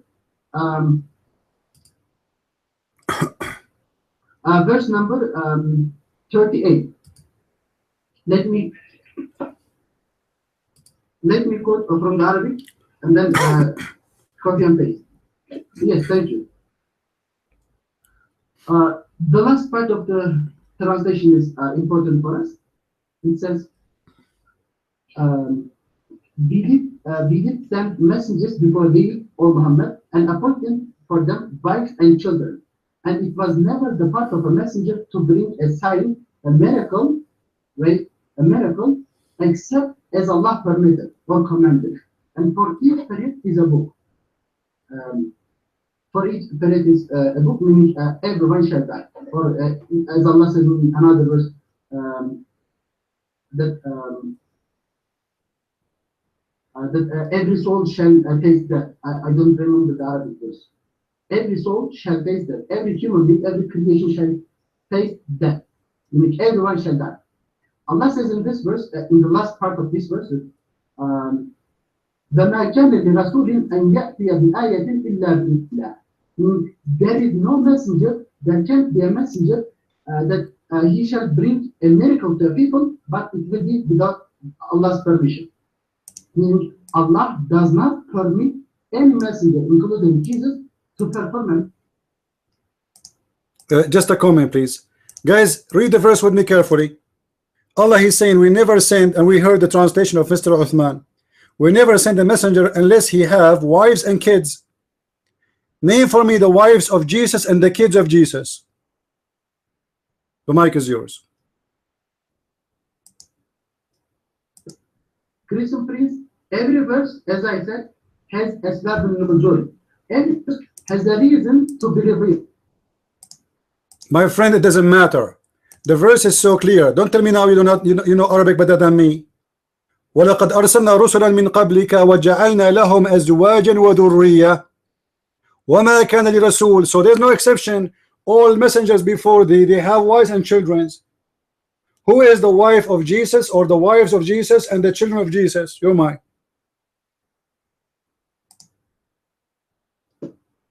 Christian priest, in the Quran, Allah says such words. For example, in Surah At-Tawbah, let us go to chapter 9 and verse 30 and 31. There are exceptions. I will show this. It says, وَقَالَتِ الْيَهُودُ أُزَيْرٌ بْنُ اللَّهِ وَقَالَتِ الْيَهُودُ أُزَيْرٌ بْنُ اللَّهِ. And the Jews said that Ezra or Uzair is the son of Allah. Now, we will generalize. We will say that all the Jews in the world said that Ezra described in the Old Testament, is the son of Allah. All the Jews said that. Can we generalize this? Or should we? Yes, we have to generalize, because you are the one who said if you are using the L, you make it with definition. So he said al-Yahud, all the Jews. He said the Jews. He didn't say some of the Jews. Can't your God Allah says that some of the Jews? Now show me, where are the Jews who worship Ezra? Who's Ezra? There's no such a thing. It's a lie. Don't tell me there's an exception. لَقَدْ كَفَرَ الَّذِينَ قَالُوا اللَّهُ ثَالِثُ ثَلَاثَةٍ. Those who say that Allah is one of a third of three is kuffar. But that are all the Christians. And the same you are, the verse you are quoting, قَالَتْ الْيَهُودُ, the Jews, they said. He didn't say some of the Jews. He didn't say the tribe of Qurayza. He said the Jews, they said. Can't he say, because if not all the Jews they say that, it means this is a sect of them. Is that correct, guys? As an example, if Jehovah's Witnesses said something and I am talking, I will not say the Christians said that, because the Christians don't accept what the Jehovah's Witnesses is saying. I will say the Jehovah's Witnesses says that. So obviously it must be a sect, not of the Jews, because it disagree badly, because simply they worship a guy, his name is Ezra. And until now we could not find anyone in history of any Jew who worship a guy, his name is Ezra. Never. So we go back to zero. Can your God Allah do what Jesus did, or what you gave me right now, that Allah is the one who gave a permission? But who is the one who is saying that? Allah. Okay, you know what? Moses, he was able to do miracle because of me. My name is the Christian Prince. I mean, this is funny. Correct, guys? This is the proof you have? That Allah, he said, I am the one who gave it to him. Okay, I am the one who created you. I am the one who created Obama. I mean, this is the most silly argument, Mr. Uthman. Give me a proof that Allah can do what Jesus do. You know, Uthman, if you go to the court, I don't know if you have any knowledge of court. I have a degree in Islamic law. In order to give a proof, you have to give a proof written by the hand of your opponent. Is that correct, guys? If you write a paper and you sign it yourself, the judge will laugh at you. So you are giving me a paper signed by you Muslims and saying this is the proof. If Allah is the one who gave any prophet a miracle, how come Allah, he said to Muhammad 3 times, read, and still Muhammad cannot read? Huh? 3 times Allah saying to Muhammad, read, and Muhammad, he died and yet he cannot read. You're mine. If Jesus said to a donkey read, he will read all languages. Trust me. Even if he was like Zechariah. Go ahead. Christian faith, you know that the sign that the prophet shall be known by is his illiteracy. He is an ummi. He shall be. Hold on, guys. Nobody jump. People in the room, please don't jump. Narrow gate. David, narrow gate. You are jumping, guys. Don't make me red dot you. Osman, give me the verse that says that a prophet will be known by being illiterate. I want to see it. Where is that? Where we can find it? You're mine.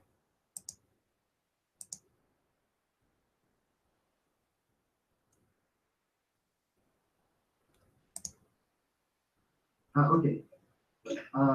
You are asking certain verses from the Quran. I'm not a hafiz, but let me search it and then quote it to you. In many places, Allah says that the Christians shall know the prophet, the only prophet. Let me find it. Yes. Surah Al-Araf, chapter 7, verse 157. Chapter 7, 157. Someone quote that verse from the Quran, please, English translation. Yeah, yes. 157.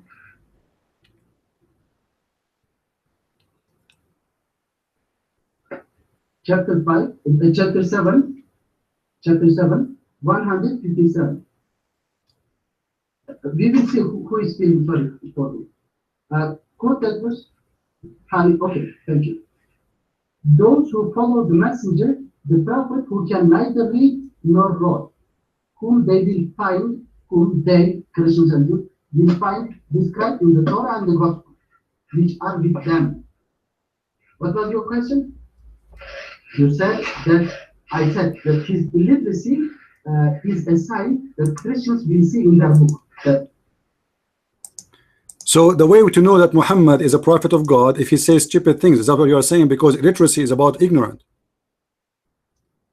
Is that you are saying that in order to be a prophet you have to be ignorant?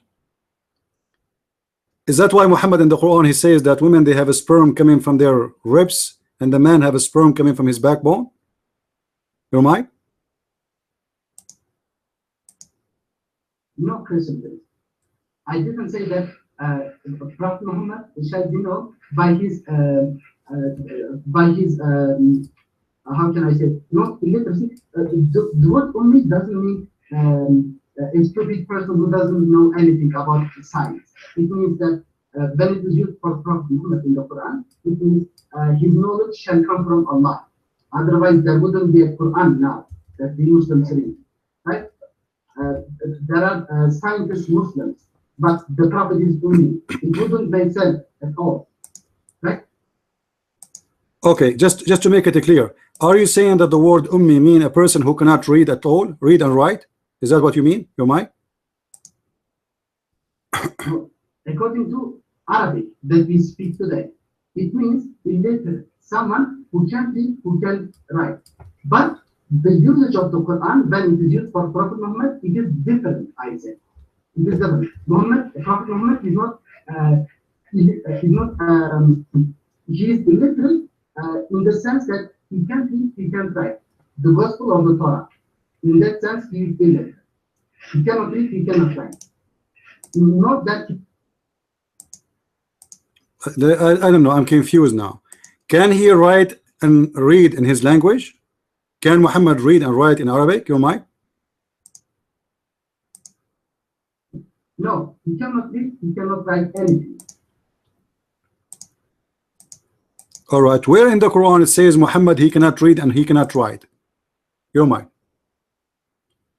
You quote for me, it says your prophet is illiterate. But that does not mean he cannot read and write.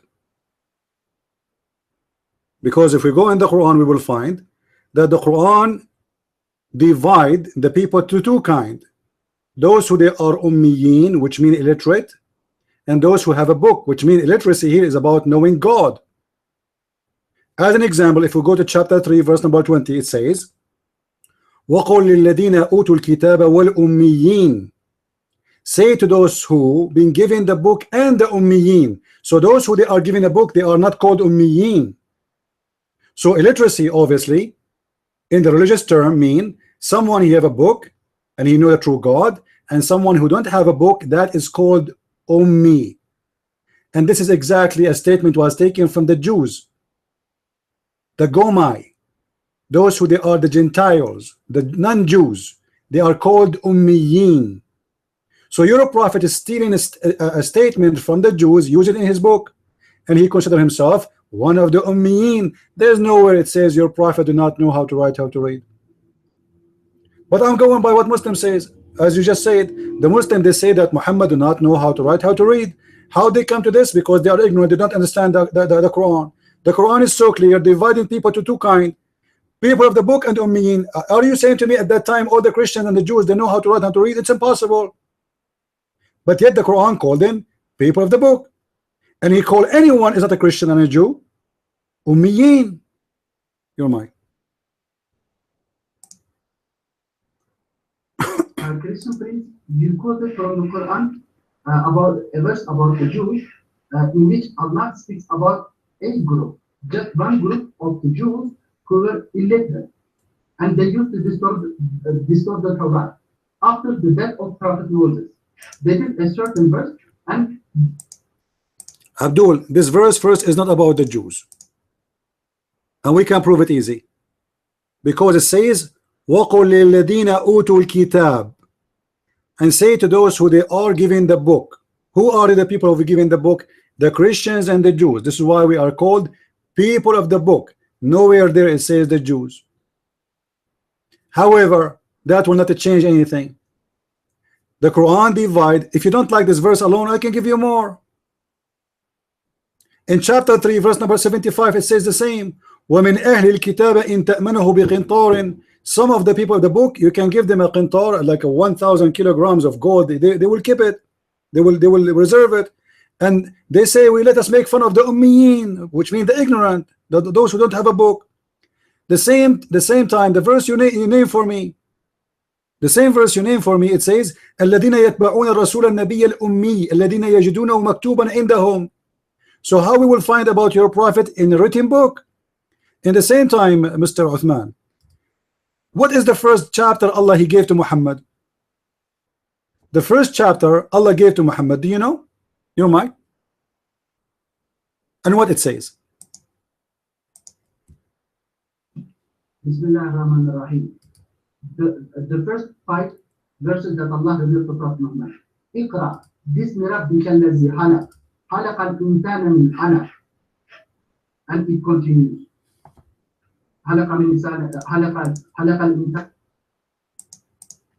What Iqra mean? What Iqra mean? So the first word Allah he said to Muhammad, Iqra. The mic is yours. What Iqra mean? Go ahead. Iqra means recite. Jibreel, the Archangel Gabriel, repeated the same word. Are you saying Muhammad he cannot recite? A guy he said to me recite. I said to him I cannot recite. I just did. Guys, by saying the same word he said, I just recited the word. Correct? You see why I say I'm not insulting Uthman, but I say the Muslims have a lack of intelligence. If a Jibreel he said to him recite, how he said to him I cannot recite? He just did. The guy he just taught him one word. How many words he told him? He said to him Iqra. He said Ma ana biqari. So if he's saying I cannot Iqra, he just said the word. Try to find better solution, Usman. What the word Iqra mean? The mic is yours. Because what you said, it's mean recite, it is not smart. Actually, the word recite is about quoting something in your mind. Is that correct, guys? From your memory. And Muhammad had no memory of the Quran yet. He never been given Quran. This is the first word ever he heard. He has 0 Quran in his memory. So what recite? Recite is about quoting something from your memory. Are you saying Muhammad is a fabricator of the Quran and there's nobody taught him the Quran, so he should recite the Quran because even though before Allah talked to him? So what Iqra mean? Try again, your mind.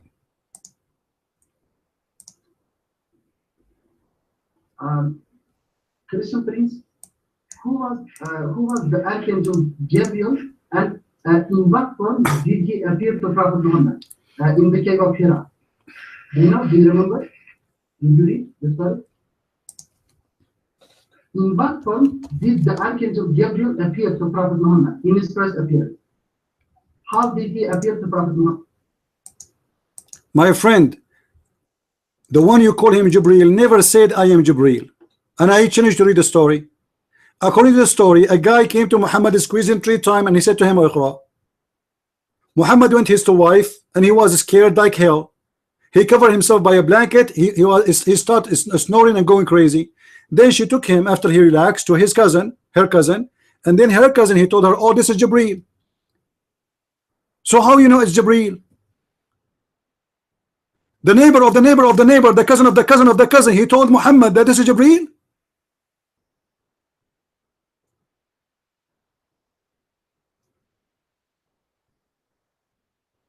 So let us go back to the question from zero.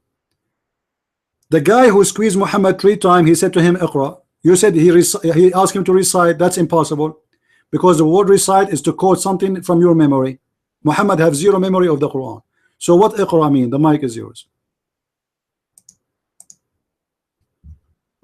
Christian Prince, you told a lie to these people. You said that Waraqah bin Nawfal said that it was Jibreel.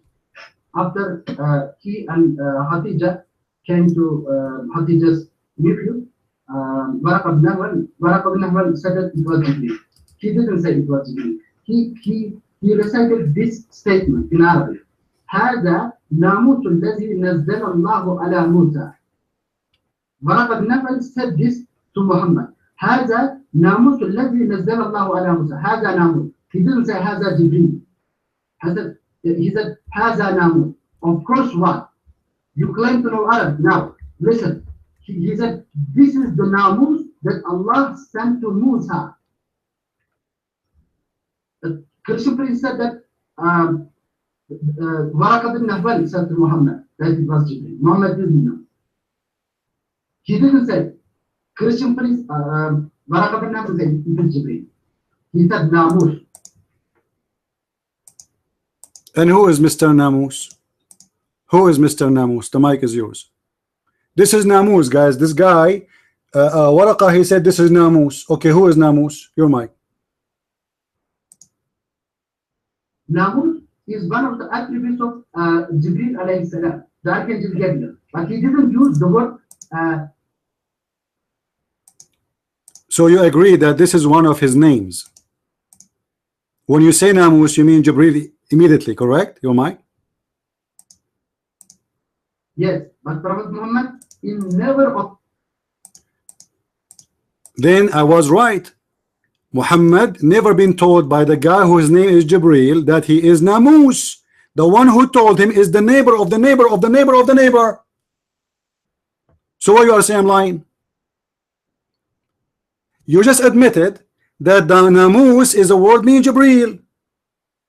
And who is the one told Muhammad that this is Mr. Namus? Mr. Namus himself? No. Allah? No.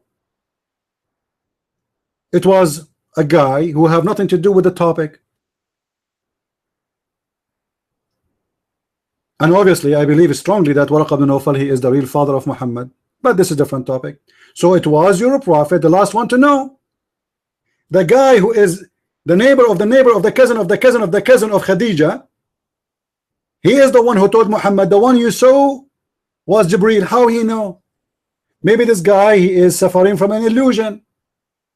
How we find out? How come Muhammad did not notice that this is Jibreel, but the guy who is the neighbor of the neighbor of the neighbor, the cousin of the cousin of the cousin, he was able to find out? Your mic. Christian Prince, while you are proving your grudge against Islam, you forget your own holy book. I will give an example from your holy book because you don't want to understand these stories that happened before the prophethood came to Prophet Muhammad. He was a human being before the prophethood came to him. He was a human being. a dead man, Waraq bin Nawfal, was a knowledgeable man in Christianity, right? And Muhammad was a normal man. No, my friend, he was a Nasara, and Nasara are not the Christians. This is why he was a heretic man like Jehovah's Witnesses. He's a cult like the Mormon, and he is no Christian. And just to prove to you that Muhammad is his made, is it true that when Waraq ibn Nawfal he tried to commit when he died, Muhammad tried to commit suicide? Is that true? That when Waraq ibn Nawfal he died, Muhammad tried to commit suicide? Yes or no? You're Mike.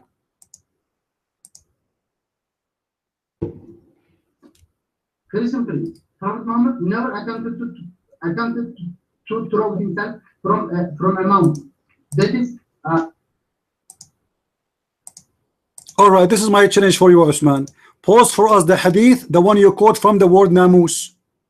Guys, is it him who quote for me the word namus from a hadith? Is it him? Quote it. This is Sahih al-Bukhari. Quote the word for me. You're Mike. It is there. Go ahead. Did he leave? No, he's here.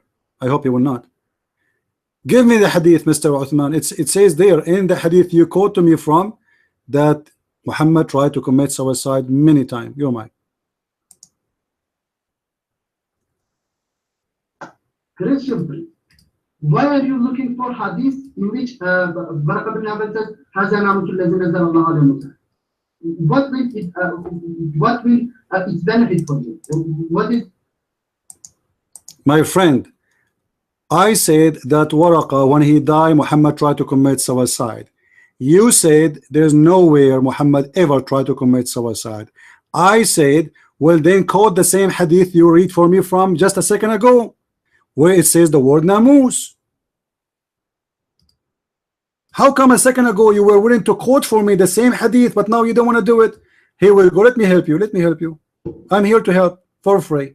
This is what we do here. We help Muslims for free. This is the hadith. This is the link.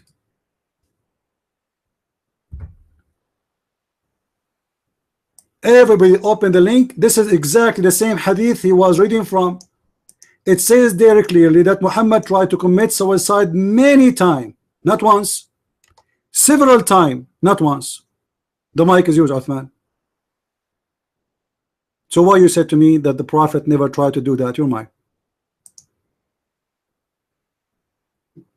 Christian, you quoted from a certain part of Sahih Bukhari, and I will read the first page of Sahih Bukhari, because as you know, there are degrees of ahadith. There are weak hadith, there are beautiful Here we go. and there are authentic hadith, right? Now let us read the first page of Sahih Bukhari. When you quoted for me the word namus, you were quoting me from a weak hadith? Guys, is it him who used the same hadith? A second ago, the hadith was correct and was fine and healthy and have vitamin A and B and D. And you wanted to prove me wrong by saying, well, no, the word what it says is there. It doesn't say Jibreel, it says namus. So why you were quoting for me a weak hadith if it was weak? Amazing. Now, this is my challenge for you. Show me where it says that this hadith is weak. You're mine. Don't read for me the first page of Sahih al-Bukhari. Show me where it says this hadith is weak, my friend. I want to see it. Go ahead. And if it's weak, why you were using it a second ago? To lie to us with a weak hadith? Huh? You were trying to fool us? So you were quoting a weak hadith, right? You're mine.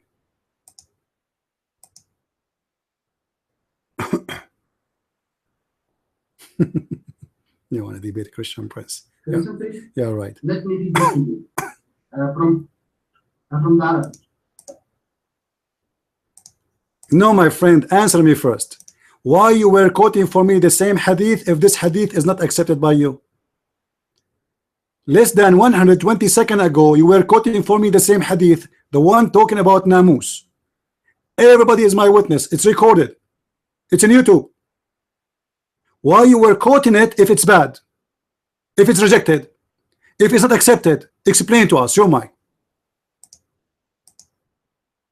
Christian, please. I hate ignorance. Really, I hate ignorance. I didn't say the hadith that I read is a big. That is, I didn't say that. Let me continue. Finish my sentence. Then don't waste my time. Either you say it's weak, it's rejected, or you say it's accepted.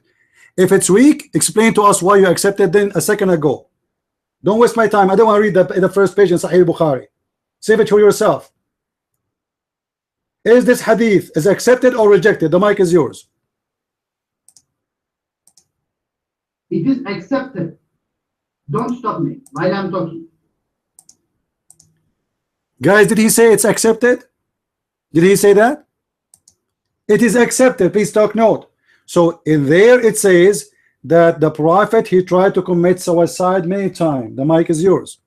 Explain. What's wrong with your prophet? The wrong with my prophet is very clear. Now, I will show your ignorance in your own mother tongue.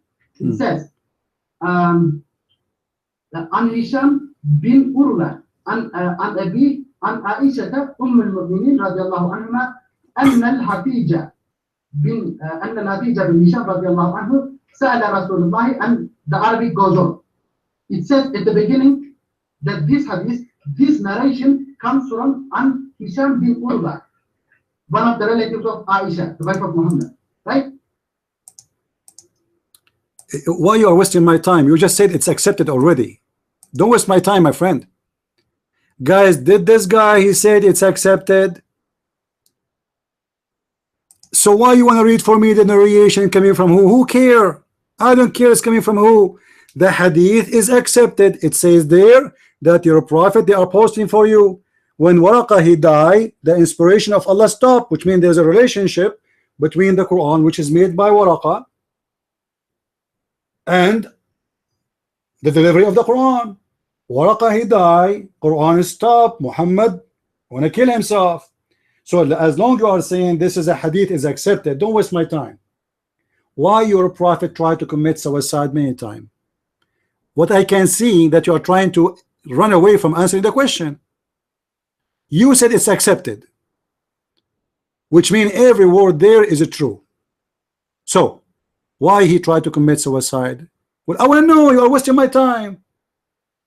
People, they want to know. You just said it's accepted. So why we will discuss if it's accepted or not anymore? You said it's accepted. Thank you. Thank you. Thank you. Thank you. May the moon God bless you.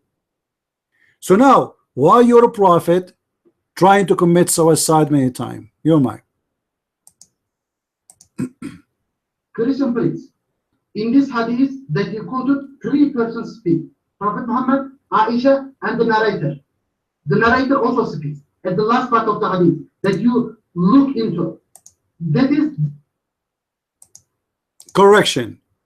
In this hadith, none of those names you mentioned is speaking.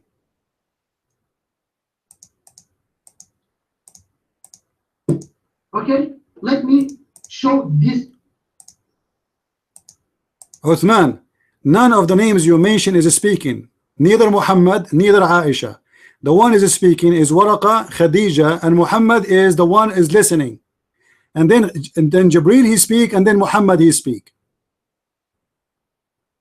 As long you are saying that this hadith is accepted, the whole hadith is accepted. We cannot take apart. You said it's accepted. The storytellers are the same. The reporter is the same. So either we accept what it said or we reject what it said. We asked you, do you accept what it says? Is this hadith is accepted? You said yes. Everybody heard you. عن عقيل عن شهاب عن عبد الله بن محمد عن عبد الرزاق عن مؤمر عن الرازي عن عروة عن عائشة رضي الله عنها قالت. We asked you, do you accept that? You said yes. That's it. So why your prophet tried to commit suicide? Your mind. Christian priest, you speak in a very, very beautiful way. And you stop me at where you want. Don't do that if you want me to answer it. Okay? All right. Don't stop me. Now, it says at the beginning of hadith, when Imam Bukhari began to collect these hadiths from people, he met some people and he asked them, to give him certain hadith. It says in this hadith, for example, it says حدثنا يحيى بن بكير قال, meaning there was a man, Yahya bin Bukayr, and this man came to Imam Bukhari, the author of this book, and he narrated this hadith to Imam Bukhari. That's why the one who quotes these words, the words of Muhammad, the words of Barakah, the words of Khadija, is this man. At the beginning of the hadith, he said, Bukayr, Yahya bin, this man is quoting the hadith. And he says, no, only Khadija, Barakah and Muhammad speaking. No, the narrator is also speaking because he is quoting this hadith to author of this book. Okay? Abdul, listen to me. Somebody narrate the story, he is not part of the story. Did you get it? If somebody said the Christian prince said, it doesn't mean he is speaking in the story. The one is speaking in the story is Khadija, is Muhammad, is Waraqa, is Jibreel, and there's no third party. As simple as this.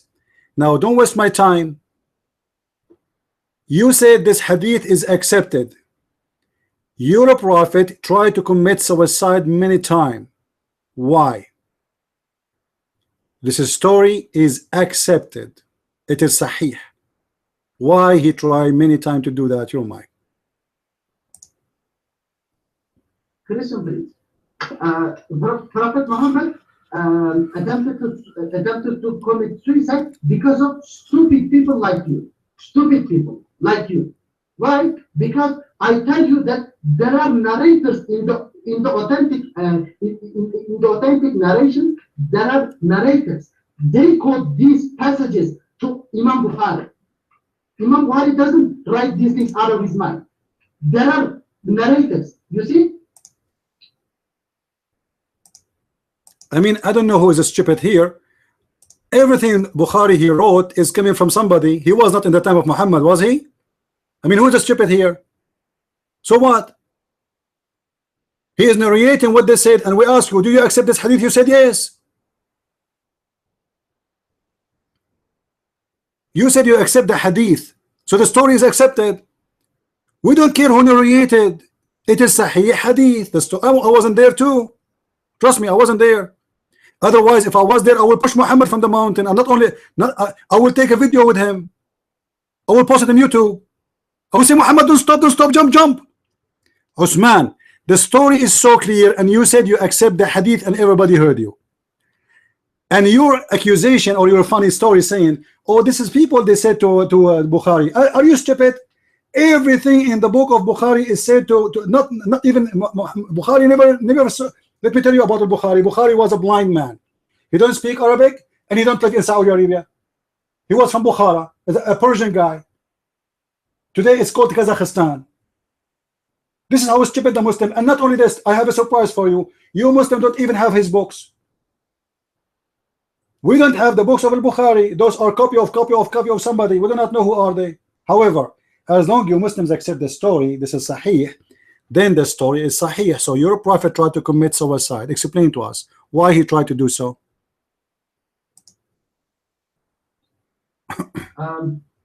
Let me explain to you this hadith in a clear way. The last member of the chain of narration in this hadith is Urwa bin Zubayr. Urwa bin Zubayr, the last person. And this last person is Aisha's relative. Okay? Aisha's relative. And Hazrat Aisha, the mother of the Mu'mins, narrates this story from the Prophet and tells this story, this passage to his relative, Urwa bin Zubayr. Okay? Urwa bin Zubayr. And Urwa bin Zubayr narrates this story to the later generation. And it goes up to Imam Bukhari. And Imam Bukhari takes this from, what was the name? From Yahya bin Bukayr. Yahya bin Bukayr narrates the hadith, and then he quotes on the hadith. In the same passage. He quotes on the hadith. And then you Christians take this and say, see, in this hadith it says that Prophet Muhammad attempted to commit suicide. No. Hold on. Guys, this guy he quote in the hadith. Show me where it says he quoted in the hadith. Show me where it says that. The story, all of it is reported from Aisha. All of it, with no exception. Show me where this guy name appear after we start with the narration. It says narrated from, and there's nowhere after that any name appear. No name appear. Let me ask you, Uthman. Is it true that your prophet, he used to imagine things happening but they never happened? In other way, he was mentally ill, your mind? Christian priest, I don't use websites like you Christians. I use the original book. I have a book in my hand. That is Sahih Bukhari. I don't use website. I quote it to you. Sahih Bukhari, the hardcover. Sahih Bukhari, English translation, first volume, chapter 3, page number 46 and 47. And I quote it to you from the Arabic. You see, I don't use websites. This is the original book, not a. All right, can I do something for you? Narrow gate, for God's sake, man. You keep jumping. Narrow gate. Narrow gate, are you there? You keep jumping the mic. Change your control bomb. Don't copy and paste with control bomb. You jump the mic. Osman, what if I do you a favor?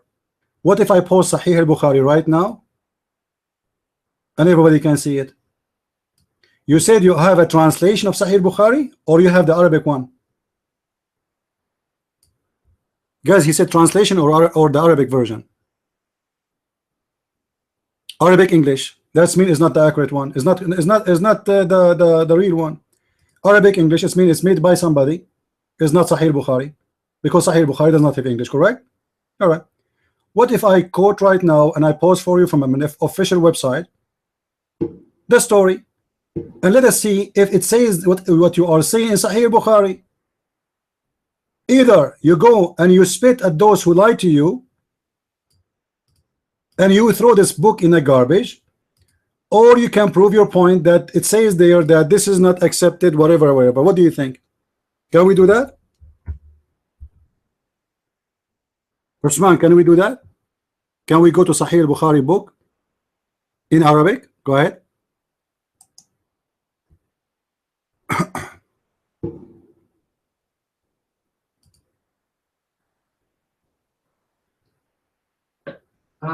Christian priest, you said that. I said I have a hard cover of Sahih Bukhari in my hand, and I said that it is interlinear. You said no, it is not original because Sahih Bukhari didn't speak English. Prophet Jesus didn't speak Greek, therefore Injil is not original. And that will make it not original, that will make it translation. Thank you very much. We agree that any book is written not in Hebrew, not in Greek, not in Aramaic, is a translation. What's wrong with you? You are the one who said in Sahih al-Bukhari, in the Arabic version, it says that. I say this is not true. Guys, this is the page of Sahih al-Bukhari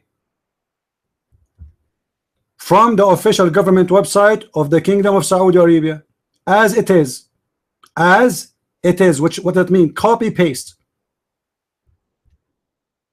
It doesn't say what you are saying. The mic is yours, and you claim you speak Arabic, so you have no excuse. The guy who speaks Arabic, he cannot play games, right? A second ago or 15 minutes ago, he was trying to teach me Arabic. Correct? Here we go. This is Sahih al-Bukhari, and this is the page as it is in Arabic. The mic is yours. Tell me where it says what you said.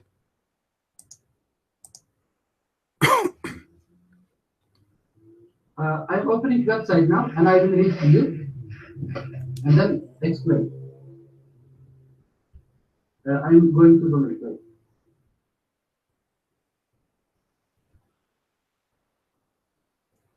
Yes. حدثنا يحيى بن بكير حدثنا الليثي عن عقيل عن أبي شهاب. Wait, I will compare this whether it is same or not.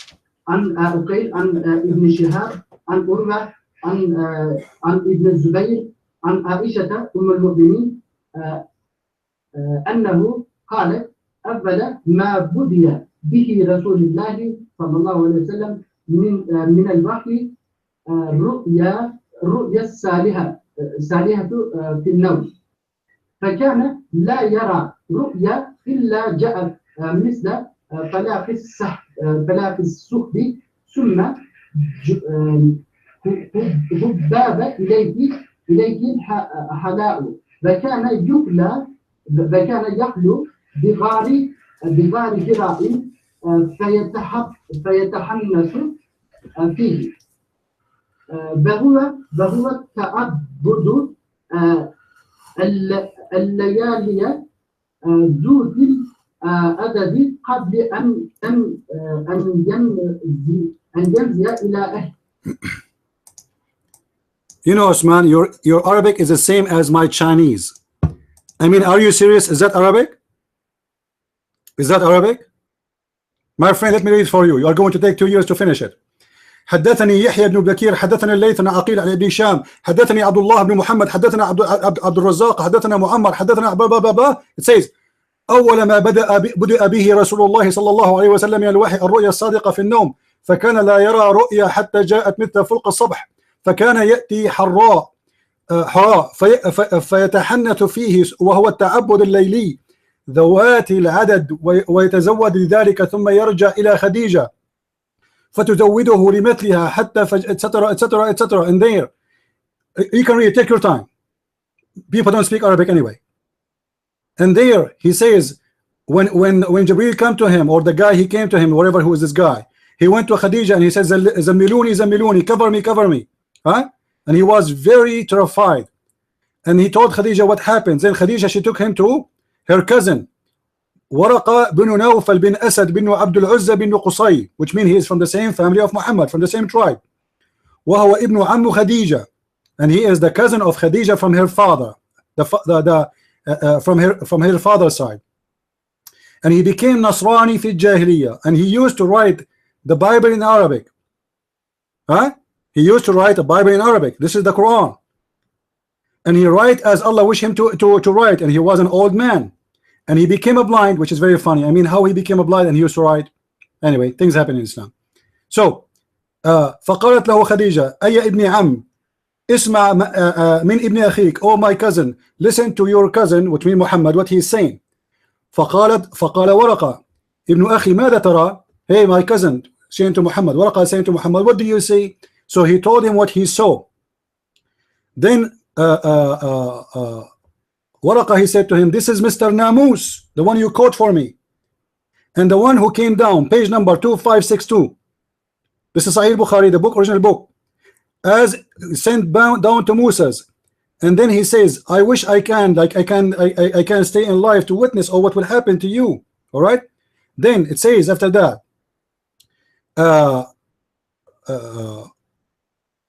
I wish I will live until I see your victory, because he's old.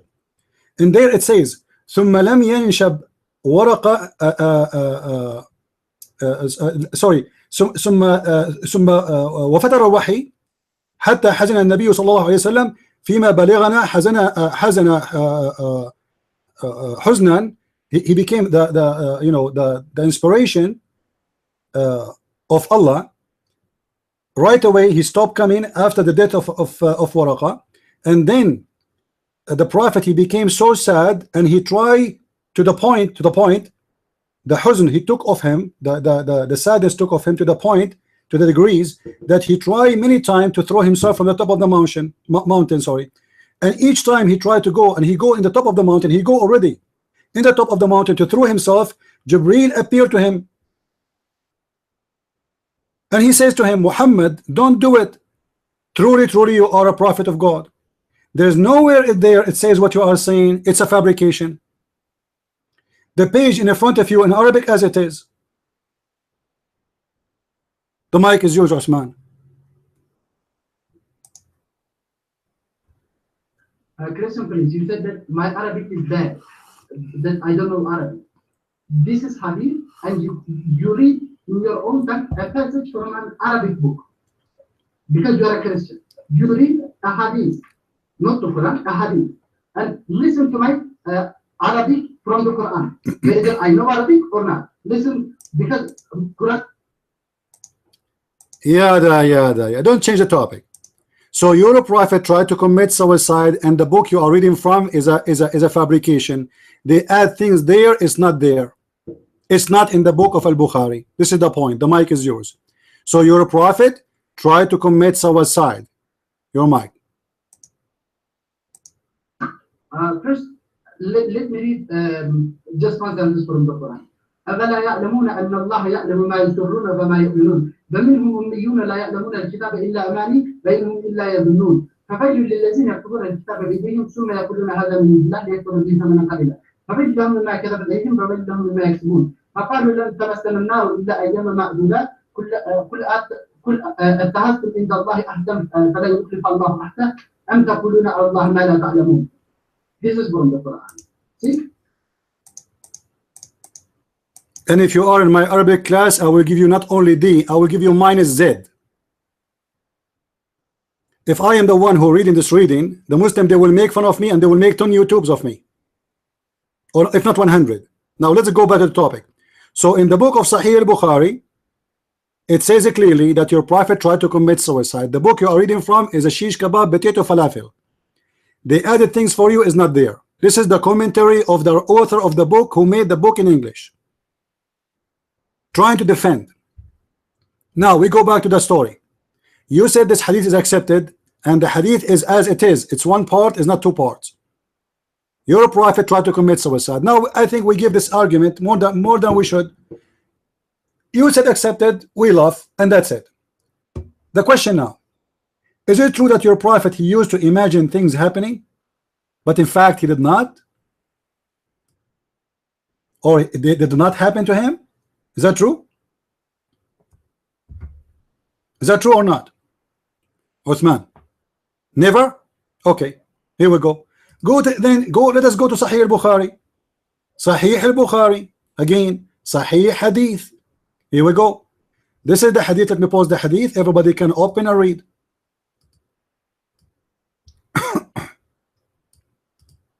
No, huh? You're right. This is Sahih al-Bukhari.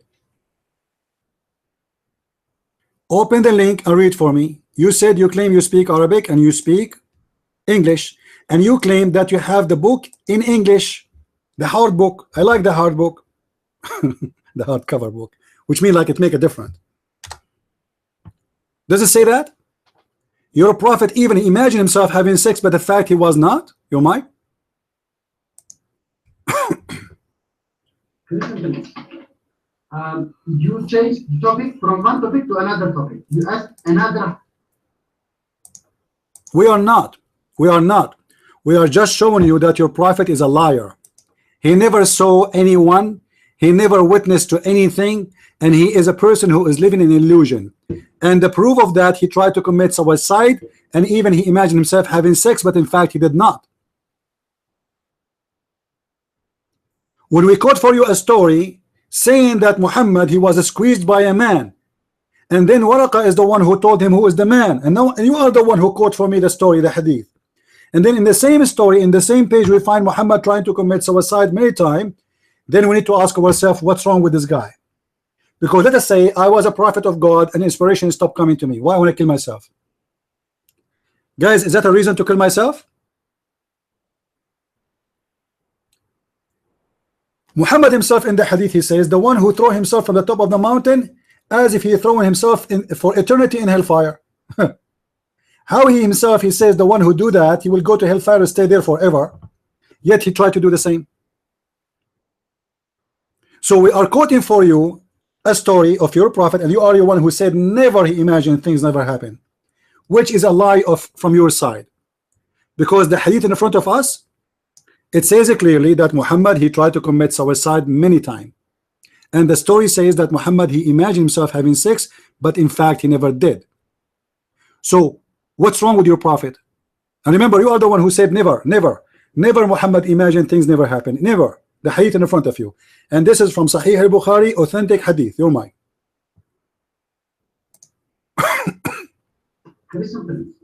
You ask first the first hadith in Sahih Bukhari, and then you change to another hadith, and then you didn't allow me to speak.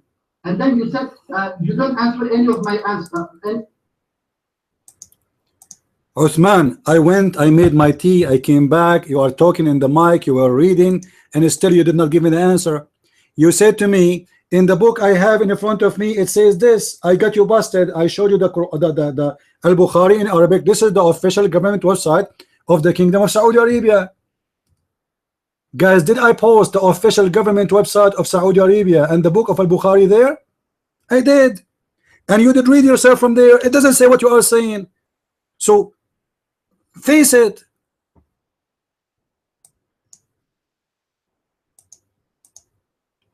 Face it, face it. You told me it's not there. I show it to you. I gave it to you not from a Christian website. This is official government website of the Kingdom of Saudi Arabia, the University of King Fahd. And actually this is from the Ministry of Islam of Saudi Arabia, not a university, sorry. This is the Ministry of Islam in Saudi Arabia. The book is Sahih al-Bukhari, Kitab al-Ta'bir.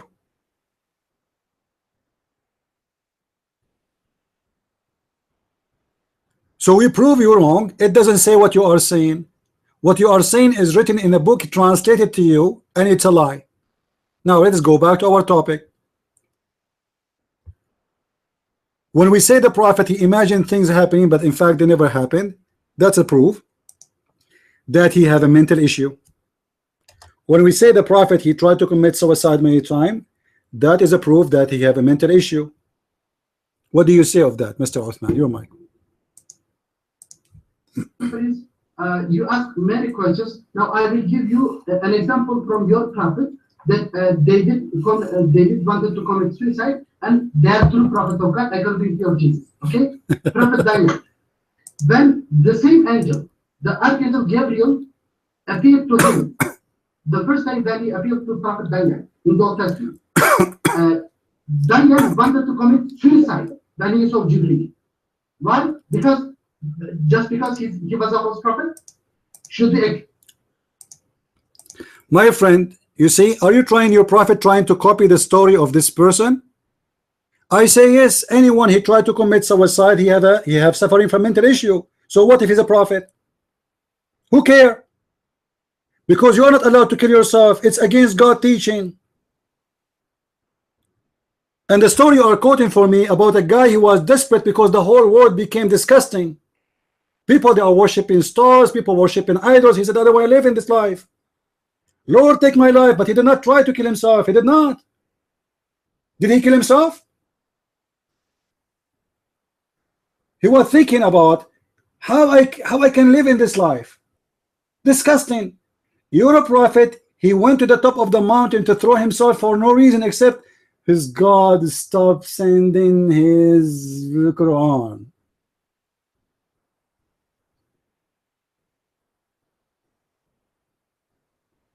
In the top of that, you're a prophet. He imagined things happening. Obviously, he have a mental issue. Even he imagined himself having sex with his wife, but the fact he was holding the pillow, as we see in the hadith in front of us, or maybe the goat. The mic is yours.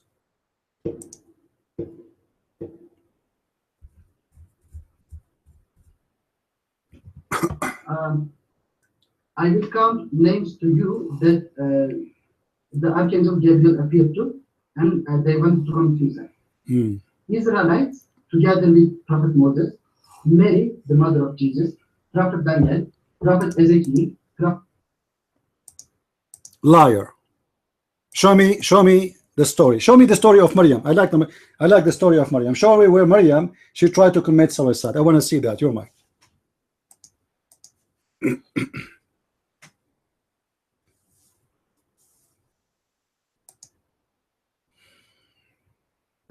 Okay. Let me copy and paste. Luke chapter 1, verses. Please, someone copy and paste. Luke chapter 1, verses from 26 to 29. 26 to 29. Luke 1, 26 to 29.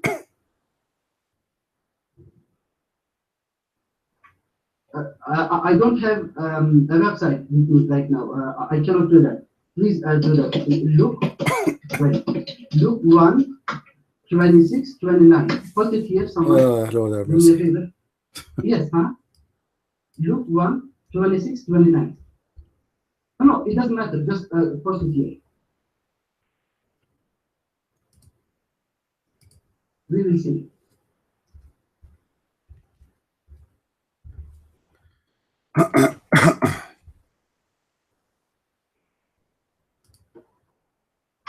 Please, someone quote the verses. I want. No. Okay, you don't quote. You don't help me. Let me copy and paste. Yes, thank you, Abdul.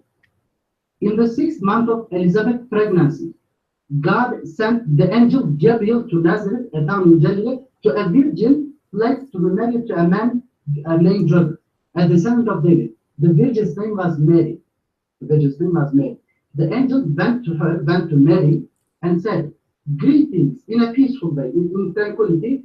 The angel Gabriel in a peaceful way said to Mary, "Greetings, you are highly favored. The Lord is with you." What did Mary do at that time? No, I'm explaining. What did Mary do? Mary was greatly troubled at his word. But the words are.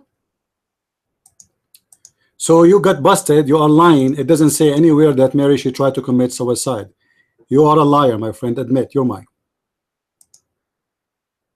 Christian priest, was the archangel Gabriel a monster that made Mary trouble at his? So my friend, if I am in trouble, that's mean I'm committing suicide? Are you stupid or what? Read with me. Don't make people laugh at you. Shame on you. Shame on you. He said to her, don't be afraid, Mary. Afraid of from what? It says in Arabic فَاضْطَرَبَتْ, which means she was like kind of confused. How she can have a son? She is a virgin. How she can have a son? That's very normal. Imagine a woman, you tell her you are going to have a son. Doesn't make sense. Where it says she wanna commit suicide. What a liar.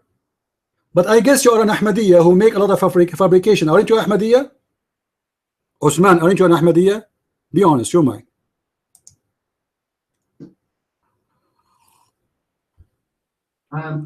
Christian priest, I'm not an Ahmadiyya. By the way, Ahmadiyya is not a Muslim sect. It's not a Sunni sect. They accept a man. My friend, you have no idea you are talking to who. No, Ahmadiyya are Muslims according to your prophet. Do you want to challenge about that? We don't want to change the topic, but do you want to challenge about that? $5 from you, $5 from me. Do you want to bet that gambling is haram? Do you want me to show you that he is a Muslim according to your prophet? Show that you are ignorant, the same as the rest of the Muslims. You're mine.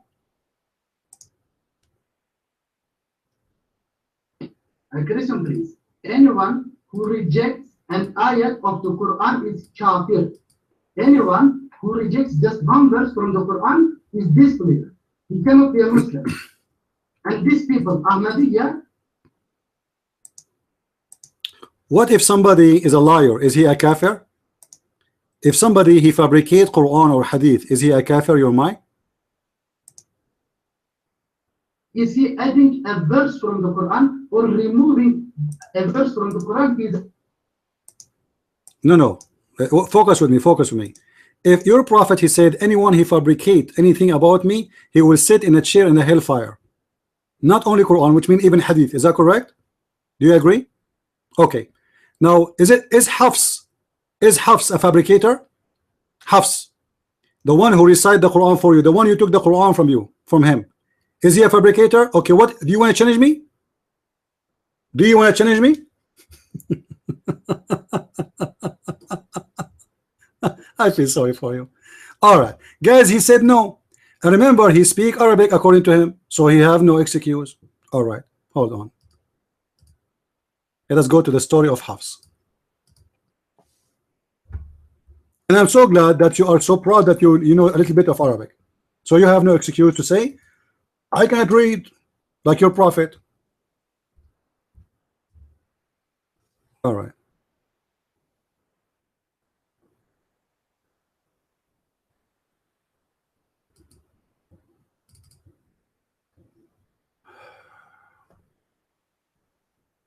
Open for me, please. This is the book of Musnad Ahmad.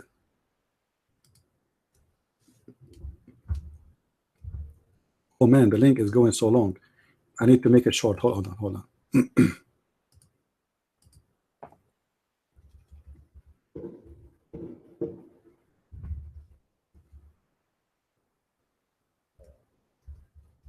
I need to shorten the link.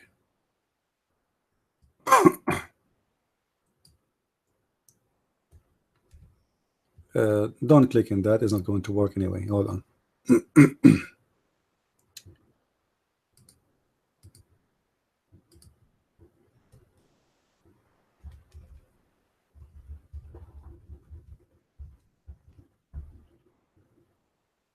All right. Let me post for you the link, and I want you to open it and read it.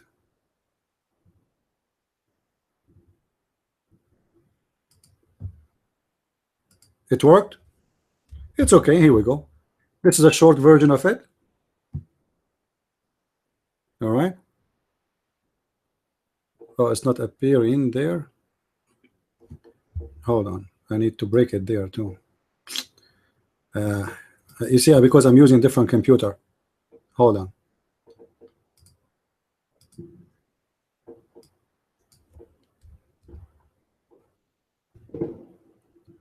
Even now it's not appearing. Like, what's wrong with this? Okay, hold on. Let us add something in front. All right.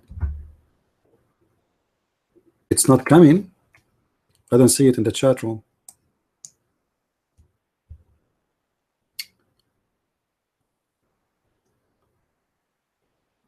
Okay, hold on a second, please.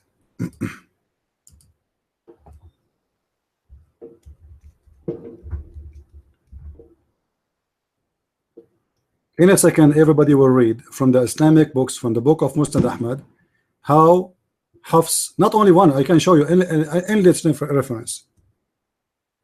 Endless reference. You know what endless reference means? Just wait. That Hafs is nothing but a fraud.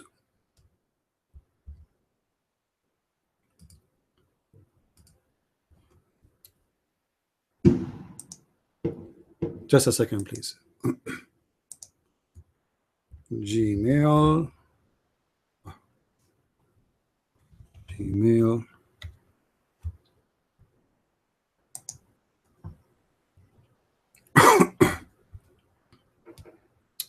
All right, finally it's going to work.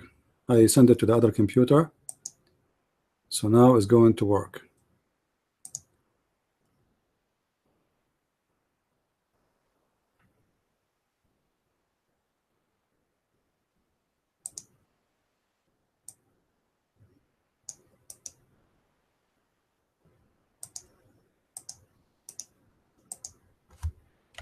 All right, is it appearing now, guys? Is the link appearing?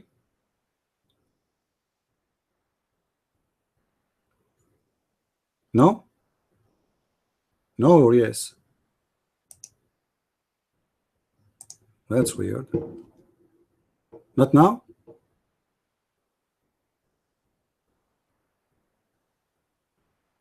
Let me send it to you in private, Osman, if you don't mind. Do you see it, Osman? Is the link coming to you, Osman? I will add you in my list. No message? Okay, let me break it down. Hold on. Let me do this. I will do this. And here we go. Is it appearing now?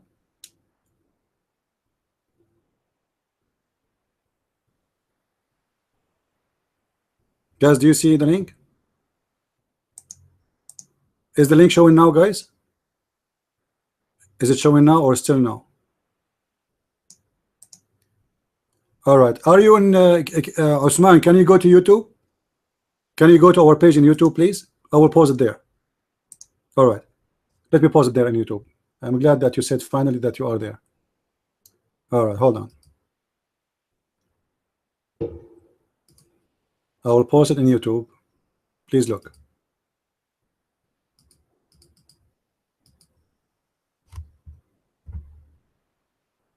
Is it showing, guys, in YouTube?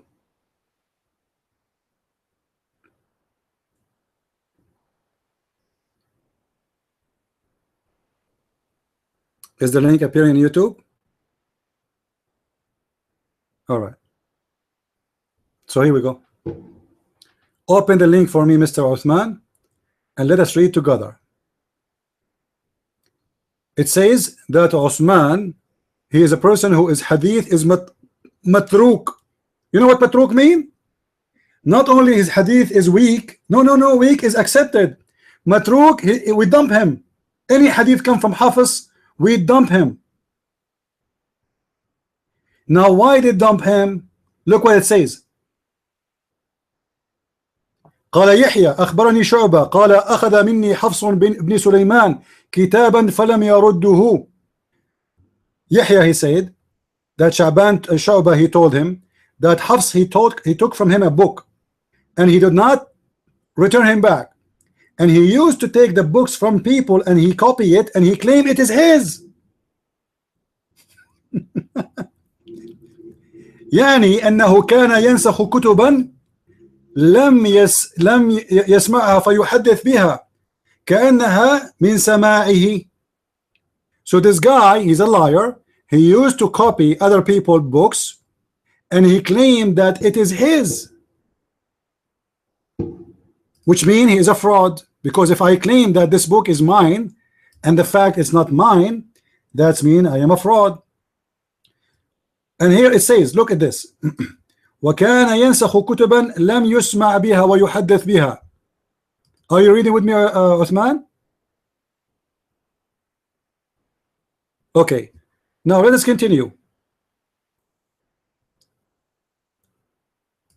This is in the book of Musnad Ahmad. This is not anyone. This is the master of Hafs himself. Look what it says. He used to copy books and he never had those books before, which means those are not his books, and he claimed that those are his own. And then down we will see the following against additional to this.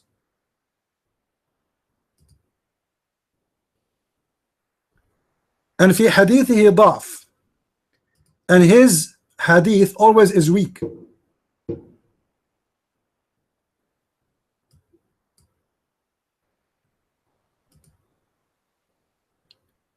And not only that, look what they say. وكان حفص أقرأ من أبي بكر. He was better at reading, but وكان كذابا, and he was a liar.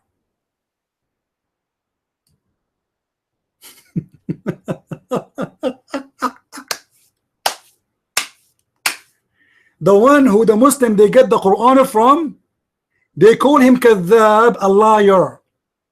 And they reject any hadith come to him from him. Why? Because he's a liar, he's a fraud, he's a thief. And this is where the Quran is coming from. Did you see it, Uthman? No problem. The mic is yours, Uthman. Does it say what I said, or I'm making things up, Uthman? Does it say what I said, or I'm making things up? Your mic. Listen, please. I asked you a question. You spoke. You spoke the truth. You quoted from Muslim, and you are correct. Now, just now you quoted from Sahih Bukhari while you were throwing your grudge against the Prophet. You were quoting from Sahih Bukhari. You didn't. Now you are quoting from Muslim. You didn't quote from Sahih Bukhari. But this time I will quote from Sahih Bukhari and let the people listen, okay, and make up their mind. Let me give the reference from Sahih Bukhari about Mus'haf. Wait, let me copy and paste the reference. This is from the book, the original book, not website. Sahih Bukhari, 6th volume, the book of pictures of the Quran, and hadith number you see, page number you see. I answer it, I meant to listen. It reads, narrated Anas bin Malik. He was a companion of Prophet Muhammad. Narrated Anas bin Malik. The Khalifa Usman ordered Zayd bin Sabit, Sa'id bin Al-As, Abdullah bin Al-Zubayr, and Abdurrahman bin Al-Haris bin Hisham to write the Quran in the form of a mushaf, a book, and said to them, Hazrat Usman, the third Khalifa, said to them, in case you disagree with Zayd bin Sabit Al-Ansari, who is from family of Prophet Muhammad, regarding any dialectic Arabic utterance of the Quran, then write it in the dialect of Quraysh. For the Quran was revealed in their dialect, in Qurayshi dialect, in the dialect of Prophet Muhammad. So they did. Another reference, again from Sahih Bukhari. And Another reference. It reads, narrated Zayd bin Sabit. Abu Bakr as Uthman, guys, take it easy, Uthman. I mean, what does have to do with my topic? Guys, did I ask what is the dialect of the Quran? Did I say what the dialect of the Quran? I don't care. The one who gave you the Quran is accused to be a liar and he is a thief. And his hadith is rejected. How you accept his Quran, you reject his hadith? Guys, is it funny? His hadith is weak. Why? Because he's a liar. Hello? But we take the Quran from him.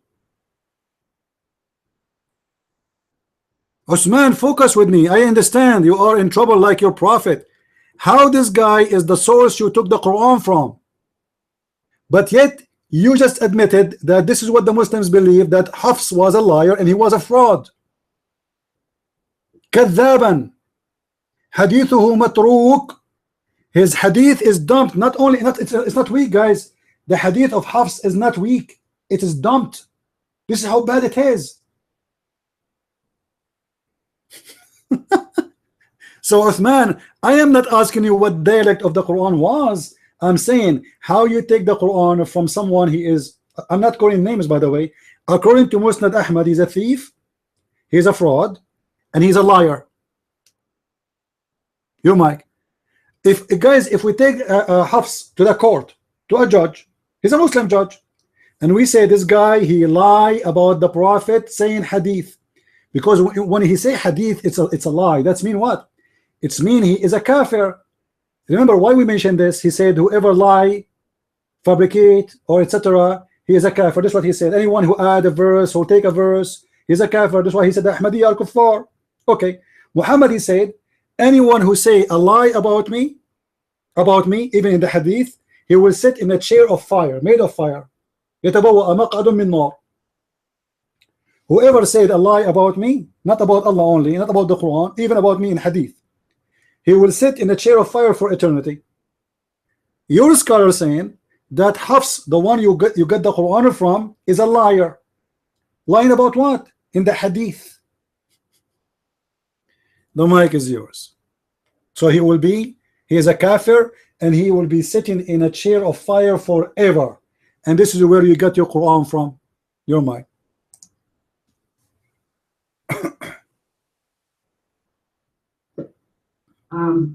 Christian priest, you quoted a certain hadith, a certain narration, not hadith, a certain narration from Musnad Ahmad. And in that, you said that Imam Ahmad said that Hafs is a liar. Hafs is a liar. Imam Ahmad and Hafs. My friend, why Muslim they have a problem to understand? I did not say Imam Ahmad. He said Imam Ahmad. He's saying what people they said about him. This is the book of Musnad Ahmad about what it said about this guy by trustworthy Muslims. So the trustworthy Muslims said that Hafs is a kadhab. Now let us do this. Can you show me an accepted hadith made by Hafs in al-Bukhari? Uthman, can you show me an accepted hadith, strong hadith in al-Bukhari made by Hafs? Your mic. Christian priest, you tell people that I am quoting from Musnad Ahmad from trustworthy Muslims. Tell me the name of the narrator Who is the last number in the chain of narration? Tell me that. Are you saying Musnad Ahmad he is quoting Christian Prince? Are you saying that? You might. He is quoting non-Muslims. He's quoting the Jews. So why he is quoting those if they are not trustworthy? It says وَكَانَ أَبُو بَكْرَ صَدُوقًا وَضَعَّفَهُ أَيْضًا أحمد. Even Ahmad himself, the Imam Ahmad, he accused him to be da'if. وابن المهدي ومسلم وغيرهما.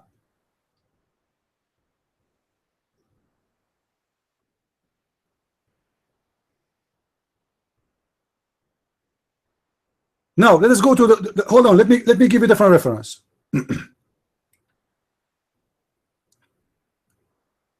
But you know, before we go there, let me ask you, can you show me a strong hadith made by Hafs? Can you show me a strong hadith made by Hafs in your books? You might.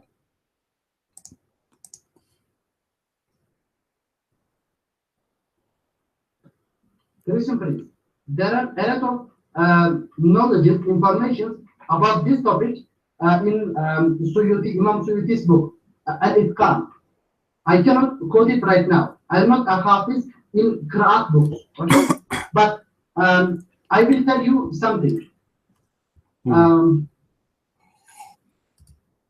Tell me something, tell me. It says here that Al-Makki said about the Qur'an. There are 3 types of Qur'ans. Mutawatir, Mashhur, Ahad, Shaz, and Nawzur. The most authentic Qur'an are those 7 Qur'ans that came from Osman, the third Khalifa. And just now I quoted to you the seven dialects of the Quran. I read to you. Osman, was Uthman ibn Affan one of those who memorized the Quran? Was he? Your mind?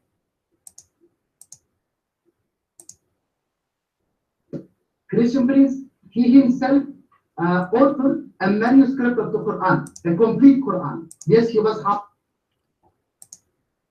Guys, did you hear it? Did you hear it? Uthman, he is the one who made, and he is the author of the manuscript of the Quran. But your prophet, he said, خُذُوا الْقُرْآنَ عَنْ إِرْبَعَ. Take the Quran from 4. Is the name of Uthman between them? You mind?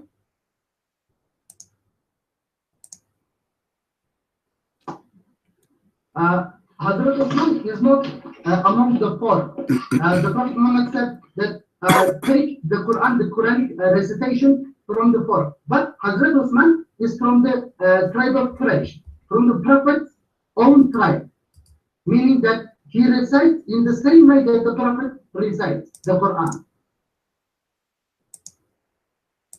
My friend, if somebody from the tribe, that's me, he recite the same recitation. Even in the time of Muhammad, from the same tribe, from the same city, people, they don't recite the same recitation. I can show you the story where 2 guys, they were reciting the same verse and they were fighting, and then they arrested the guy. They took him to the Prophet and he told them recite it first. He recited, he said, okay, this is how it came. He asked the second guy, recite it. He said, okay, this is the same. Even in the same tribe, they have different recitation, and the reason of many recitation, because your prophet was a liar. Your prophet himself, he cannot recite the verse twice correctly, so each time he recited differently. So they told him why it's different. They said, because Allah, he sent to me in 7 letters. What? Allah, he sent in the Quran in 7 letters? Osman, do your prophet used to forget the Quran? Or always he memorized the Quran and he never forget anything? Your mind. Christian Prince, when I came to this room, I thought that you were a truthful person, keeping up to the truth only. You keeping up calling my prophet liar, liar, liar. I said to you, I quoted to you from Hazrat Usman, the third Khalifa. He said to Zayd ibn Thabit and to others that if you disagree with this person from the Quraysh, by writing the Quranic manuscript, write it in the dialect of Quraysh. Why? Because The Quran is revealed in the Quraysh dialect. Write it in Qurayshi dialect. Don't write it in your own dialect. Hazrat Uthman. If Allah sent the Quran in 7 dialects, who is Uthman to decide which dialect should be written? Guys, if Allah sent the Quran in 7 dialects, and the reason it's sent in 7 dialects because Muhammad, he said, my people are not capable of understanding the Quran. If it's in 1 dialect, okay. So who is Uthman to destroy 6 of them and keep 1? Your mic. Listen, please. Let me give you. Don't stop me. Let me give you quotations from Sahih Bukhari, and let these people make up their mind. Okay. Now let us. I will copy and paste, and then I will read to you.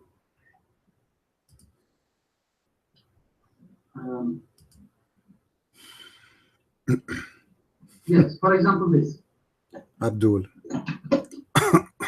The reference is coming from Sahih Bukhari, and the hadith is authentic.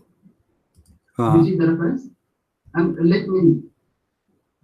Narrated Anas bin Malik, Hudayfa bin al-Yaman came to Uthman, the Khalifa, the third Khalifa, from the family of Prophet Muhammad.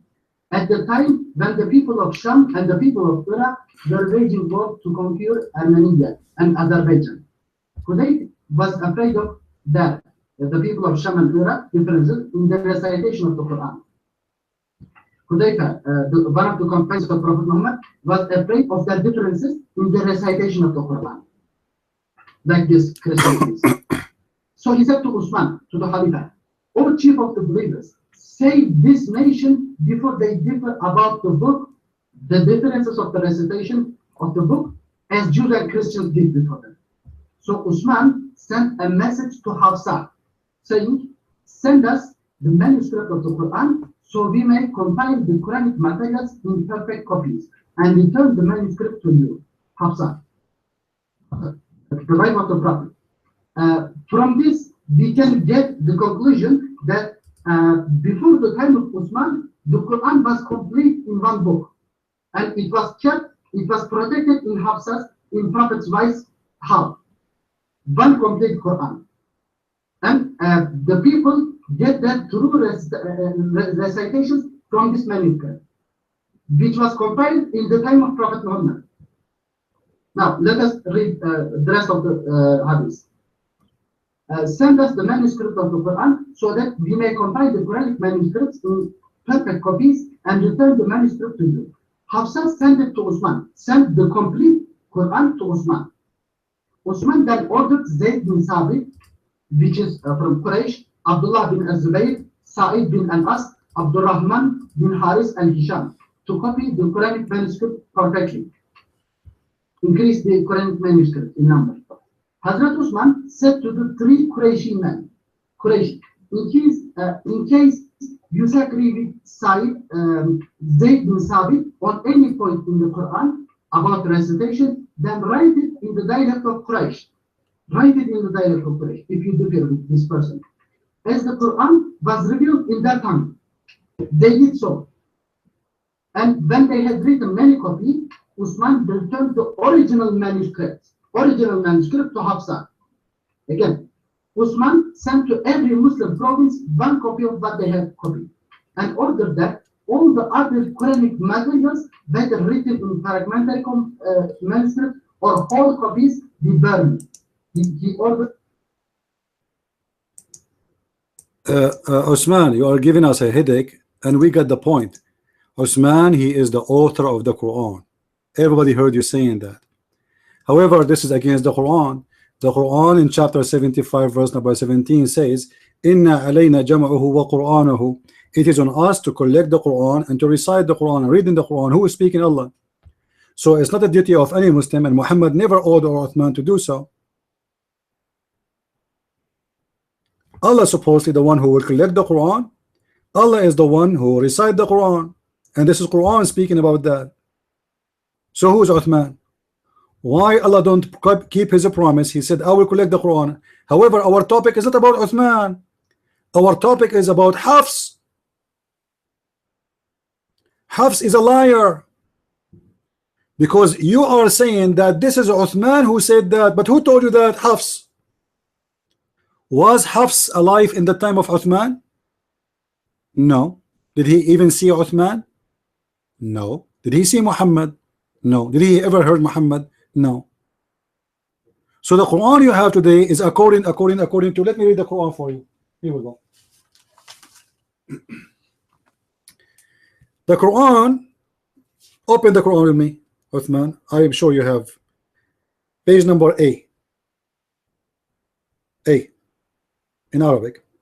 كتب هذا المصحف وضبط على ما يوافق رواية حفص بن سليمان ابن المغيرة الأسدي الكوفي according to Asim. So this book is written according to the tale. It's a tale. Does it say there riwayah? Osman, does it say riwayah? It's a tale. It's a fairy tale story. What do you mean now? What do you mean now? Kutiba, don't make me show the book in YouTube in camera. I will do it. Honest to God, if you force me, I will do it. So it's according to the tale of Hafs, according to Asim. Who is Asim? Asim, all the Muslim scholars, they says وَفِيهِ أَوْهَامٌ. The guy, again, he's a liar too. He imagines things. Asim is the stepfather of Hafs. So he was doing it as a business. And the Muslim, they claim that Asim is the same as Hafs. He have problems.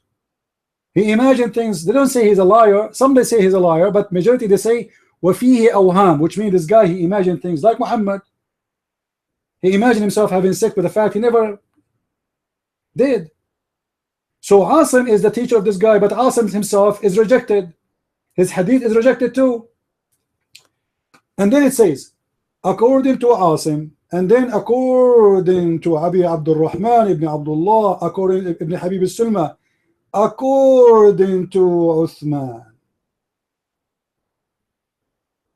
according to Ali, according Yazid ibn Thabit, according to Abi ibn Ka'b, according to the Prophet. How many according to? However, the one you get the Quran from is Hafs. And Hafs, you did read yourself, he was accused to be a liar and he is a fraud. He's a thief. How you can trust a thief to give you the Quran? However, Osman, is it true? Is it true that your prophet, he used to forget the Quran? Is it true? Yes or no? Never? Okay, for me, then read for me chapter 2, verse 106. Muhammad, he made this chapter, this verse, to defend himself. It says it clearly, وَمَا نُنْسِخُ مِنْ آيَةٍ أَوْ نُنْسِهَا.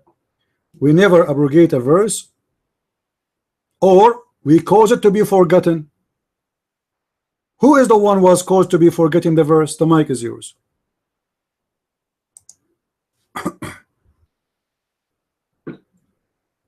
Let me correct you. In your own Arabic tongue, you said بما نسها. It is بما ننسى من آية أو ننسها نأتي بخير منها أو مثلها. ألم تعلم أن الله على كل شيء قدير. It is not بما نسها. It is بما ننسى من آية. Abdul, it's recorded in YouTube. It is in YouTube. Just to let you know. All right? You do not even know how to say it. ننسخ من آية. Now you say to me there's a sukoon, there's etc. It doesn't matter. وما ننسخ من آية أو ننسيها. This is what I said. It is already in YouTube. We are recording. You can go to YouTube later and you can listen to it and you can laugh. However, Abdul, who is the one who's causing the Quran to be forgotten? And he is making who forget the Quran? The mic is yours. Christian friends, Allah is the one who brought down this Quran to Prophet Muhammad. He knows his Quran better than Prophet Muhammad and better than every creation upon the face of the earth. Yeah. If he wills, he can make people forget the Quran, the entire Quran, because he wills. For example, from your own book, there are many books of the Old Testament that we don't have them today. Well, obviously Allah, He made us forget them, right? Osman, why Allah He want to send the Quran, but yet He claimed that the Quran nobody can play with it? He's reserving the Quran, but yet in the same Quran He says, I will cause you to forget the Quran. And then we find out that the one who collect the Quran is the Muslims. So the Muslims collected the Quran which they do not forgot. Do you agree? We do not know how much Quran is already forgotten. Allah Himself, He says, I cause you to forget the Quran. He was speaking to who when He said that verse? Your mind.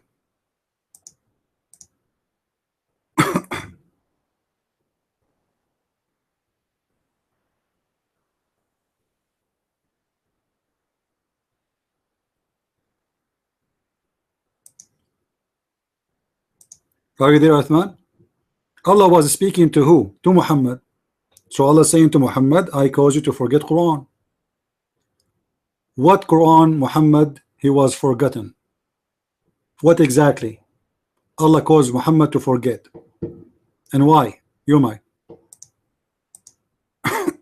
Christian priest, I said that Allah is the one who created this Quran. And let me get a step in the nuzul of this ayah, so that everyone can see why this verse was sent down. What is the story behind this ayah? Let me open Muqatil bin Sulaiman and read to you.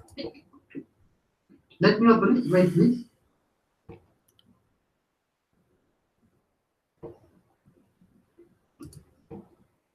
No, not your Bible. I will quote from Muqatil bin Sulaiman, our earliest Mufassir.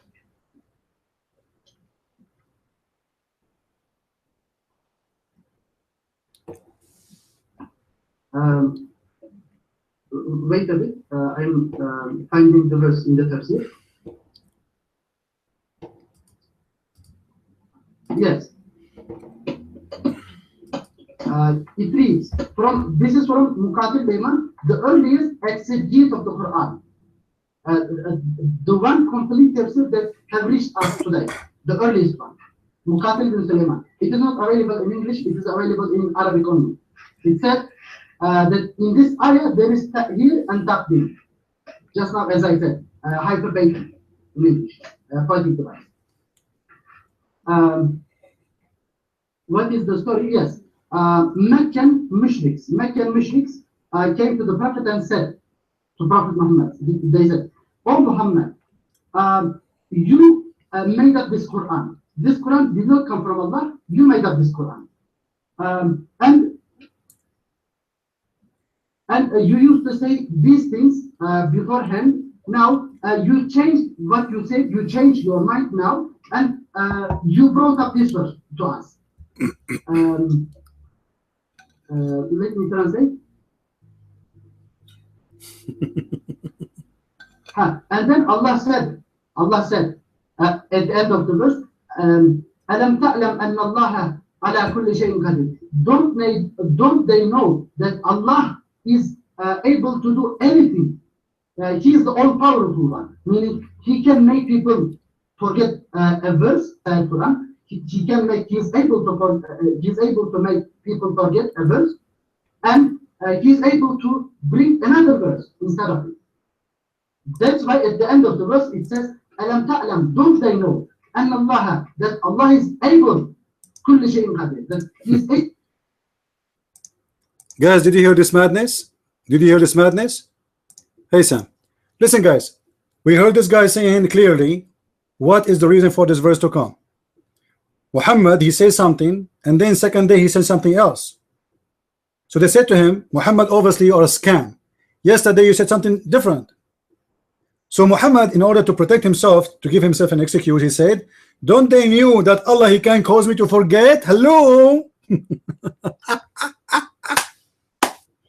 Allah is able, guys. It's a miracle. Allah is able. Did you hear this guy? It's a madness. He wanted to prove to us that Allah is God because he was able to make us forget the Quran. But why he sent the Quran? He sent the Quran to forget the Quran or to remember the Quran? You just said, everybody heard you, that the people, they accuse him to be a false prophet because he changed his mind, as you said. In other way, he say a verse, second day he cannot quote the same verse. He changed it.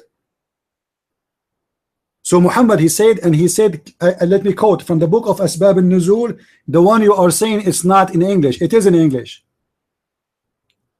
This is the link. It's in English. وما ننسخ من آية أو ننسها نأتي بخير منها أو مثلها. Any verse we do abrogate or cause to be forgotten, Allah will give something similar or better. The reason for forgetting the verse or abrogating the verse is what? To bring something similar or better. How this can happen? How this can happen?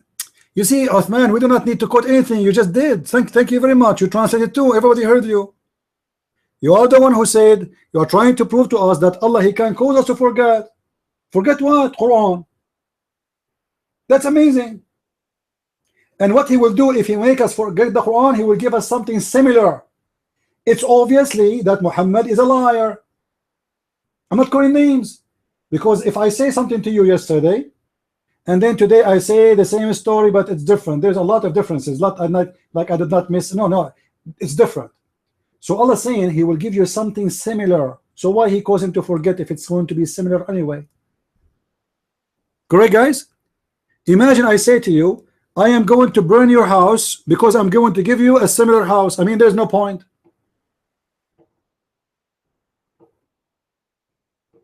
There's no point. He caused him to forget to give him something similar. That is foolish. Number two, something better. I mean, how in the heck this can be? Allah will give Quran better than the Quran?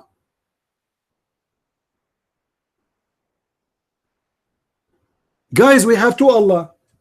The first Allah, the one who gave the Quran before, he was not educated. He went to myself university, the Shia university, and then he studied in the Al-Khomeini. So he became more educated. So Allah will write now Quran better than the Quran before. How Allah can write Quran better than the Quran? Your mic, Osman. Go ahead. Christian, please promise me. You said that this is recorded on YouTube. Promise me that you will not stop me by speaking and throw many false charges against Prophet Muhammad without allowing me to speak. Promise me. Type here. I promise that I will not stop you by Should I promise you the same promise Muhammad he gave to the Jews to put down their weapon and then he slaughtered them all? Is that the same kind of promise you want? He told them drop your weapon and then he slaughtered them. 900.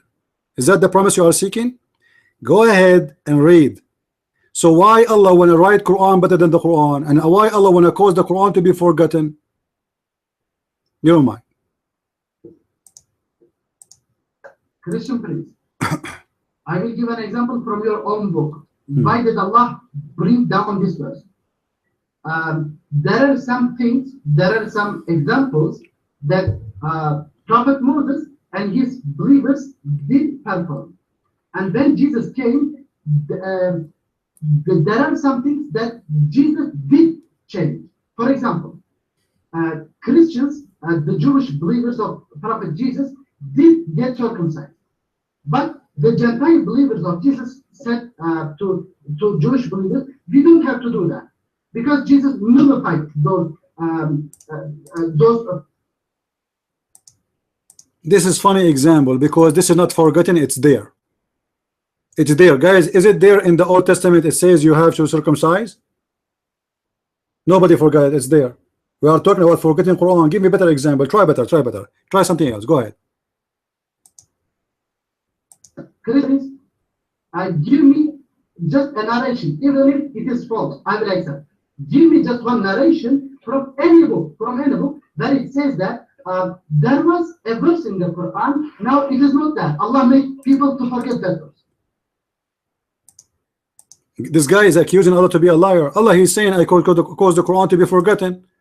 Guys, this guy, he is challenging Allah. Allah, hey, show us a verse in the Quran and it's forgotten. Show us, I challenge you. The Quran says that any verse I cause to abrogate, or you know Arabic, right? You claim to know Arabic. وَمَا نَنْسَخُ مِنْ آيَةٍ أَوْ. You know what أَوْ mean? Or. نُنْسِهَا. Any verse we abrogate or we cause to be forgotten. So are you saying your God Allah is lying, your mind? No, I don't say Allah is a liar. I say you Christians how can I say that? You make your own comment on Quranic verses. I didn't say Allah is a liar. There are many examples in the Quran that Allah. Abdul, you are the one who said to us, let me read the book of Asbab al-Nuzul. And you said that the people, they said to Muhammad, yesterday you said something and today you change your mind. Is that correct, guys? Did he say that? Did he say yesterday you said something, today you are saying something? Why it's so fast for Muhammad to say something yesterday, the second day is something different? Yesterday, you are the one who said that, it's recorded. So Muhammad, obviously, he cannot recite the same story again, and he changed his mind. And this is what you said. Now, I will give you a verses in the Quran is missing. Show me the breastfeeding for adult in the Quran. I want to read it. I want to read the breastfeeding for adult in the Quran. The mic is yours. Christian friends, I said to you that do not stop me while I am speaking. You want me to answer a question, then I asked something wrong according to you, you stop me there. This won't go on if you know this. Understand? You stop me, there you want. Understand? He's upset. I'm saying to you. I will answer the question and then he will stop me again.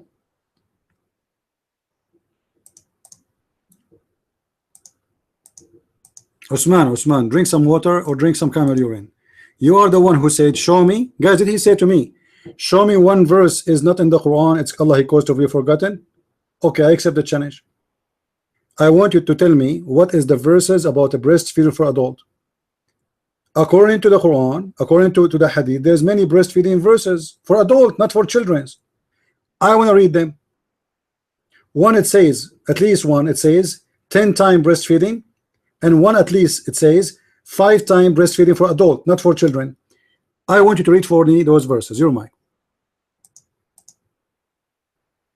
Christian, please, I will not answer your questions about breastfeeding because you stop me where you want and you throw many accusations against Prophet Muhammad. Then you stop me at that time. This challenge will not go on. No, Usman, you are the one who said, and everybody is my witness, I challenge you just 5 minutes ago. I challenge you to show me one verse Allah caused to be forgotten. Correct, guys? Did he say that? You are the one who made the challenge. No, I'm showing you. So you are saying don't change the topic. You are the one who said to me, I challenge you. Show me the breastfeeding for adult verses. I want to read them. Or you can say they are forgotten. Sorry, we forgot them. You're mine. Where we can find the breastfeed. By the way, I wish they are not forgotten. I love a breastfeeding for adult. I mean, seriously, if Muslim women they are practicing breastfeeding for right now, I will not go to any country in the world except Saudi Arabia. All of us we will go to do breastfeeding for adult. I mean, who hate that? All the men they like that. So tell us the breastfeeding for adult in the Quran, where we can read them and what they say. Go ahead.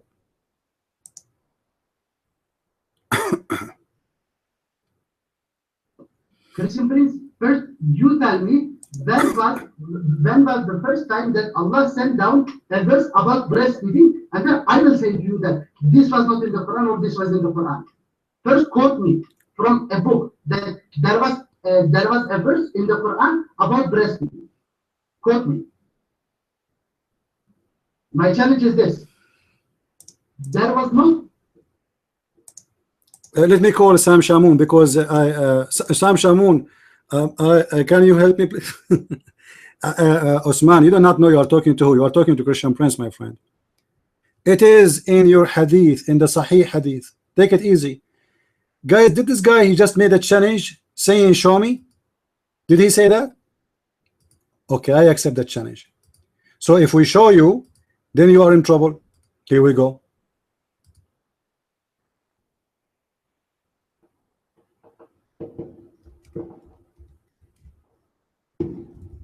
All right.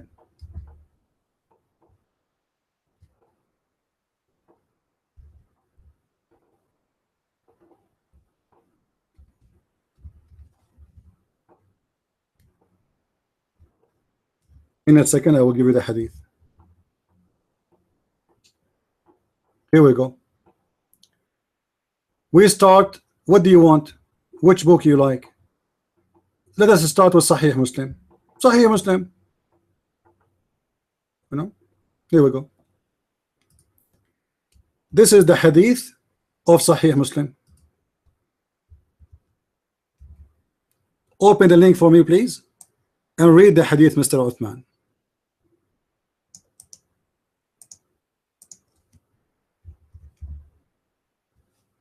The mic is yours.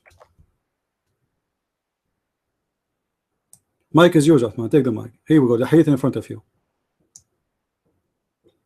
Christian priest, this verse, this hadith is quoted by every Christian upon the face of the earth. It's quoted by David Wood. It's quoted by you, Christian priest. It's quoted by Sam Shamoun. My friend, Sam Shamoun is in the room with me here, and Sam Shamoun, he will tell you that every names you quote is quoting from me. They learn Islam from me, including David Wood and the brother Sam Shamoun himself. He said that always. I am the teacher. So stop. All of those people you name, they quote from me. Now, it doesn't matter they quote from who. It is in the front of you. It is in the Sahih book. That is the important. Does it say there that your prophet, he ordered a woman to give her boobs to an old man? He's a growing man. He have a beard. Your mic.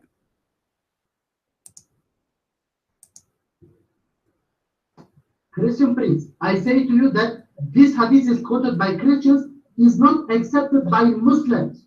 No Muslim accept upon the faith. Prove it. Prove it. This is Sahih Muslim. Guys, this is Sahih Muslim. What do you mean not accepted? Prove it. Everybody can go and search right now for fatwa for breastfeeding for adult. The dean of Al-Azhar University, the dean of Al-Azhar University, not just a teacher, the dean of the Hadith department, he issued a fatwa that a woman, she have to give her breast to any stranger. Based on this. And not only this, Aisha herself, she ordered her sisters to give her boobs so they can suckle from it, so they can meet her. Now let me show you more. However, before we go there, can you show me one reference that says that this hadith is weak? Mr. Osman, can you show me one person, one scholar, he said this hadith is weak? Go ahead. Okay, show me. Go ahead. Christian priest, did you know who was Muhammad Muhar Ali? Professor Dr. Muhammad Muhar Ali.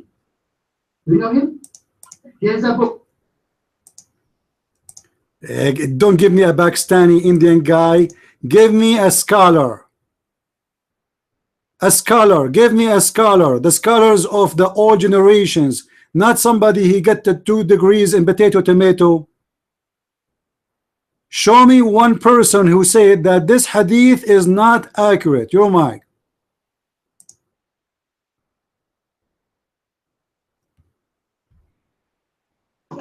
Christian priest. Dr. Muhammad Noor Ali is, let me show you, formerly professor of the history of Islam, Medina Islamic University, Medina, Imam Muhammad Islamic University, Riyadh. In Medina, he was the professor of Islam. If I show you from the Medina University website that this hadith is sahih, what you will do? Are you going to commit suicide? The mic is yours.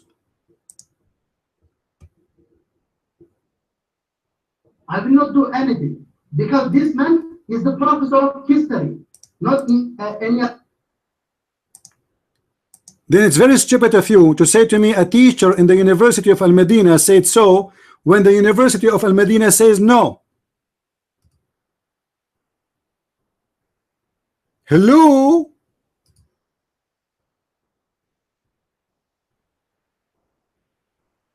You are the one who mentioned the University of Al-Medina, not me. So how come now you don't want it? Now it became kaka? Cuckoo? Now listen. This is the University and the Ministry of Islam, and this is the Medina website. Let me post it.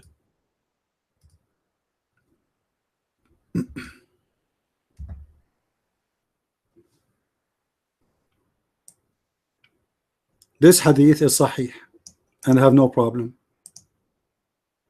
Why you are lying? Your mic. Christian priest. I guess you don't know. And Islam is controlled by Shiites, not Sunni Muslims. You quote me from my. I don't know how dumb you are. It says there in the top, you claim you speak Arabic, right? It says in the top, the Ministry of Islam, Saudi Arabia. What Shia? This is official government website. تحت إشراف معالي وزير, under the supervision of the Minister of Islam in Saudi Arabia, Saleh ibn Abdul Aziz ibn Muhammad Ibrahim Al Sheikh.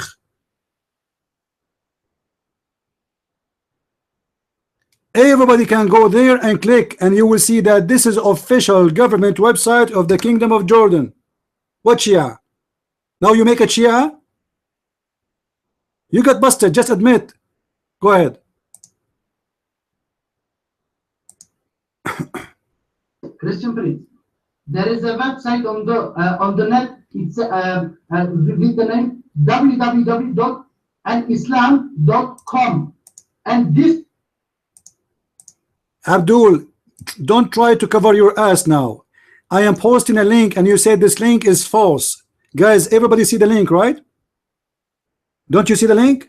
So why you are saying there's a website? I don't care if there's a website or not. This website is the Kingdom of Saudi Arabia, the Ministry of Islam official website.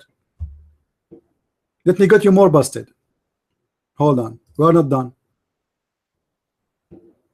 We are not done. Absolutely not. Aisha herself, she approved this hadith. And she said that when the Prophet he died, a goat get inside the house of the Prophet or the bedroom of the Prophet, and she ate the Quran. And from what she ate, it was the verses of breastfeeding for adult and stoning to death. Do you see the hadith?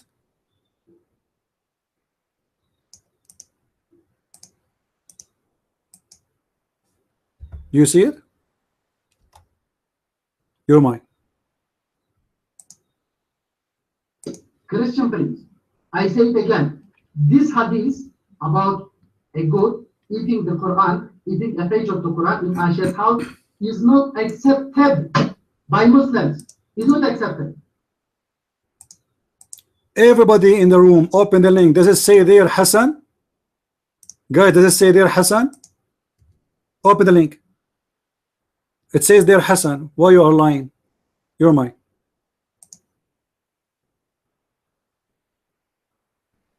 people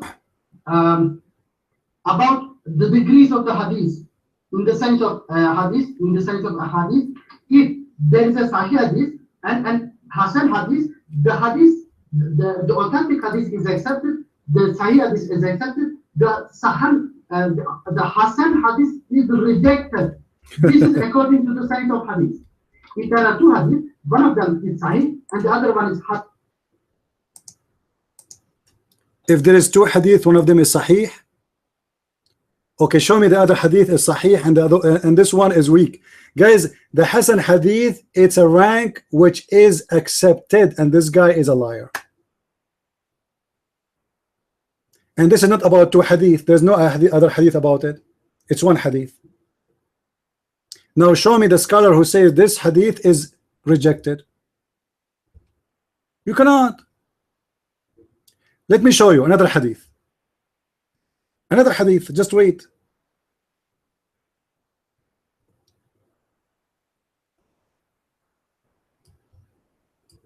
This is Umar ibn Khattab confirming the story of Aisha.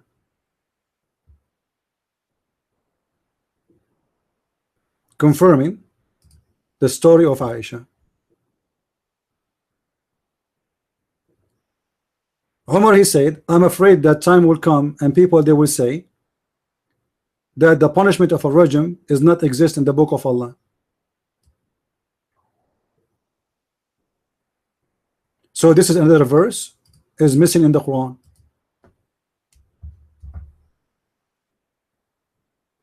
Another verse is missing in the Quran. Why? Because the goat ate it.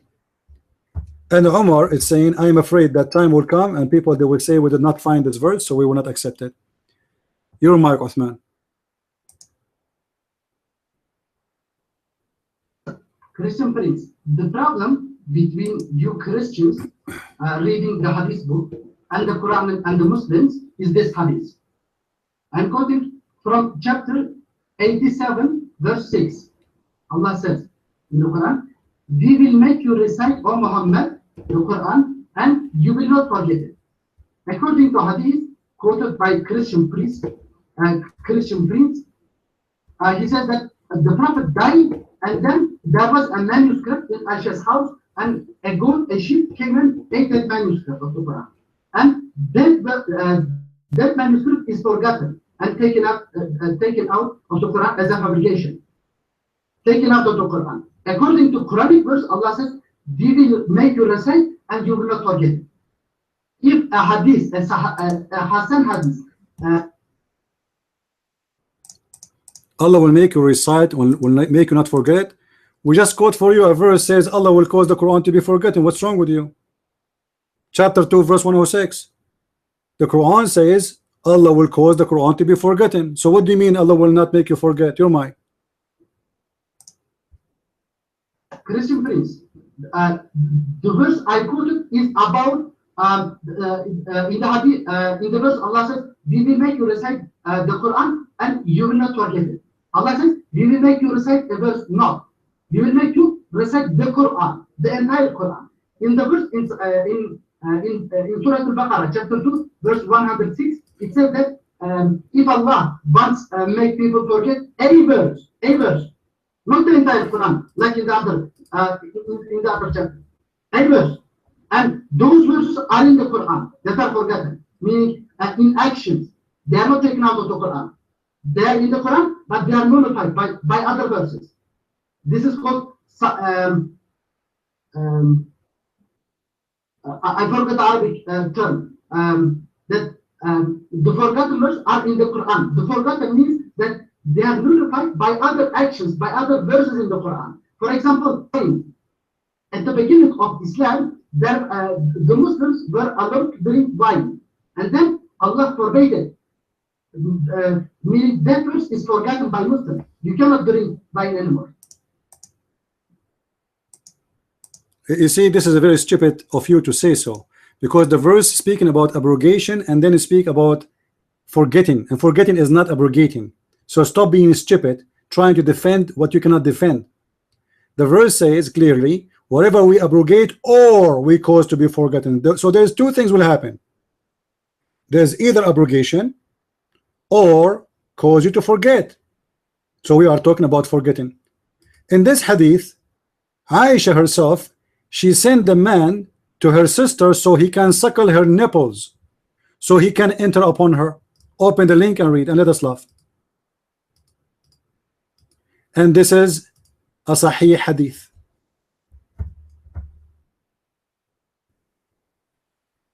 Can you read it for us, Mr. Uthman?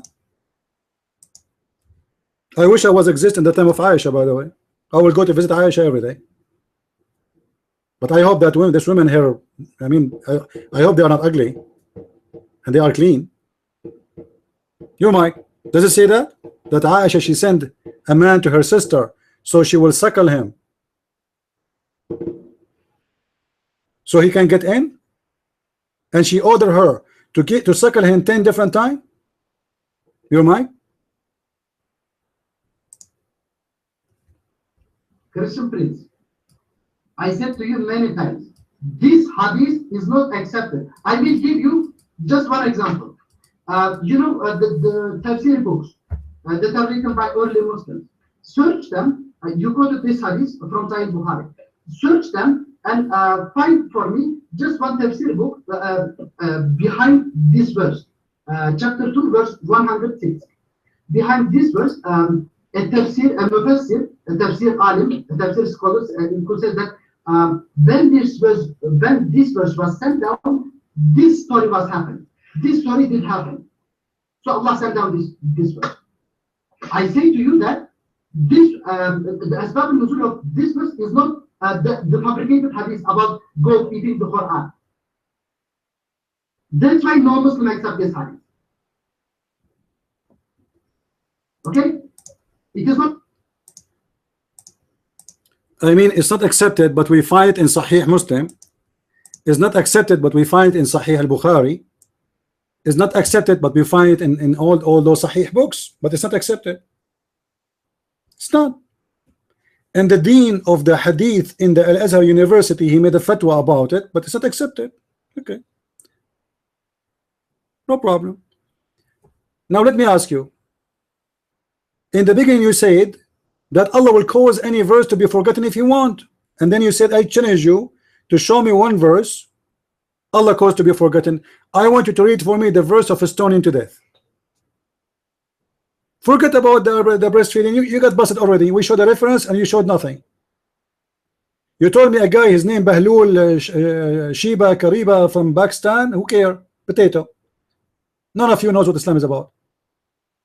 Now show me the verse of stoning to death. The mic is yours. By the way, guys, did this guy he said, he mentioned before the Imam As-Suyuti?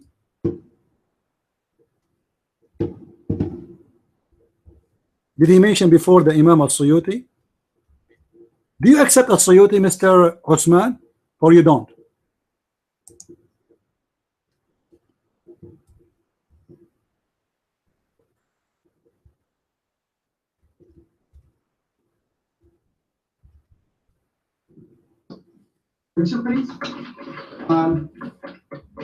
Just know this, that I myself know your Christian priest and other apologists to Islam, and I know what you will say about Imam Suyuti.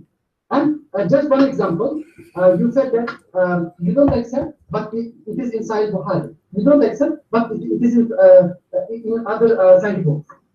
For example, satanic verses used by Christians, or the story of Garani. The story of Garani. We will go to the satanic verse. Just wait. Did you mention to me the Imam As-Suyuti he said? Did you say that before to me or no? Yes or no? Your mic. I quoted from Imam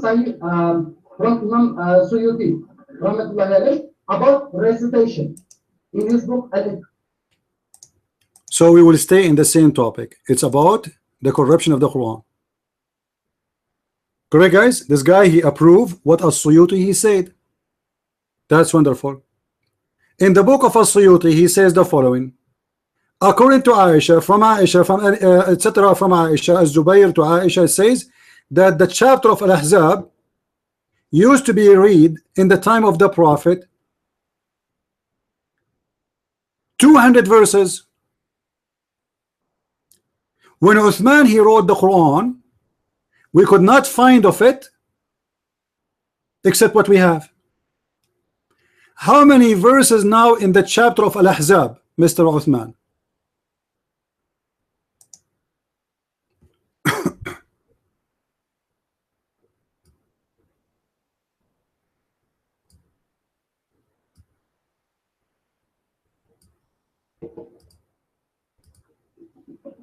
Three verses in Surah Al-Ahzab. By the way, about this this narration that you quoted, that there were 200 verses or so on in Surah Al-Ahzab, but when the third Khalifa came in power, he did not include those verses. He removed some verses from Surah Al-Ahzab, and those companions of Prophet Muhammad didn't say anything. They were fools, like me, right? They were fools. They just watched Quran getting corrupted by Usman. They were fools. They didn't say anything. They were weak against just one man, against Usman. And you accept. I don't know what Khalifa have to do with this and Ahmadiyya now. Listen, Aisha, she said, listen carefully, in the book of As-Suyuti, which you accept, that in the time of the Prophet, the chapter of Al-Ahzab used to be 200. Al-Ahzab today is 73 verses. How many verses are missing? Guys, how many verses are missing? If it was 200 and now we have 73, how many verses are missing? Look like people are asleep.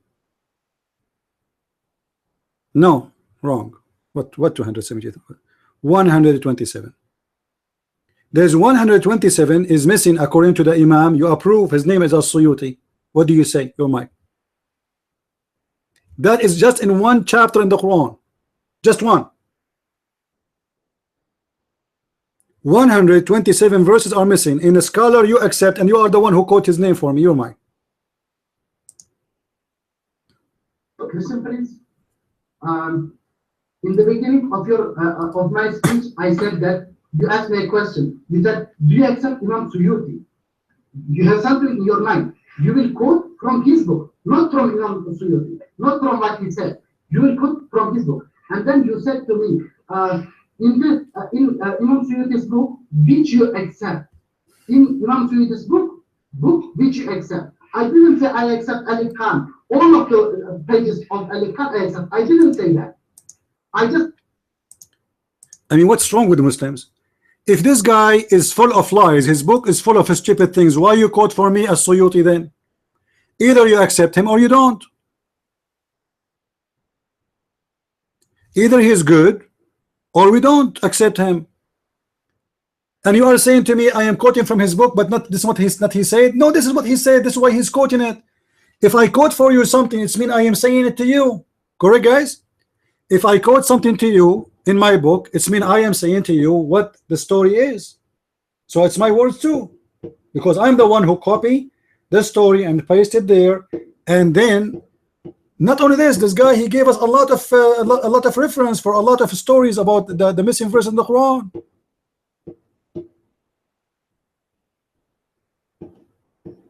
So was As-Suyuti wrong or he was right, Mr. Uthman? Was he wrong or he was right about Al-Ahzab? Have more than 127 verses are missing in one chapter only. Your mic. He was wrong in this issue in Surah Al-Ahzab. He was wrong. Hold on, let me spank him. As-Suyuti, shame on you. Bend over. And you call yourself an imam, you idiot. And your books is all over in your Islamic university. Please. No. What means you are saying things like this about the Quran? Shame on you. Disgusting. You are a kafir.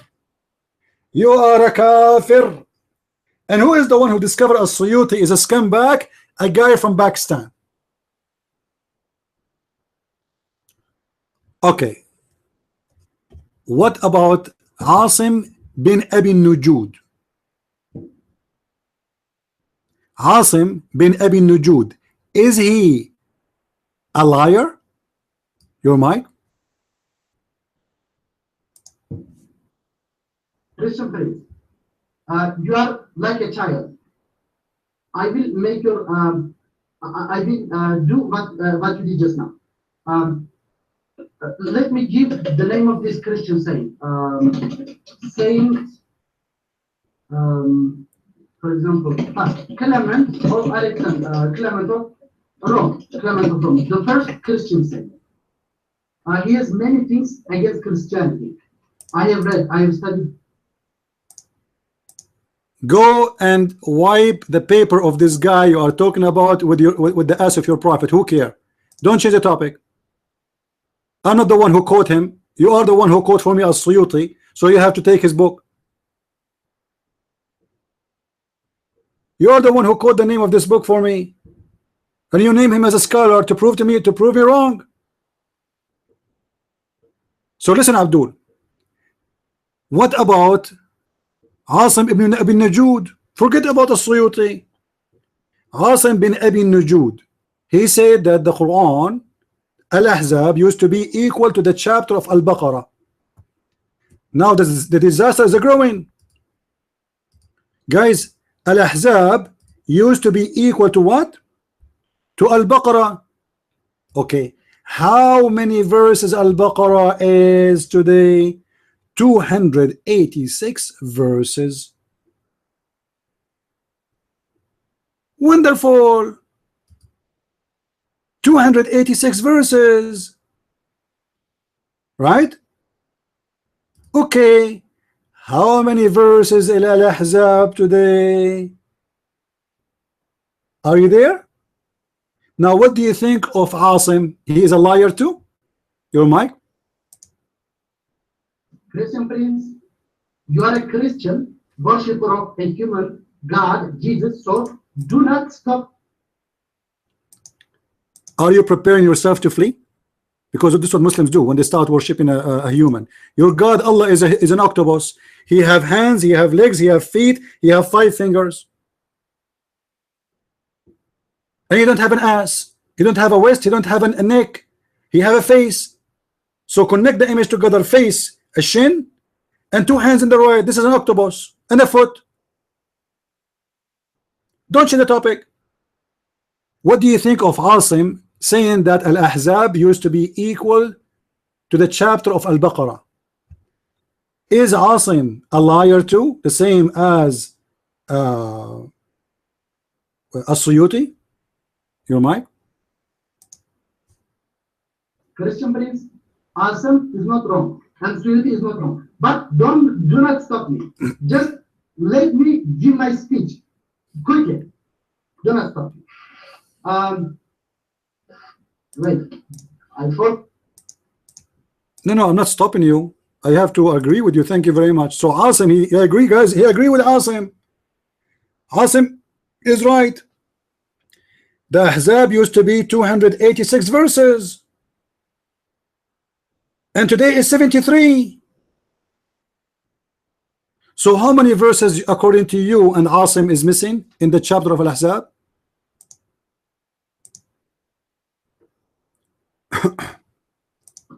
Christian prince, let me give my speech, please. If you are recording this, let be honest, please. Let me complete my sentence. Do not stop me.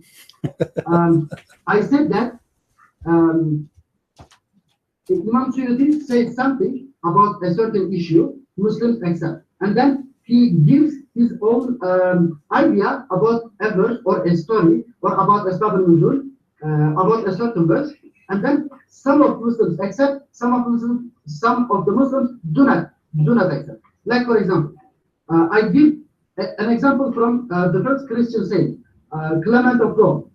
Some of his words correspond to Christians. Like, for example, Jesus is God, Jesus is crucified. But some of them, for example, he said that fear Almighty God, fear let all the believers fear Almighty God. Let the children have fear of God in their heart. Christians do not accept this from the same. Why? Because it is against Christianity. You are doing this now. You say, but now, just now you accepted non-Trinity, but now you don't accept it. You are like a child. The same thing happens in Christianity. You accept one word of this saying, and then you don't accept another word of the same saying. If you want, I can give examples from many Christian saints, anti-Nicene Christian saints, very early, closer to 12 disciples. If you want examples from Christian saints, I will give statements that correspond to Muslims, and you won't accept it. You will say Muslims corrupted this. Abdul, listen to me. Any Christian he go against the teaching of the Bible is no Christian. Do you agree, Christians? Do you agree? As simple as that. So if somebody says the Bible says so, and he shows us it says so, that means he's right. Anyone he say it doesn't say that and it says that, he's wrong. So stop being stupid and stop playing games, and this is not our topic. When you say that Asim, he is right about what he said, that the chapter of Al-Ahzab used to be equal to the Baqarah. That's mean how many verses are missing? 207 verses. No, 200. No, not 200. The Baqarah is 286. Yeah, 213. Sorry. There's a big difference here. This is not about we should fear God or not. I mean, what we should fear God? Everybody should fear God. Why not? But the fear here, because he's scary, but because he is right and we are wrong. So we fear that we are wrong. We fear that we are doing sin. Not because our God is scary. That's why we call him our Father out of heaven. We go back to the topic. You agreed and you admitted that Asim is right, and what he's right about, that the chapter of Al-Ahzab used to be equal to the chapter of Al-Baqarah. That means there's 213 verses are missing. What happened? The mic is yours. All the Muslim scholars from the time of Prophet Muhammad to our time are right, but they are not Allah. For example, I said the same thing, then they say something and it corresponds to the Quran, it is correct. But for example, when they say the story of Garani, the satanic verses did happen. Muhammad is controlled by Shaitan. That is wrong, because it is a... All right. So you are saying to me, Muslims are not Allah, and everybody have his different opinion, and Islam is messed up. So now we do not know, we listen to who, we believe who, and we reject who. Right? So this is mean Allah did not preserve Islam. Let me show you something. Before you mention, you said that the Ahmadiyya are not Muslims. Guys, did he say that? Did he say that? You are wrong. You are wrong. Because first of all, your prophet, he said, my nation will be 73 sect. 73 sect. So all those sects will go to hell except one. All of them, they will what? They will go to hell. Except one will go to heaven. But yet your prophet, he called them my nation. Guys, you notice? Muhammad, he called them my nation. So Ahmadiyya, according to your prophet, is from the nation of Islam. Otherwise, your prophet would be stupid to call those who they are not from his nation as his nation.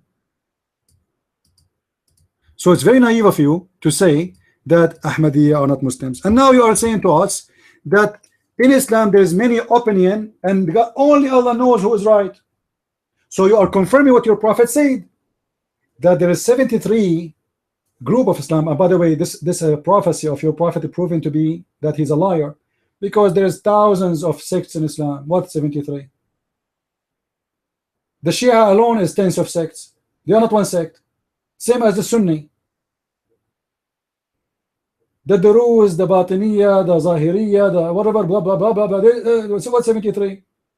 So we are confirming to us that believing in Islam is the same as gambling, because nobody knows what is the correct sect is. For Muhammad, he said that my nation will be 73 sect and only one of them will go to heaven. Which one will go to heaven? Can you tell us, Osman, which one of them will go to heaven? Your mind. Christian prince, you said that you are a Christian, and a Christian, a follower of Prophet Jesus, must be honest. You didn't read the rest of the hadith to these people. You said Muhammad said that this. My friend, I'm posting the hadith in front of you. What do you mean the rest of the hadith? I am posting the hadith in front of you. Let me post it again. There's no rest. This is all the way to the end. How do you mean? Do you mean the beginning? Do you mean from the beginning? Let me post from the beginning. Here we go.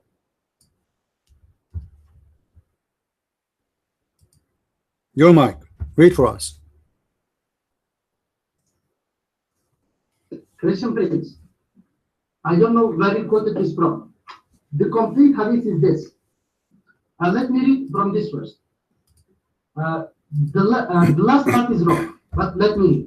The Jews split up into 71 sects, one of which will be in paradise and 70 in hellfire, Jahannam. The Christians split up in 72 sects, 71 of which will be in hellfire and one in paradise. I swear by the one whose hand is the soul of Muhammad, my nation, my ummah, will split up into 73 sects, one of which will be in paradise, 72 in hellfire. It was said. In the authentic hadith, it is not it was said. It is the companions asked. They said, Ya Rasulullah, O Prophet of Allah, who are they? As you quoted here, who are they? He said the main body. He didn't say the main body in the authentic hadith. He said, they are those who follow me and my companions, because my companions are not misguided. No, it doesn't say that. I agree with you. It doesn't say the main body. This is a false translation.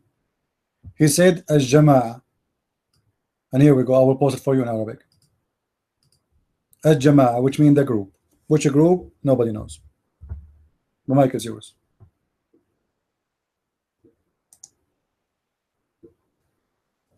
You said that it doesn't say those who follow me and my companions.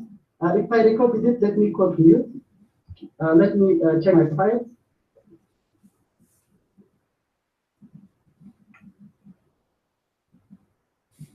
Wait, here.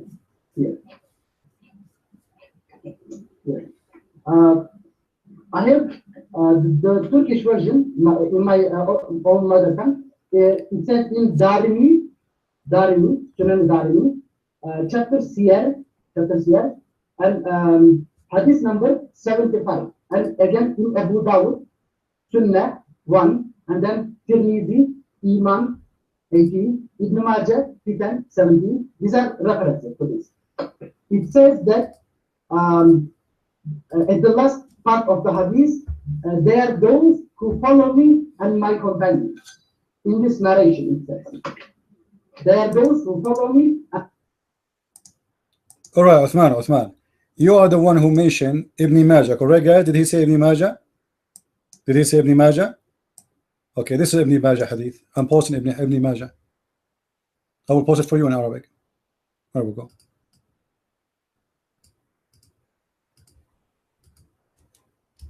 Your mic.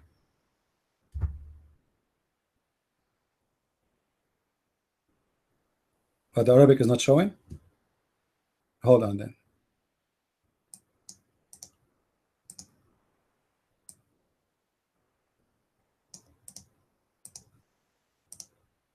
This is the link, my friend. What's wrong with this thing? No, it's showing. Here we go. All right.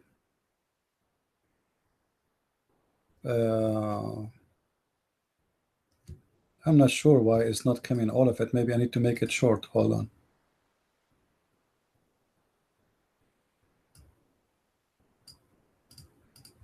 Let us try this. Here we go.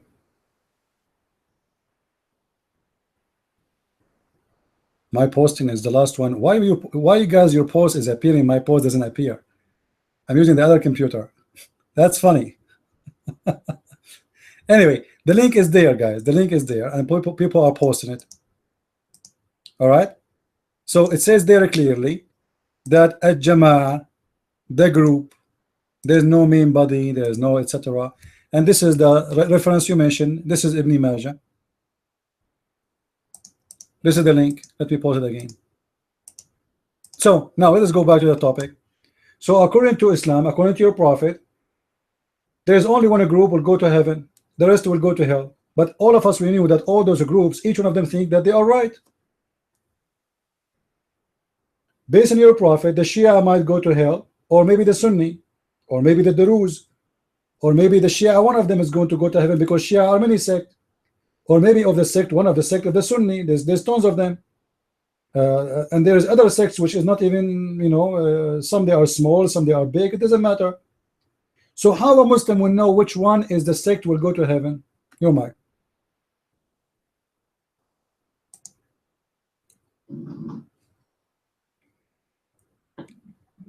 Christian, please. Do you want me to give an example from Shia, for example? Why they do not, why they do differ with Sunni Muslims, and they are not Muslims? Is that fair? Can I give an example from Shias? From the Quran? No, I'm asking. Do you want me to give an example from the Quran about Shia? Yes. I will give an example from the Quran. For example, no, I'm not running. I'm answering the question. Surah Al-Tawbah, verse 100, 100, verse 100. Right. Surah Al-Tawbah, 100. Yes, this particular verse. But I cannot copy and paste the Arabic. Someone could copy and paste the English translation. Yes, this was 9 100 English. Wait, if I can do. Yes. Thank you, sir. And the first forerunners in faith, this refers to all the companions of Prophet Muhammad, among the Muhajirin and the Ansar and the Medina Muslims, and those who follow them with good conduct. And the second generation, the Tabi'in. Allah is pleased with them. They are pleased with him, with Allah, and He has prepared for them Jannats, not gardens, Jannats, paradises, beneath which rivers flow, wherein they will abide forever. That is the great attainment. They say all the companions are in Jannah. All the companions of Muhammad are in Jannah. But the Shia say all the companions are kafirs, disbelievers, except Ali. Now who is the Muslim? Shias or the Quran? Quran says the companions are Muslims and they are in Jannah. Shia say no, they are kafirs, they are in Jahannam. Which is telling the truth? Christian, please, I want answer. Quran says companions are Muslims, they are in Jannah. Is Uthman in the Jannah? Is Uthman in the Jannah, your mind? I know you know English. It says no. You are an Arab. Let me read from the Arabic. The السابقون الأولون من المهاجرين والأنصار والذين اتبعوهم بإحسان رضي الله عنهم ورضوا عنه وأعد لهم جنات تجري تحتها الأنهار خالدين فيها أبدا ذلك الفوز العظيم. Did you read? Did you catch that? Allah says the first forerunners in the faith, referring to Abdul, your Arabic is funny and I'm done with it. I know what it says. I'm asking you.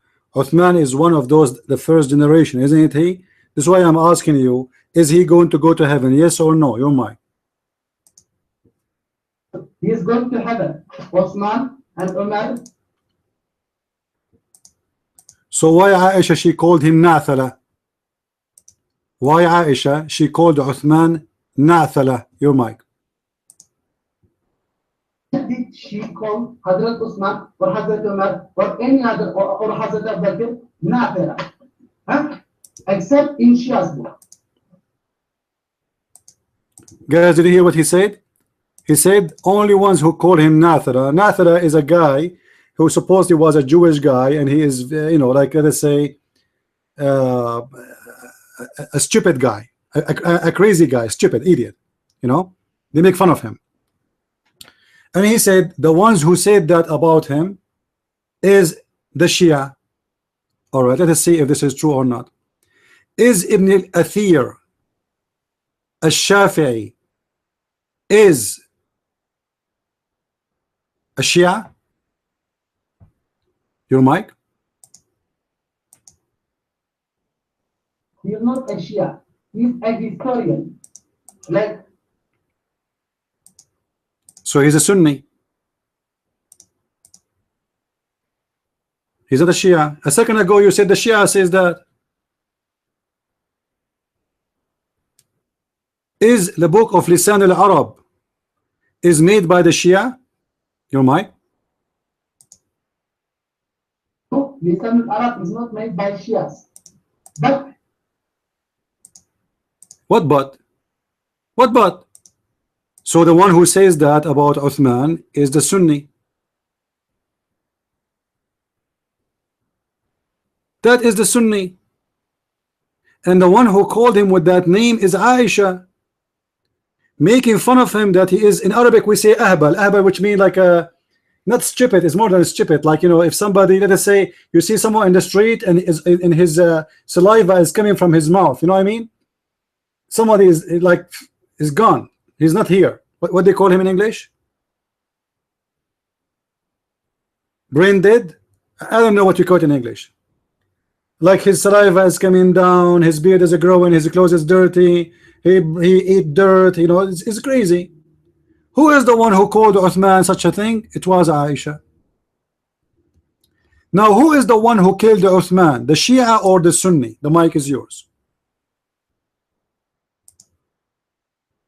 listen, friends, I will bring, I challenge you. Let all the YouTubers listen. I challenge Christian friends. I challenge you, Christians. You accept everything, every Muslim history book, and you say Aisha said this, though it is from history.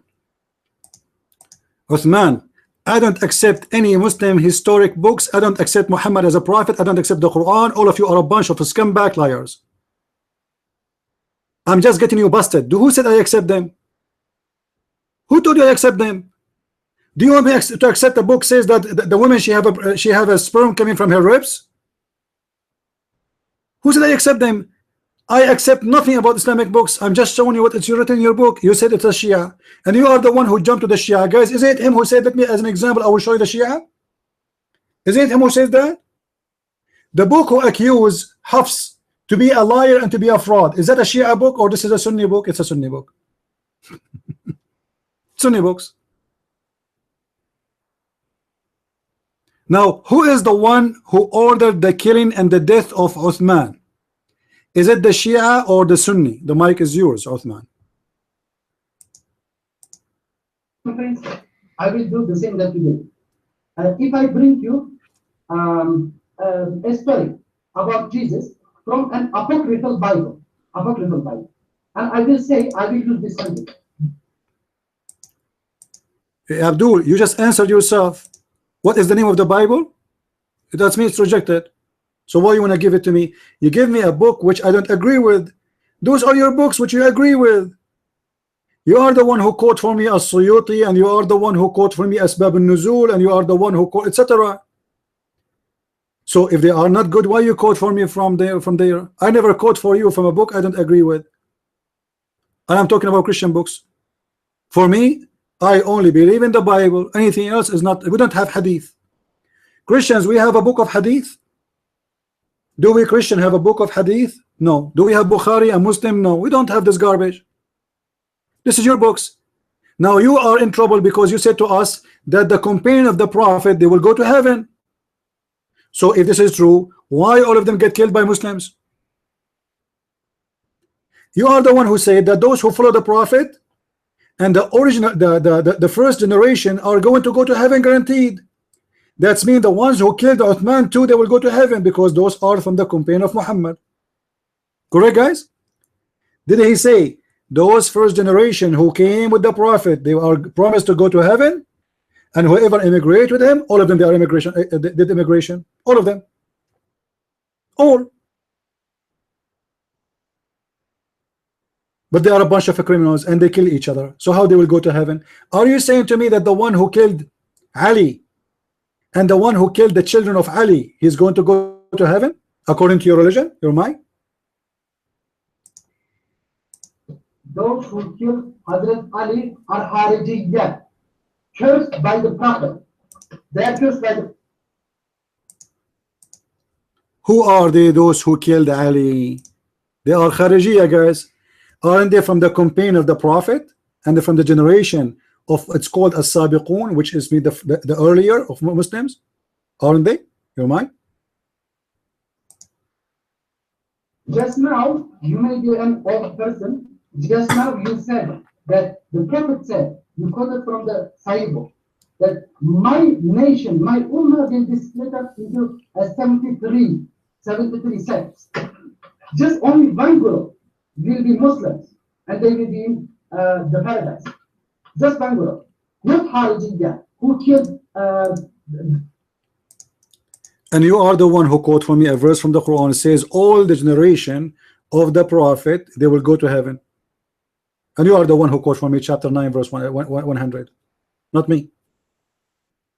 If we go to the book of interpretation or Asbab al-Nuzul, you will see, like as an example, Jalalain, it says, and the first to lead the way of the immigrants and the helpers, namely those who were present at the battle of Badr, or it's mean all the companions and those who follow them up to the day of resurrection. The companion of the Prophet, they killed each other. Are they going to go to heaven? 10 minutes ago you said yes. Did Aisha lead an army against Ali, Mr. Uthman? Everybody guys heard this guy saying that those who killed Ali, they will go to hell. Is that correct? Did he say that? Guys, did he say that? Okay. Did Aisha lead an army against Ali? Your mic? Yes, they did. They did. Aisha's army and Ali's army fought against each other, and all of them went to hell. All of them. That's mean Ali and Aisha, they will go to hell because they are the one who fighting each other, not the army. The army are just people doing order. Correct, guys? All of them, they will go to hell. So Aisha and Ali will go to hell. Thank you. The mic is yours. Christian, are you here to ask me a question and then stop right away and then say, see, he said in hellfire. And then you will ask me a question and then stop right away and then see guys, he said that. And then ask another question and then show this on YouTube. This is not the fair. Just wait. Relax, relax, relax. The question was very simple. Those who made army to fight Ali, are they going to go to hell? You voluntarily said yes, both of them. Ali, the army of Ali and the army of Aisha, both guys, did he say both of them? So you complete the answer, my friend. Both of them, they will, all of them. You said all. So now we have Ali and Aisha will go to hell. Explain your mind. Elaborate. Christian friends, I am angry. That's why I used a wrong word. That's why I'm angry at you now. I said in hell wrongly. I wanted to say in Jannah. What? What? What?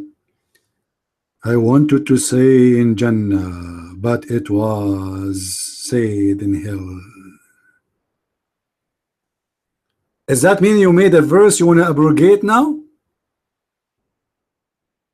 What the heck?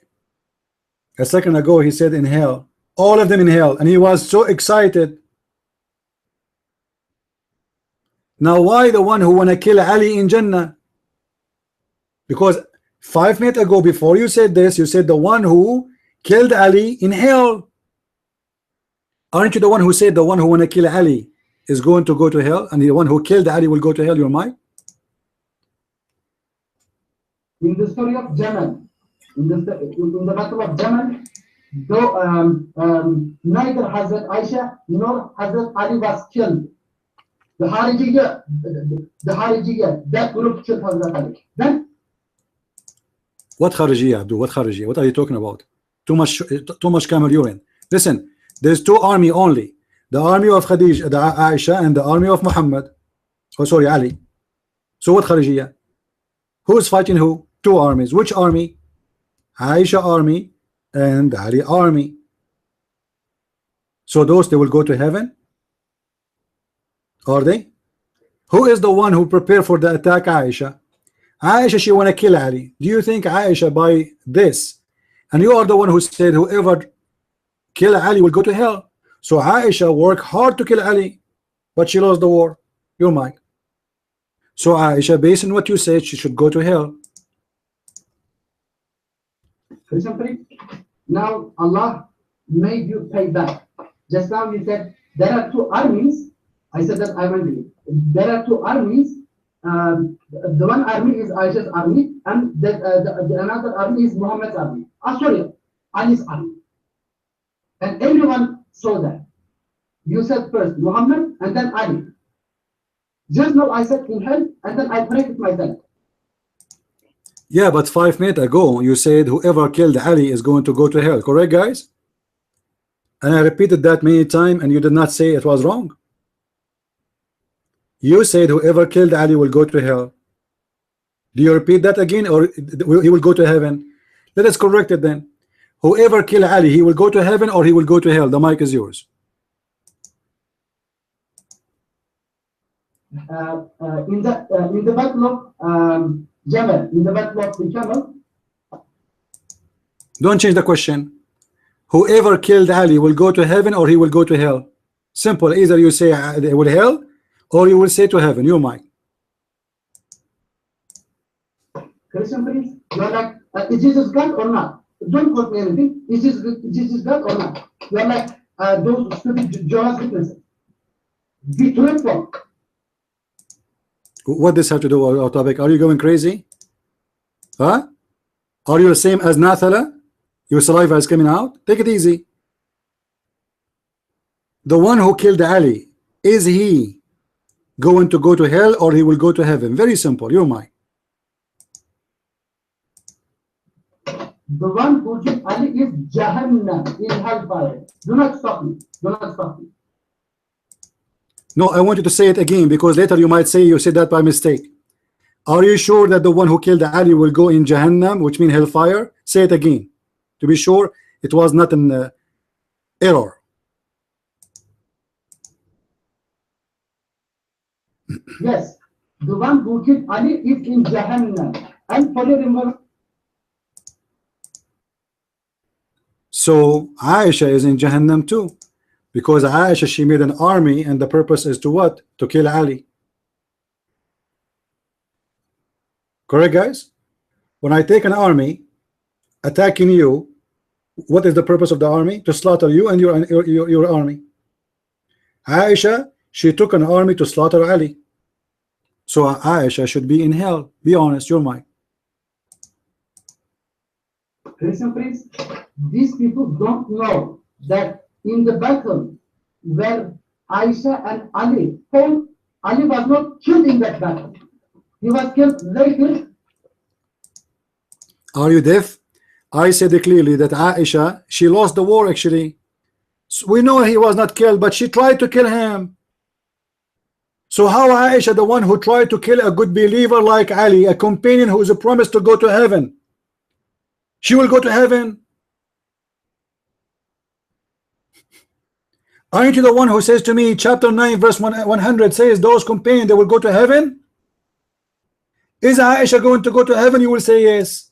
Okay, Aisha, she tried to kill one of the companions. She made a war against him. How such a woman she will go to heaven? The mic is yours. Christian priest, you remember the battle of Uhud, where a companion of Prophet Muhammad, Bahshi, who killed Hazrat Hamza, who killed Prophet's uncle, became a Muslim. And then Allah sent down the verse, Surah Al-Zumar, verse 53, where Allah said, Inna Allah ya'muru. Show me where Aisha she repent. Did Aisha repent to Allah for her crime against Ali? Did she? Your mic? Did Aisha and Ali live after this battle? Did they live? Answer the question. What meat? If I was doing wrong, I want to kill an innocent person, I should repent to God. Show me where Aisha she said I was wrong. Show me where he said I repent to Allah. Show me.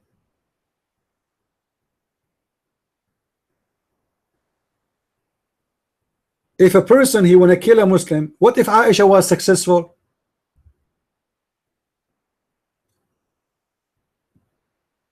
And what about the Muslims who kill each other in this fight? Their blood is in the hand of who? Because it's not only about Aisha. She took with her thousands of fighters and they get killed. Their blood in the hand of who, Mr. Uthman? Isn't it their blood is in the hand of Aisha? She is the one who killed them. Your mind? Listen, please. Do you know who Washi is? Washi, the one who killed Hazrat Hamza, the Prophet's uncle. Don't change the topic. No, I do not know Washi. How are you, Washi? Are you there, Washi? No, he's not. A woman, she caused a war between Muslims and caused the death of tens of thousands. The blood of the army of Aisha who slaughtered in the swords of the army of Ali. Those people, their blood in the hands of who? I want an answer. Who is responsible for the bloodshed of tens of thousands of fighters? They are Muslims. Your mic. In that battle, the killers and the killed are in Jannah, in paradise, because they are companions of Prophet Muhammad. Now, but the Quran says whoever killed an innocent man should be killed, and that is an innocent man is a Muslim. Whoever kill a Muslim should be killed.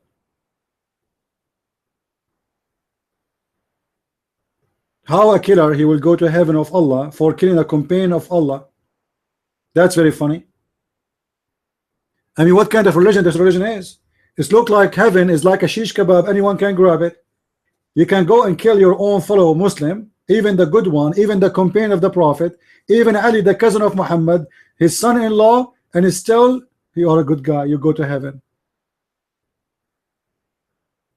This is a messed up religion, my friend. You're mine.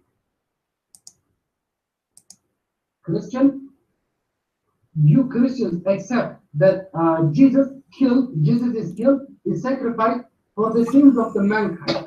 We Muslims say to you, how can Almighty God in human flesh die?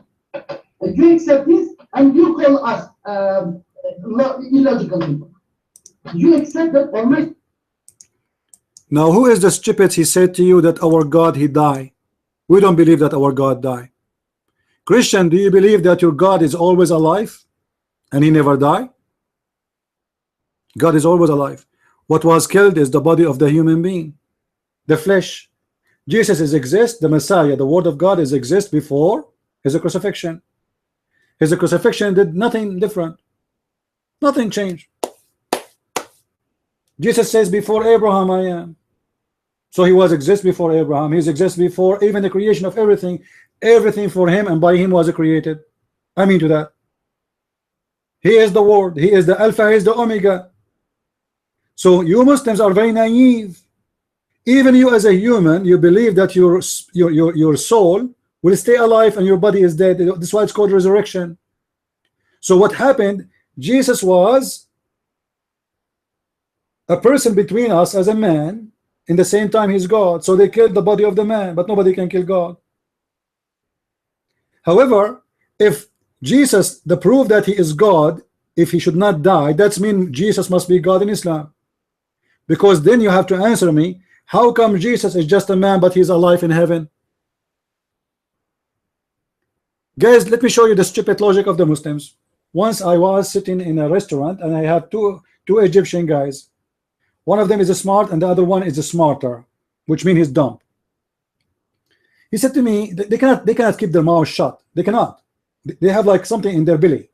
They have to take it off. How you believe in Jesus if he's the son of his father? Don't you think if his father is God, he should save him?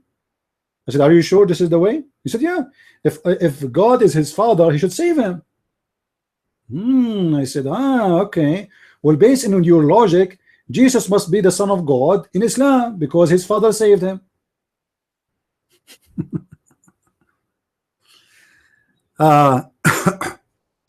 Answering, do you wanna have some fun with Uthman?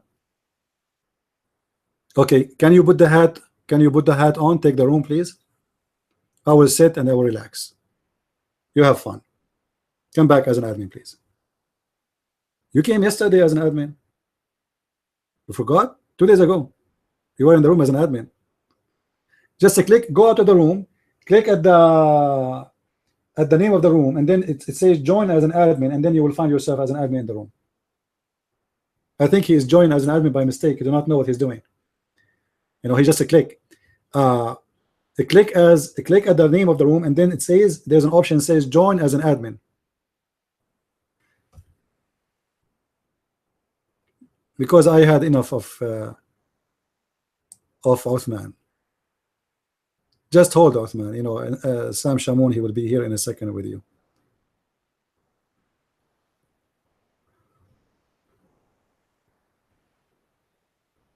Is he back? Hey Rini, how are you? God bless. All right. Osman, you are with the brother Sam Shamoun, and I hope he will be patient with you because I know he is not patient like me. However, brother answering, take care of him. This guy, he's trying his best. Take it easy on him. Forgive him. They don't know what they are doing, as Jesus he said, right? Forgive them. So, Uthman, I will leave you with brother Sam Shamoun. I have enough of you, and I think people they will enjoy everything we said. It's going to be in YouTube, and people will love until the coming 10 years.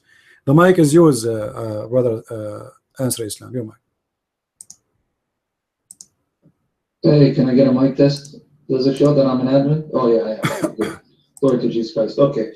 Now for everyone that was listening last night, when I went through the Quran, and I said about the Quran, how it becomes a picture of Christ, the Word become flesh. The guy just fell for the trap, right? So when the Muslim tells you, how can Jesus be God when God died? Now watch this.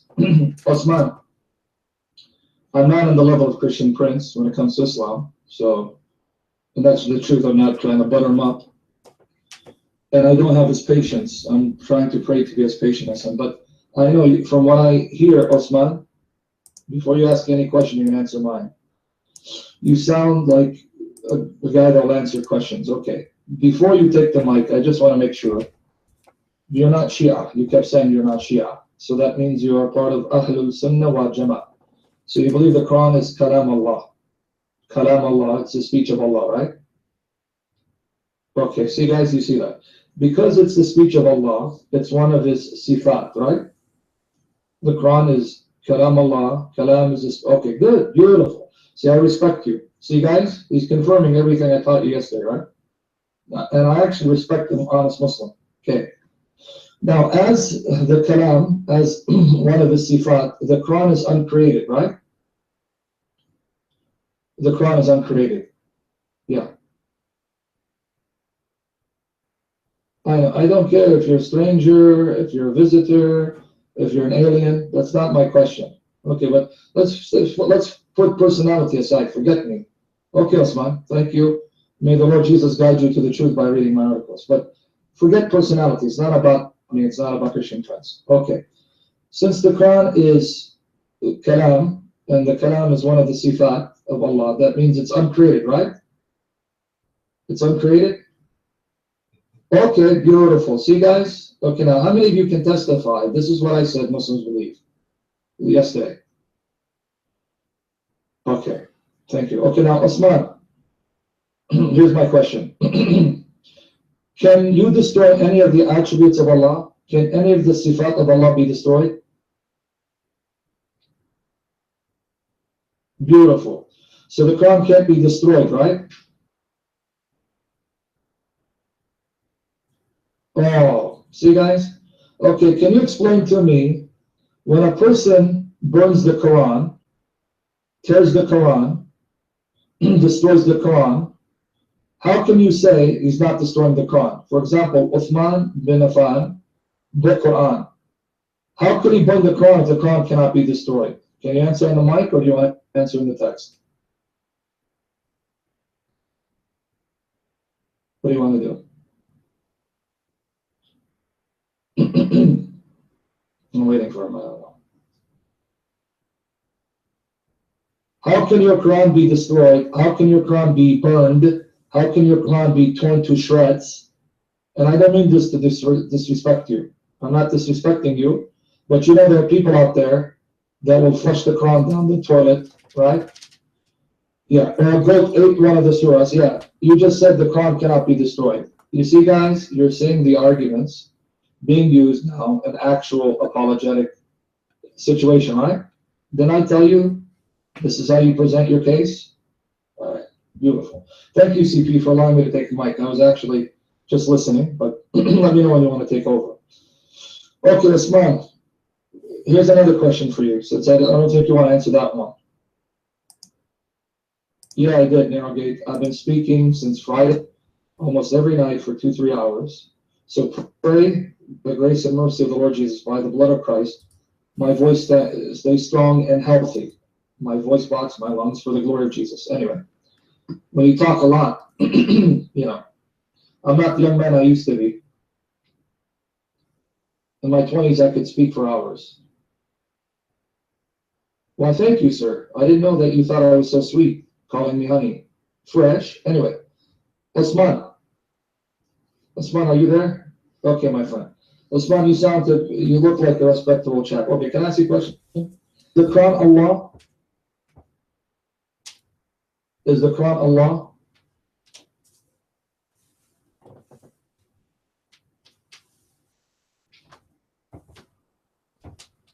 No, I didn't ask you if it's Allah's word that He uttered. Is it Allah? Is it the same as Allah? So the Quran is Allah? So Allah became a book. God send him a flower. He just said the Quran is Allah, so Allah became a book. Allahu Akbar, Allahu Akbar, Allahu Akbar. Because if the Quran is Allah and the Quran is a kitab, that means Allah became a kitab, became a book. Look, he's smiling. Oh man, this guy, ACP, this guy is going to become a Christian soon. Watch. He's at the door. Do you guys see it? So if Allah can become a book, why can't Allah become a man?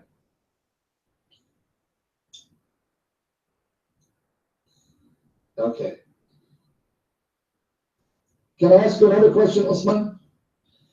Are you familiar with the Hadith, the sound Hadith, the Sahih, some are Hasan, where your Prophet said that Surah Al-Baqarah and Surah Al-Iman with the Quran will come before Allah on the day of judgment, Yawm al-Qiyam.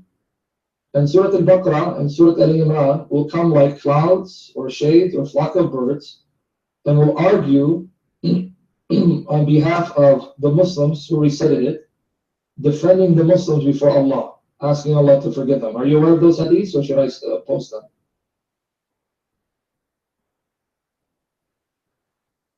Oh, he knows them. Man, I love this guy. I wish you were here so I can kiss you. All right. So can I ask you a question? If Surah Al-Baqarah, Surah Al-Imran, Surah Al-Baqarah, Surah Al-Imran can appear separately, they're separate, and can appear visibly, and can speak to Allah. So are you saying that the chapters, the surahs of the Quran can speak, so they're conscious and alive?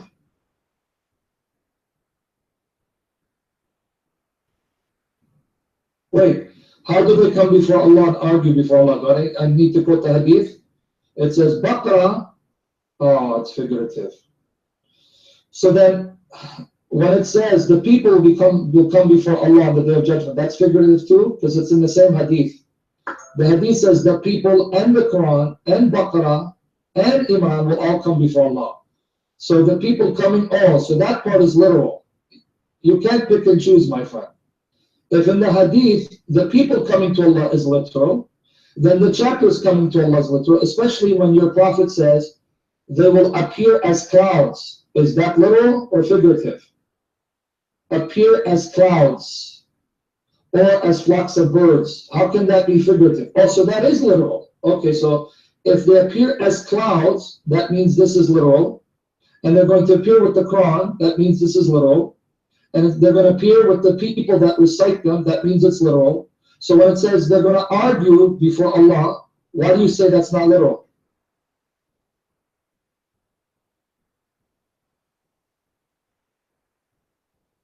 Why do you say that's not literal?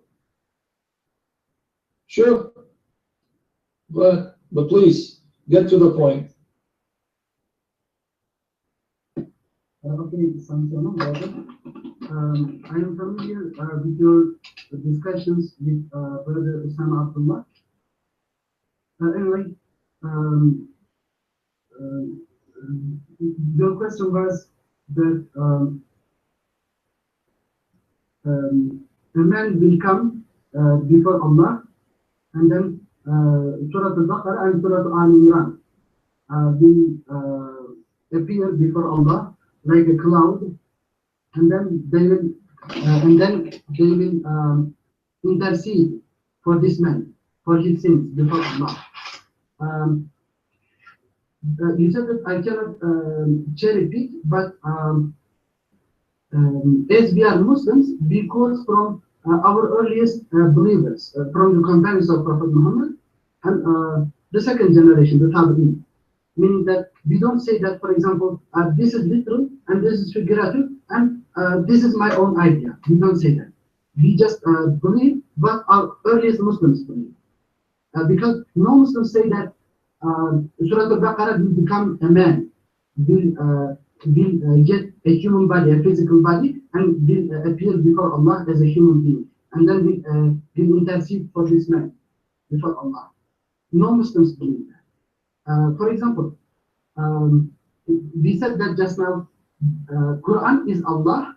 I said that the Quran are the words that Allah uttered before the time began, before Allah created the time. For example, if I say that to someone, Brother Sam Shamun wrote a new article on his website, and he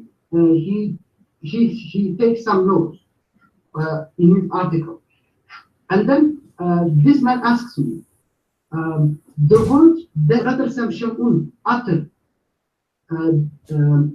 did those words become a man? This is a silly question, because those words are uttered by Brother Sam Shamun. They are not human beings.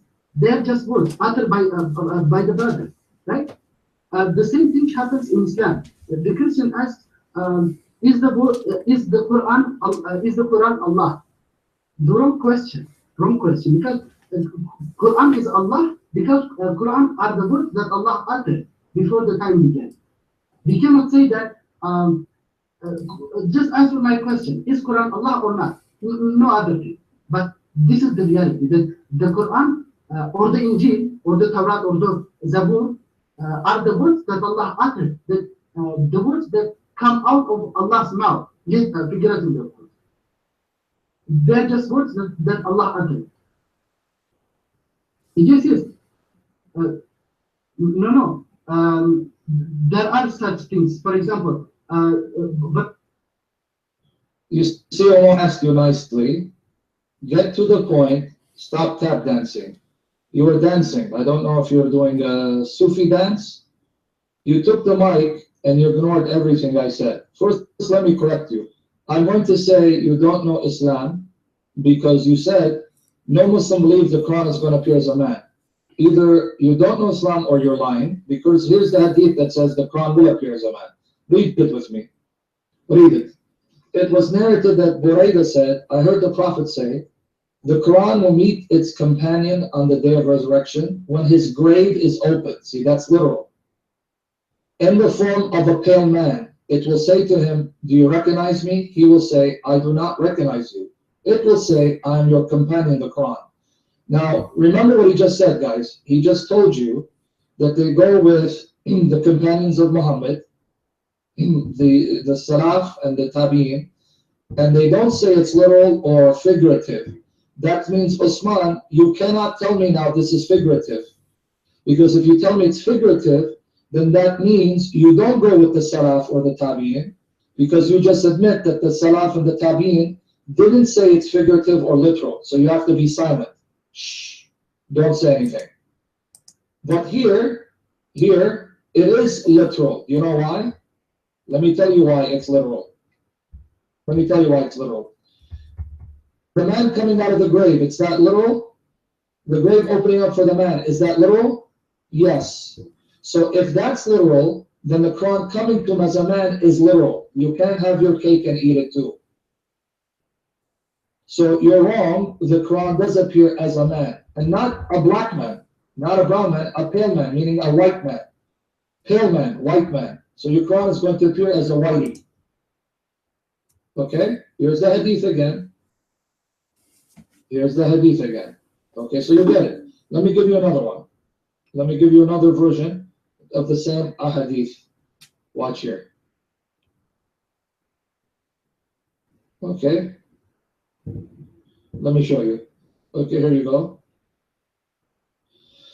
It was narrated from Ibn Buraidah that his father told that the Messenger of Allah said, the Quran will come on the day of resurrection, a pale man, and will say, I'm the one that kept you awake at night and made you thirsty during the day. Okay? Hassan. So this is good. So Osman, the day of resurrection is a literal day. Dead men coming out of their graves, that's literal. So the Quran coming as a pale man is literal. So here the Quran comes as a pale man. It's literal. So please don't tell us it's not. Okay, now let me quote to you what Al-Suyuti said. Remember earlier, our brother Christian Prince who cited Al-Suyuti?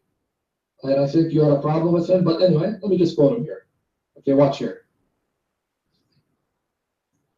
In the form of a pale man. Al-Suyuti said, this is the one whose color has changed. It is as if he comes in this form so as to resemble his companion in this world, or to draw attention to the fact that just as his color changed in this world because of staying up at night to read Quran, the Quran will appear in similar form because of its striving on the day of resurrection until its companion attains the ultimate goal in the hereafter. Suyuti is saying this will happen. The Quran will appear in a form, human form, resembling the companion that recited it. So this is actual. So if your Quran can appear as a man, why can't your God? Why can't your God appear as a man when the speech of Allah appears as a man? In fact, let me ask you a related question. Okay, wait, we're not done. Okay, Asman, are you ready? Shit, calm down, dude. You're making me laugh. Let's show some respect. Because remember, the guy's respectful and he's open. I guarantee you, if you pray for this guy's going to be a Christian. He's too honest to remain Muslim, right? I like that. Okay, now, come. Oh, what this guy said. You see, you threw me off, man, with that comment. I'll ask to do laundry. You dirty sinner. All right, come back to the issue. Okay. The Quran, it's part of Allah, right, Osman? The Quran is a part of Allah. It's not separate from Him. It's a part of Him.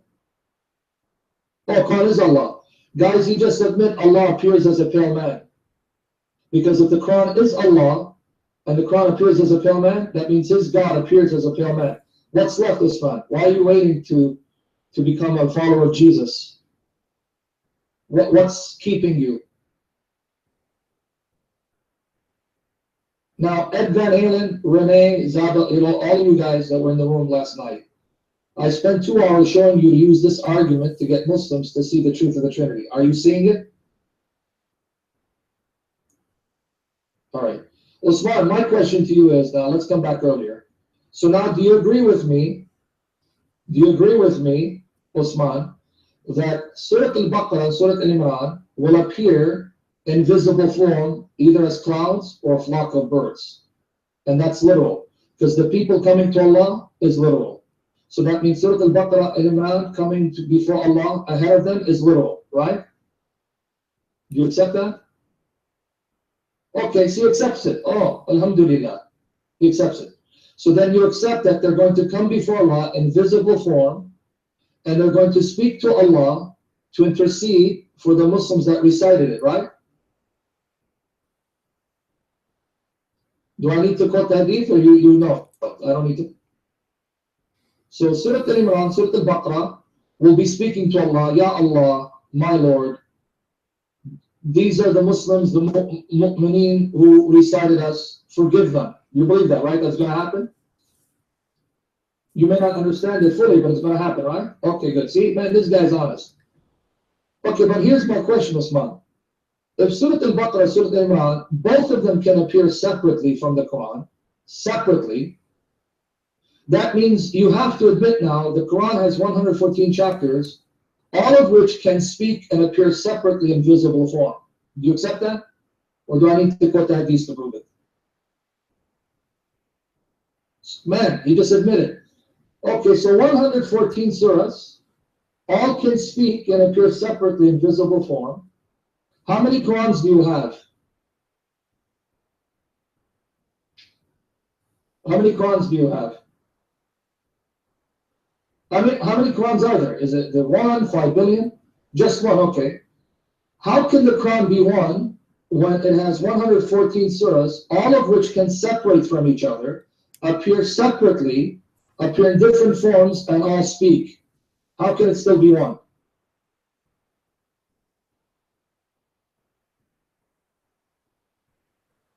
How can it still be one?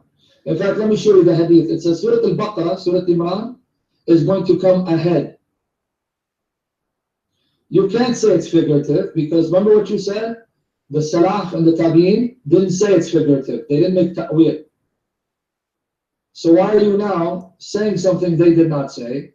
And secondly, Osman, you just admitted that the hadith is talking about people coming before Allah. That's literal. That's the same hadith that says Baqarah and Imran will come visibly as clouds.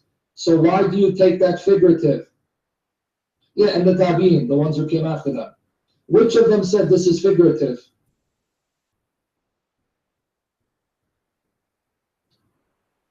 Which of them said this is figurative?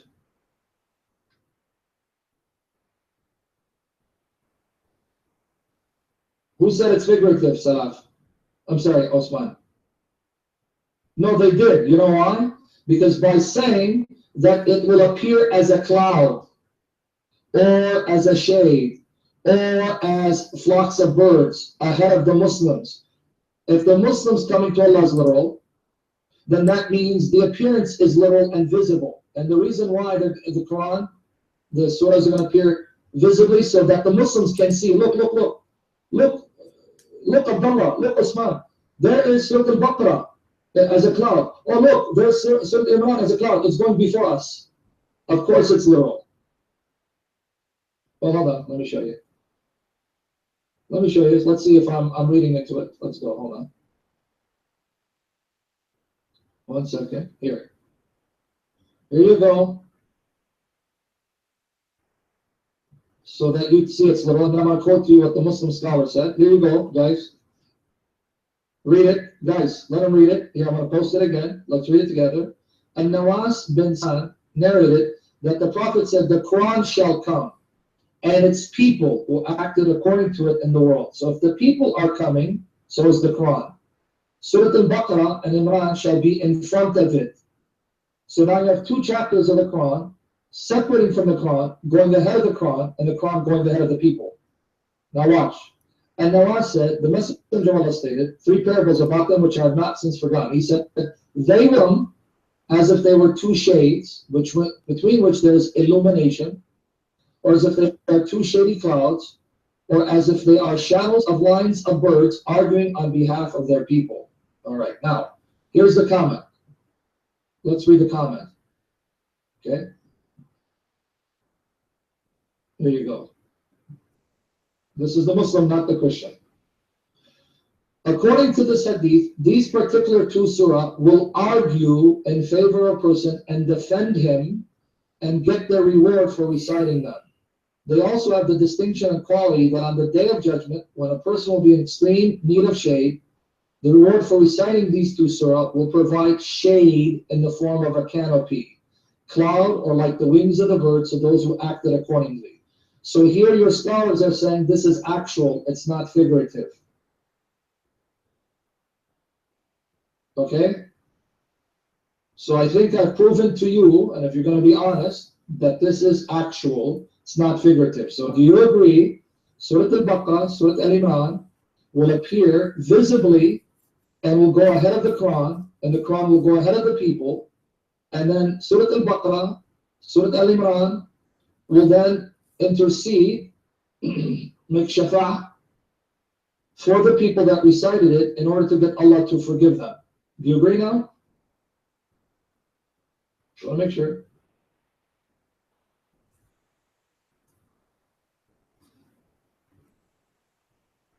Do you agree? Because I have a follow-up question.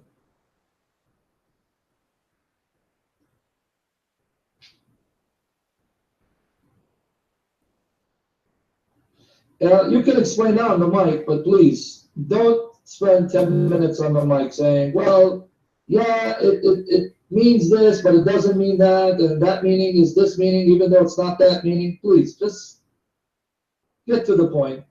The hadith are clear, your scholars are clear. It's going to happen. Just like the people coming to Allah, that's actual. The Quran will also actually appear as a pale man.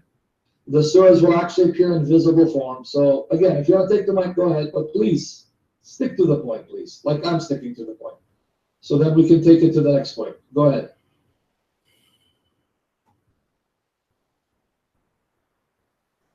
Okay, brother, in this hadith, it says, according to this hadith, this particular 2 surahs will argue in favor of the person. By reading this, let us keep in our mind that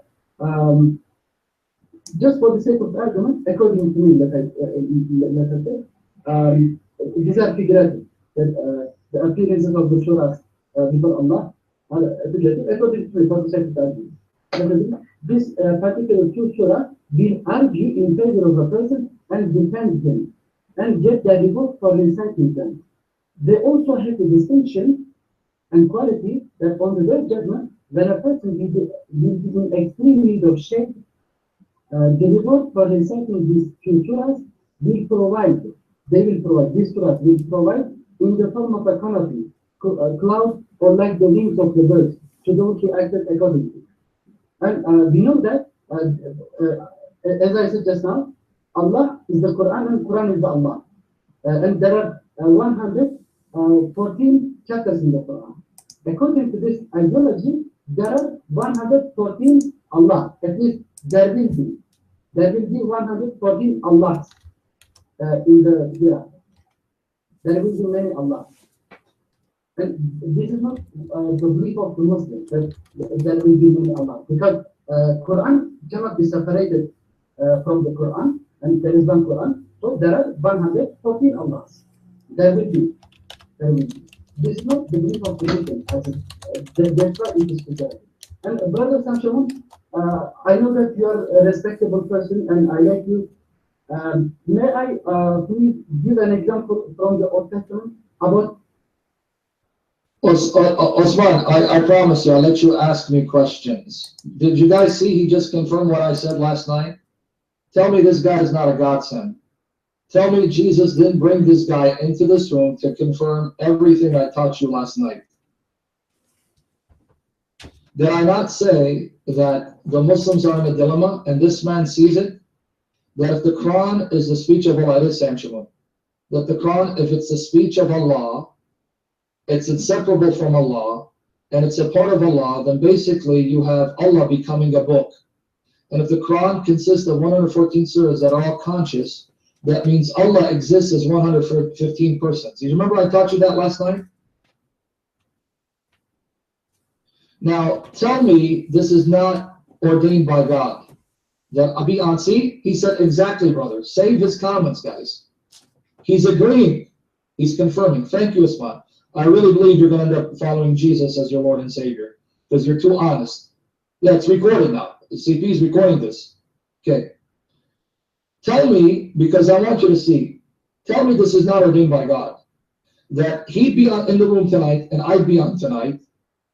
And then I come into CP's room because I said, you know what? I don't like to open my room and CP's room is open because we're not in competition. So maybe I'll just come in. If CP gets tired, I'll teach tonight. And I actually fell asleep because I'm tired, not because CP's boring. So CP, don't think I'm saying you're boring. It's because I get up real early in the morning because of my kids, my 2 gifts from Jesus. Now you tell me what are the odds. Tell me this is not a miracle from God. Another sign that our Lord Jesus is risen, he's alive, because you know this is of the Lord. Everything I taught you, this guy just confirmed without me saying the word. Did you see it? Do you see it? Usman, I know a non-Muslim will admit it, but guess what? Whether you like it or not, these are the facts. You can't escape from it. The fact is this. If you believe the Quran is the eternal speech of Allah, you're stuck whether you want to admit it or not. That means your God exists as 115 distinct personalities. 114 personalities of the Quran and Allah. I know you don't want to admit it, but you're stuck with it. This is something you can't escape and run from. So this is why you're going to have to say to me, Allahu Alam. Only Allah knows, I don't understand. Because it's recorded, it's now on YouTube. You kept saying, Quran is Allah, Allah's Quran. Which means Allah became a book. But now, that means when the Quran was being burned by Uthman, and when people destroy the Quran, and when the people tear the Quran to shreds, you just admit they're burning Allah, tearing Allah to shreds, and destroying Allah. It's stuck for Allah. So then why do you have a problem with Jesus being God who died as a man? If Allah can become a book and be destroyed and still be Allah, why can't Jesus be a man, die as a man, and still be God? Okay. So now feel free to ask me your question by the grace of God. Go ahead. Brother Samson, first, I want to say just a dialogue that happened between me and a Turkish Christian. And this man was a bishop, a learned man of Christianity from Turkey. He said to me that, do you believe that Quran is the word of Allah? I said yes. And then he said that when during the time of the Khalifa Uthman, he burned the manuscript, some manuscript of the Quran. I said yes. He burned it. He burned them. He said then Allah is burned because you believe that Quran is Allah. Our belief about the Quran that Quran is Allah is not like the Eucharist of Christianity. For example, when you eat the bread, you believe, at least according to Catholic Church, that the bread literally becomes Almighty God. The pages of the Quran, the manuscripts that we hold in our hands, are not Allah. So, they are pages. We say that the words are Allah. The words that Allah uttered are Allah. From the first page to the last page, the words are Allah, not the pages. The pages are creation that humans made, the humans study. But the words in there that are written that came to the prophet through angel Gabriel. They are uttered by Allah, not the pages. Usman, I'm sorry, I'm not trying to disrespect you by doubting you. You just confirmed my point yesterday. Guys, what did I tell you yesterday that Muslims believe about the Quran? It has two natures. Did you hear him just admit the pages in the book, right? They're not Allah, but the words, that's Allah. Okay, so Usman, how many natures does the Quran have? If it's the word of Allah, it's Allah. But the book and the pages, it's not Allah, right? It's physical, it's creation. It's physical and creation. Okay, but hold on. Is it not true that the Quran is a kitab? You cannot have the Quran if it's not a kitab, if it's not a book. Does it not say in the Quran, for example, in Surah Al-Ma'idah, to you, Muhammad, we sent down the kitab. It didn't say sent down the Quran. So the Quran, whether you like it or not, has to be a book. So can the Quran be the Quran if it's not a book, if it's not a kitab?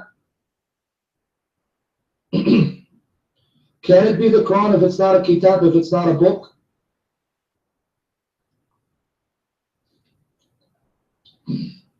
Let him answer, guys. Can the Quran be the Quran if it's not a book? No, that's not what I'm telling you. The Quran says it's a book. It's a book, kitab. So can the Quran be the Quran if it's not a kitab, if it's not a book? Is it really the Quran?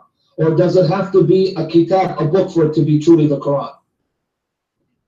It's easy, brother. It doesn't take a genius to answer. Okay, so it has to be a book, right? It has to be a book. It has to be a book, right? I just want to get your word here.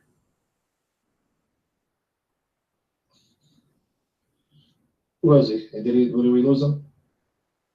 Oh, it's all right, man. We're not talking about what Muhammad memorized. Does the Quran call itself kitab? So you keep avoiding that. And wasn't the Quran written in heaven? Is it not written in the tablet?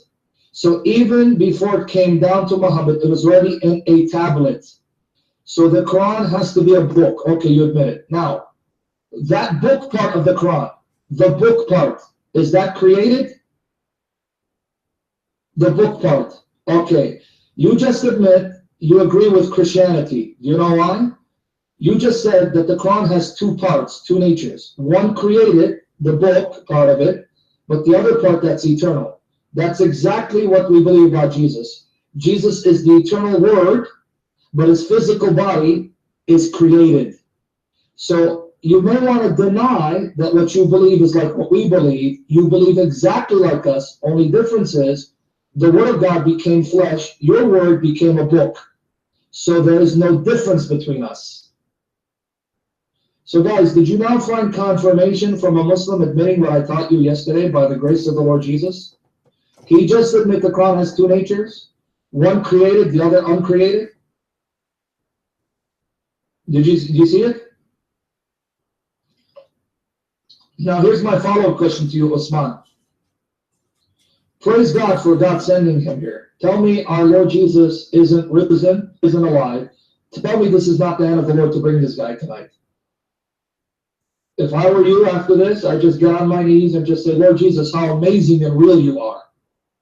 And pray that the Lord saves this man, because this man's at the door. I guarantee you, if this guy keeps reading our articles, watch our videos, hears our arguments, he's going to follow Jesus as his Lord and Savior. Okay, now coming back to another issue. Now, Osman, you agree with me, right? You agree with me that the Quran on earth, we were talking about it earlier, Nasikh wa Mansukh. Some of the abrogated verses, the verses that have been canceled, they're not in the Quran today, in the book you have in your hand, right? So the book you have in your hand, some of the verses that have been canceled are not written in it, right? So you mean if I go to your Hadith Bukhari and it talks about the verse, the ayah of stoning, or this ayah and that ayah are no longer in the Quran, you're going to disagree again? That it's not in the Quran? Yeah. Well, you may not believe in satanic verses. I just want to make sure. Do you believe that some of the ayat? No, these are Bukhari. What do you mean they don't accept it? You want me to show you Bukhari where it says, where Omar said that we leave out some of the things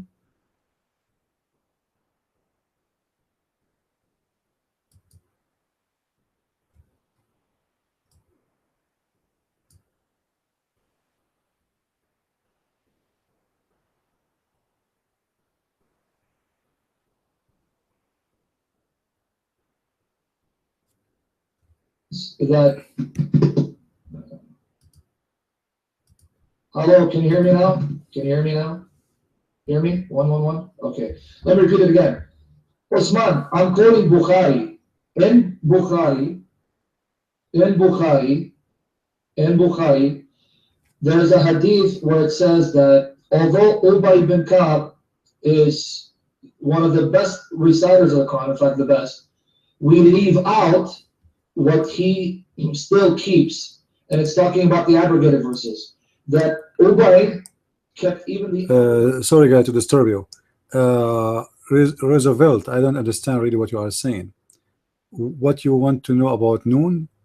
Noon is in the Quran, is coming as a letter by itself. However, in Arabic, when we quote a letter, we don't say letter by itself. We make it like a word. So Noon is coming as, when we say it, we say it as a word, but the fact it's a letter. However, according to the Muslims, Noon is a whale. All right, Noon is a whale. Now, almost we have 8 hours in YouTube, so I don't know how long YouTube will keep running. So I will let you listen to the debate. Otherwise, if you like to join us in Paltalk, feel free. All right. We will keep YouTube running until the broadcast stops automatically. All right. Reject some hadith, some hadiths, and we accept some hadiths. Accept and reject according to Christian faith. Is appearing from outside. That we reject some hadith and we accept some. Do you remember, brother, in one of your articles, you quoted a hadith where it said that some of the Jews came to Prophet Muhammad, and then they asked a few questions to Prophet Muhammad, and then the Prophet Muhammad ordered the Jews to bring the Torah, and they brought the Torah, and then the Prophet Muhammad placed his hands upon the Torah and said, "Today's Torah, the President Torah." The Prophet said about the Torah, "I believe in you and in the one who revealed you." For example, Muslims say that the Torah is the Torah is corrupted, the Injil is corrupted, but in this hadith, in Sahih Bukhari, Prophet Muhammad says, "I believe in you," to the Torah. He placed his hands, takes an oath that he believes in the Torah. You remember, brother? This hadith. Yes. So in this hadith, it says that the Prophet accepted the Torah. In the same book, in Sahih al-Bukhari, there are 20 narrations of the same topic. 20 narrations of the same topic. This hadith is Hasan, in the second degree. This hadith is Hasan, and the other 20 narrations of the same topic are Sahih, and none of them contain this sentence. That Prophet Muhammad said, "I believe in you and in the one who revealed you." None of them contain this sentence. And this is why when a hadith... Usman, you're trying desperately to try to bring up another argument to go off topic, but now I'm going to show you that you don't know your sources. Just because the other hadiths do not mention that phrase, that doesn't mean it's not authentic, because they don't need to repeat it for it to be true. In fact, you just said that Ibn Qayyim, the student of Ibn Taymiyyah, and the Muslim scholars, they were idiots and stupid, and you're smarter than them. Do you know why? I'm now going to quote you Ibn Qayyim saying that many Muslims said the Torah cannot be changed because of that hadith. That hadith that you just said, oh, that phrase where Muhammad said, I believe in you and him who sent you, that only appears there and in no other source. Well, guess what? Ibn Qayyim and other Muslim scholars took that hadith to be so strong that they used that to prove that the Torah has never been corrupted. So are you saying that Ibn Qayyim, the student of Ibn Taymiyyah and these others, they were idiots? They didn't know hadith like you? So should I not post it? We got a barking dog here that needs to be muzzled. Clear, keep barking and I'm going to have to muzzle you. You mean Ibn Qayyim, the student of Ibn Taymiyyah? Ibn Qayyim al-Jawziyya is wrong? And the Muslim scholars of his day are wrong? No, you can't give me an example. Now you're a joke, because now you don't know what you're talking about. And not only that, that hadith is backed up by the Quran, because Ibn Qayyim and the Muslim scholars also quoted chapter 6, verse 115 of the Quran, where it says, none can change the words of Allah. So when you have a Quranic verse saying Allah's words can't be changed, with this hadith, the hadith becomes now strengthened. Let me quote him for everyone else to see. You are now desperate, that you don't know what you're talking about. In all fairness to you. In all fairness to you, you don't know what you're talking about. But let me get it for you. Hold on. Hold on, so people can see. Here you go. Let me quote that part. Here you go. Okay, read with me, brother. Read with me. Read with me. Abu Dawood, this is from Ibn Qayyim al-Jawziyya. I'll give you the reference right where he says this. Abu Dawood narrated in his collection that Ibn Umar said, a group of Jewish people invited the Messenger of Allah to a house. When he came, they asked him, "O Abu Qasim, one of our men committed adultery with a woman. What is your judgment against him?" So they placed a pillow and asked the Messenger of Allah to sit on it. Then the Messenger of Allah proceeded to say, "Bring me the Torah." When they brought it, he removed the pillow from underneath him and placed the Torah on it and said, "I believe in you and in the one who revealed you." Then said, "Bring me one of you who have the most knowledge." So they brought him a young man who told him the story of the stoning. Now, notice what Ibn Qayyim says about the scholars, the ulama.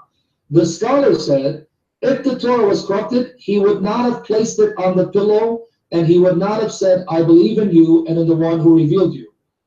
Too bad you're not there, Usman, to correct the scholars. Too bad you're not there to say, "You dumb, stupid ulama. Don't you know this is Hassan? And it only appears in one hadith. All the other hadiths don't mention it. You stupid kuffar." Okay, but now wait. Let's finish it. Right? Let's see what it says. The group of followers said, Allah said, "And the word of your Lord has been accomplished truly and justly. There is none who can change his words, and he is the hearing and knowing, and the Torah is Allah's word." So they quoted this hadith from Abu Dawood and chapter 6, verse 115 of the Quran to prove that the Torah, being the word of Allah, cannot be changed, which is why your prophet respected it. So let's not play those games, Usman. And you're changing the topic. The topic is not what your prophet believed about the Torah. We can do that, and I'm going to say, in all honesty and respect to you, you're going to lose. Your prophet believed my Bible is the incorruptible, unchangeable words of God. But you Muslims realize that causes a problem for you. Because if you accept what Muhammad said about my Bible, you know my Bible contradicts Muhammad, which means you have to reject Muhammad. So you have to now find a way to twist the words of your own prophet. So now you're guilty of doing the very thing to the words of your prophet that you accuse Christians and Jews of. You're doing tarif to his words. So you're no better than the Jews and Christians that you condemn. Astaghfirullah. All right. But you changed the subject. Guys, did you see he changed the subject, right? And where did I get this from? I'm going to give you guys a link. Here. Here's a link. Here's where you'll find this. Hold on. There you go. Here's where I got this from. Okay? This is from Ibn al-Qayyim's book. And you see the reference. You can read it in Arabic. You can find this book in Arabic and read it. A Muslim translated it and I use his translation. I believe the Muslim translated is a Muslim scholar named by Sunni, I believe it. The Arabic is there too. Here you go. Yep, Dr. Basyuni. I'm sorry, Basyuni. So this is a translation of the Arabic from a Muslim, not a Christian. And it's in my article, Rebutting Bassam Zawadi. Here's the link, guys. For those of you who want this, here's the link. Save it. Okay. Now, Osman, can we get back to the issue? Because you changed the subject, in all honesty. You guys saw how he deceitfully, connivingly changed the subject? You see what he's trying to do, right? He wanted to make it an issue about the Bible. Good one, man, Osman. You learn good. You learn good. You learn to be very good at makr, because your God said he is khairul makirin. You learn from the best. That was very deceitful, very conniving on your part, to pretend you're answering my question and then change it to the Torah. Good one, man. Takbir. Anyway, let's go back to the issue. I ask you the question again. If you want me to quote that Hadith from Bukhari, I will. Do you agree that some of the abrogated verses are not in the Quran today? That's it. It's simple. If you don't, just tell me so I can give you the proof from your Muslim scholars and from your sound Hadith. Some of them. I'm not saying all of them. Some of them are there. Some of them are not. And you're aware that your Muslim scholars say there are 3 types of abrogation, right? You know that, right? You have one type of abrogation where both the verse that's been canceled and the verse canceling it is in the Quran, right? I didn't give you an answer? You mean this 10 minutes where I just answered you that Ibn Qayyim and the Muslim scholars all quoted Abu Dawood to prove that your Prophet thought the Torah has not been changed, and they thought it's authentic, and then they quoted 6:115 to confirm it's a sound narration, even though it's found in Sunan Abu Dawood? You sure? Are you even listening? This is recorded. It's on YouTube. Let's come back to the issue. Stop playing games with me. Let's come back to the issue. Oh, and by the way, you know who else quoted Sunan Abu Dawood? You know who else, Osman? Hold on, before you ask. He wants to go off subject. Because you went on the Torah. Let's come back here. Even Ibn Kathir quotes his hadith of Abu Dawood in his tafsir on Surah Al-Ma'idah 41. Okay. Now take the mic and answer the question I asked you, plus this question. Here's this question. Is it not true, according to your Muslim scholars, the ulama, that there are 3 kinds of abrogation? Listen to me, Usman, because you're going to have to answer this on the mic as well. 3 kinds of abrogation. You have the first kind where both the verse that's abrogated and the verse that abrogates it is in the Quran. That's type 1. Then you have a second type where you have the abrogating verse, the verse that abrogates is in the Quran, but the verse that's canceled is not in the Quran. That's the second type, right? Right? And then you have the third type, the third kind, where the verse that's canceled, abrogated, is in the Quran, but the verse that cancels it is not in the Quran. Right? Tell me I'm wrong. Am I wrong? Okay. I am wrong? Yes or no? Am I right? So let me repeat it for everybody else. Okay, guys. Okay. Now I'm going to show you really don't know Islam. I'm now going to quote to you Yasir Qadi in his book Sciences of the Quran to show you don't know what you're talking about. Now either you don't know, so you shouldn't be defending Islam, or you're lying doing taqiyya. We'll find out. But let me repeat it for everyone else. Guys, there are 3 kinds of abrogation according to the Muslim scholars. There's the first type, where both the verse that's been canceled and the verse that cancels it out is found in the Quran. That's the first type.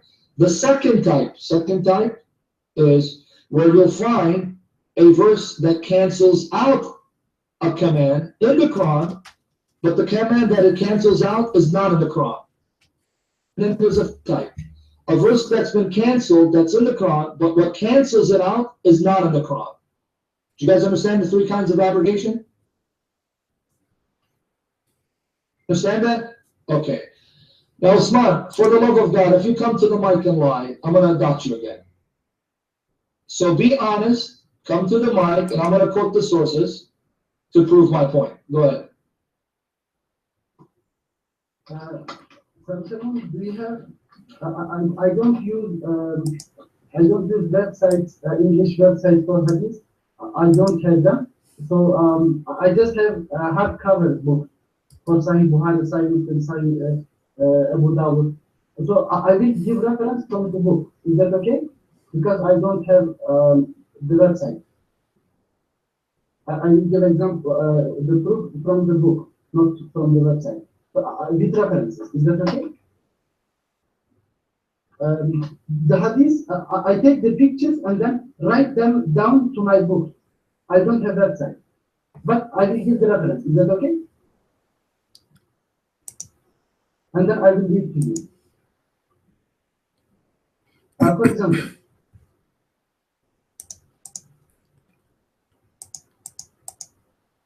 Uthman, just a second. I don't want to interrupt really. Answering, I have a website here from islamqa.com, and they are saying clearly that the hadith about Muhammad swearing by the Torah, there's no question is true. This guy, he speak Arabic, or he claimed that he read Arabic, so he have no excuse to say it's weak. No, but he supposedly he speak Arabic. Open the link there. You can continue on the topic you are mentioning, but you will see that nobody there says ever that this hadith is not right. Or what they are saying, maybe in the time of the Prophet at that time there was a correct version of the Torah, which will make it very funny. Because in the time of the Prophet, if there's a correct version of the Torah, why the Muslim did not keep one of it? The mic is yours answering. Sorry.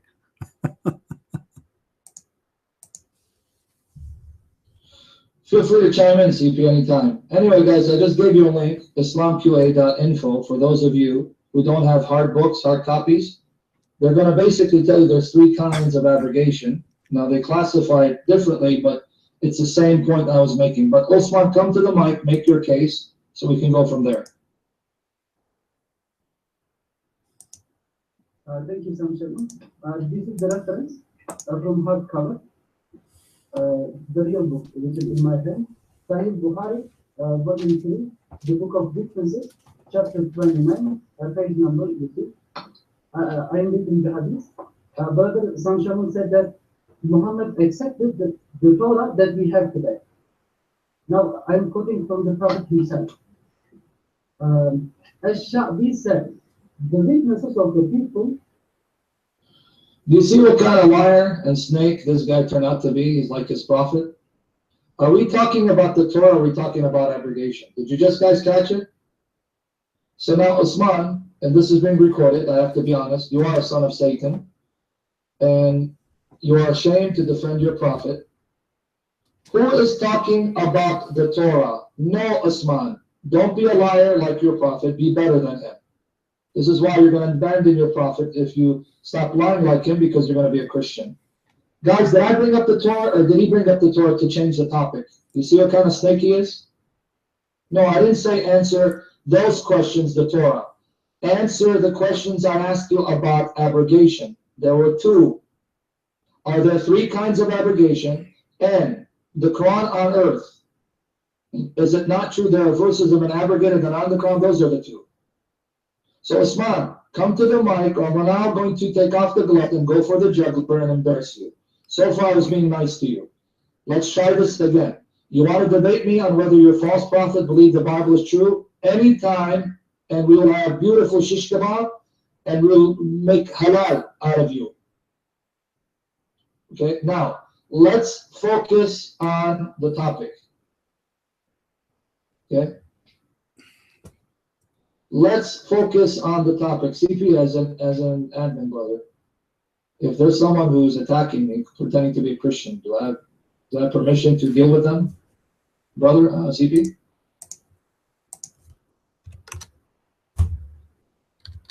Okay, thank you.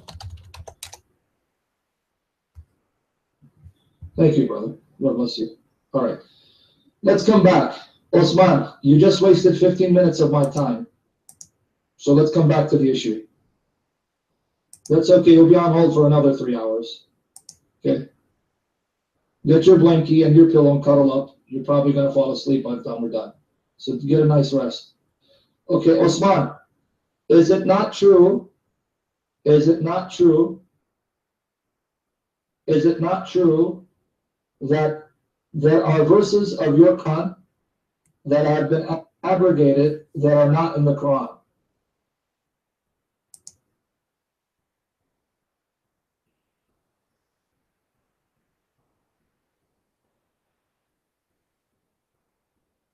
Answer the question. I know you want to do taqiyya and Jiddah, and you want to use Makkah against me because your God is the greatest deceiver of them all, making Satan look honest. You're not going to work. It's not going to work with me.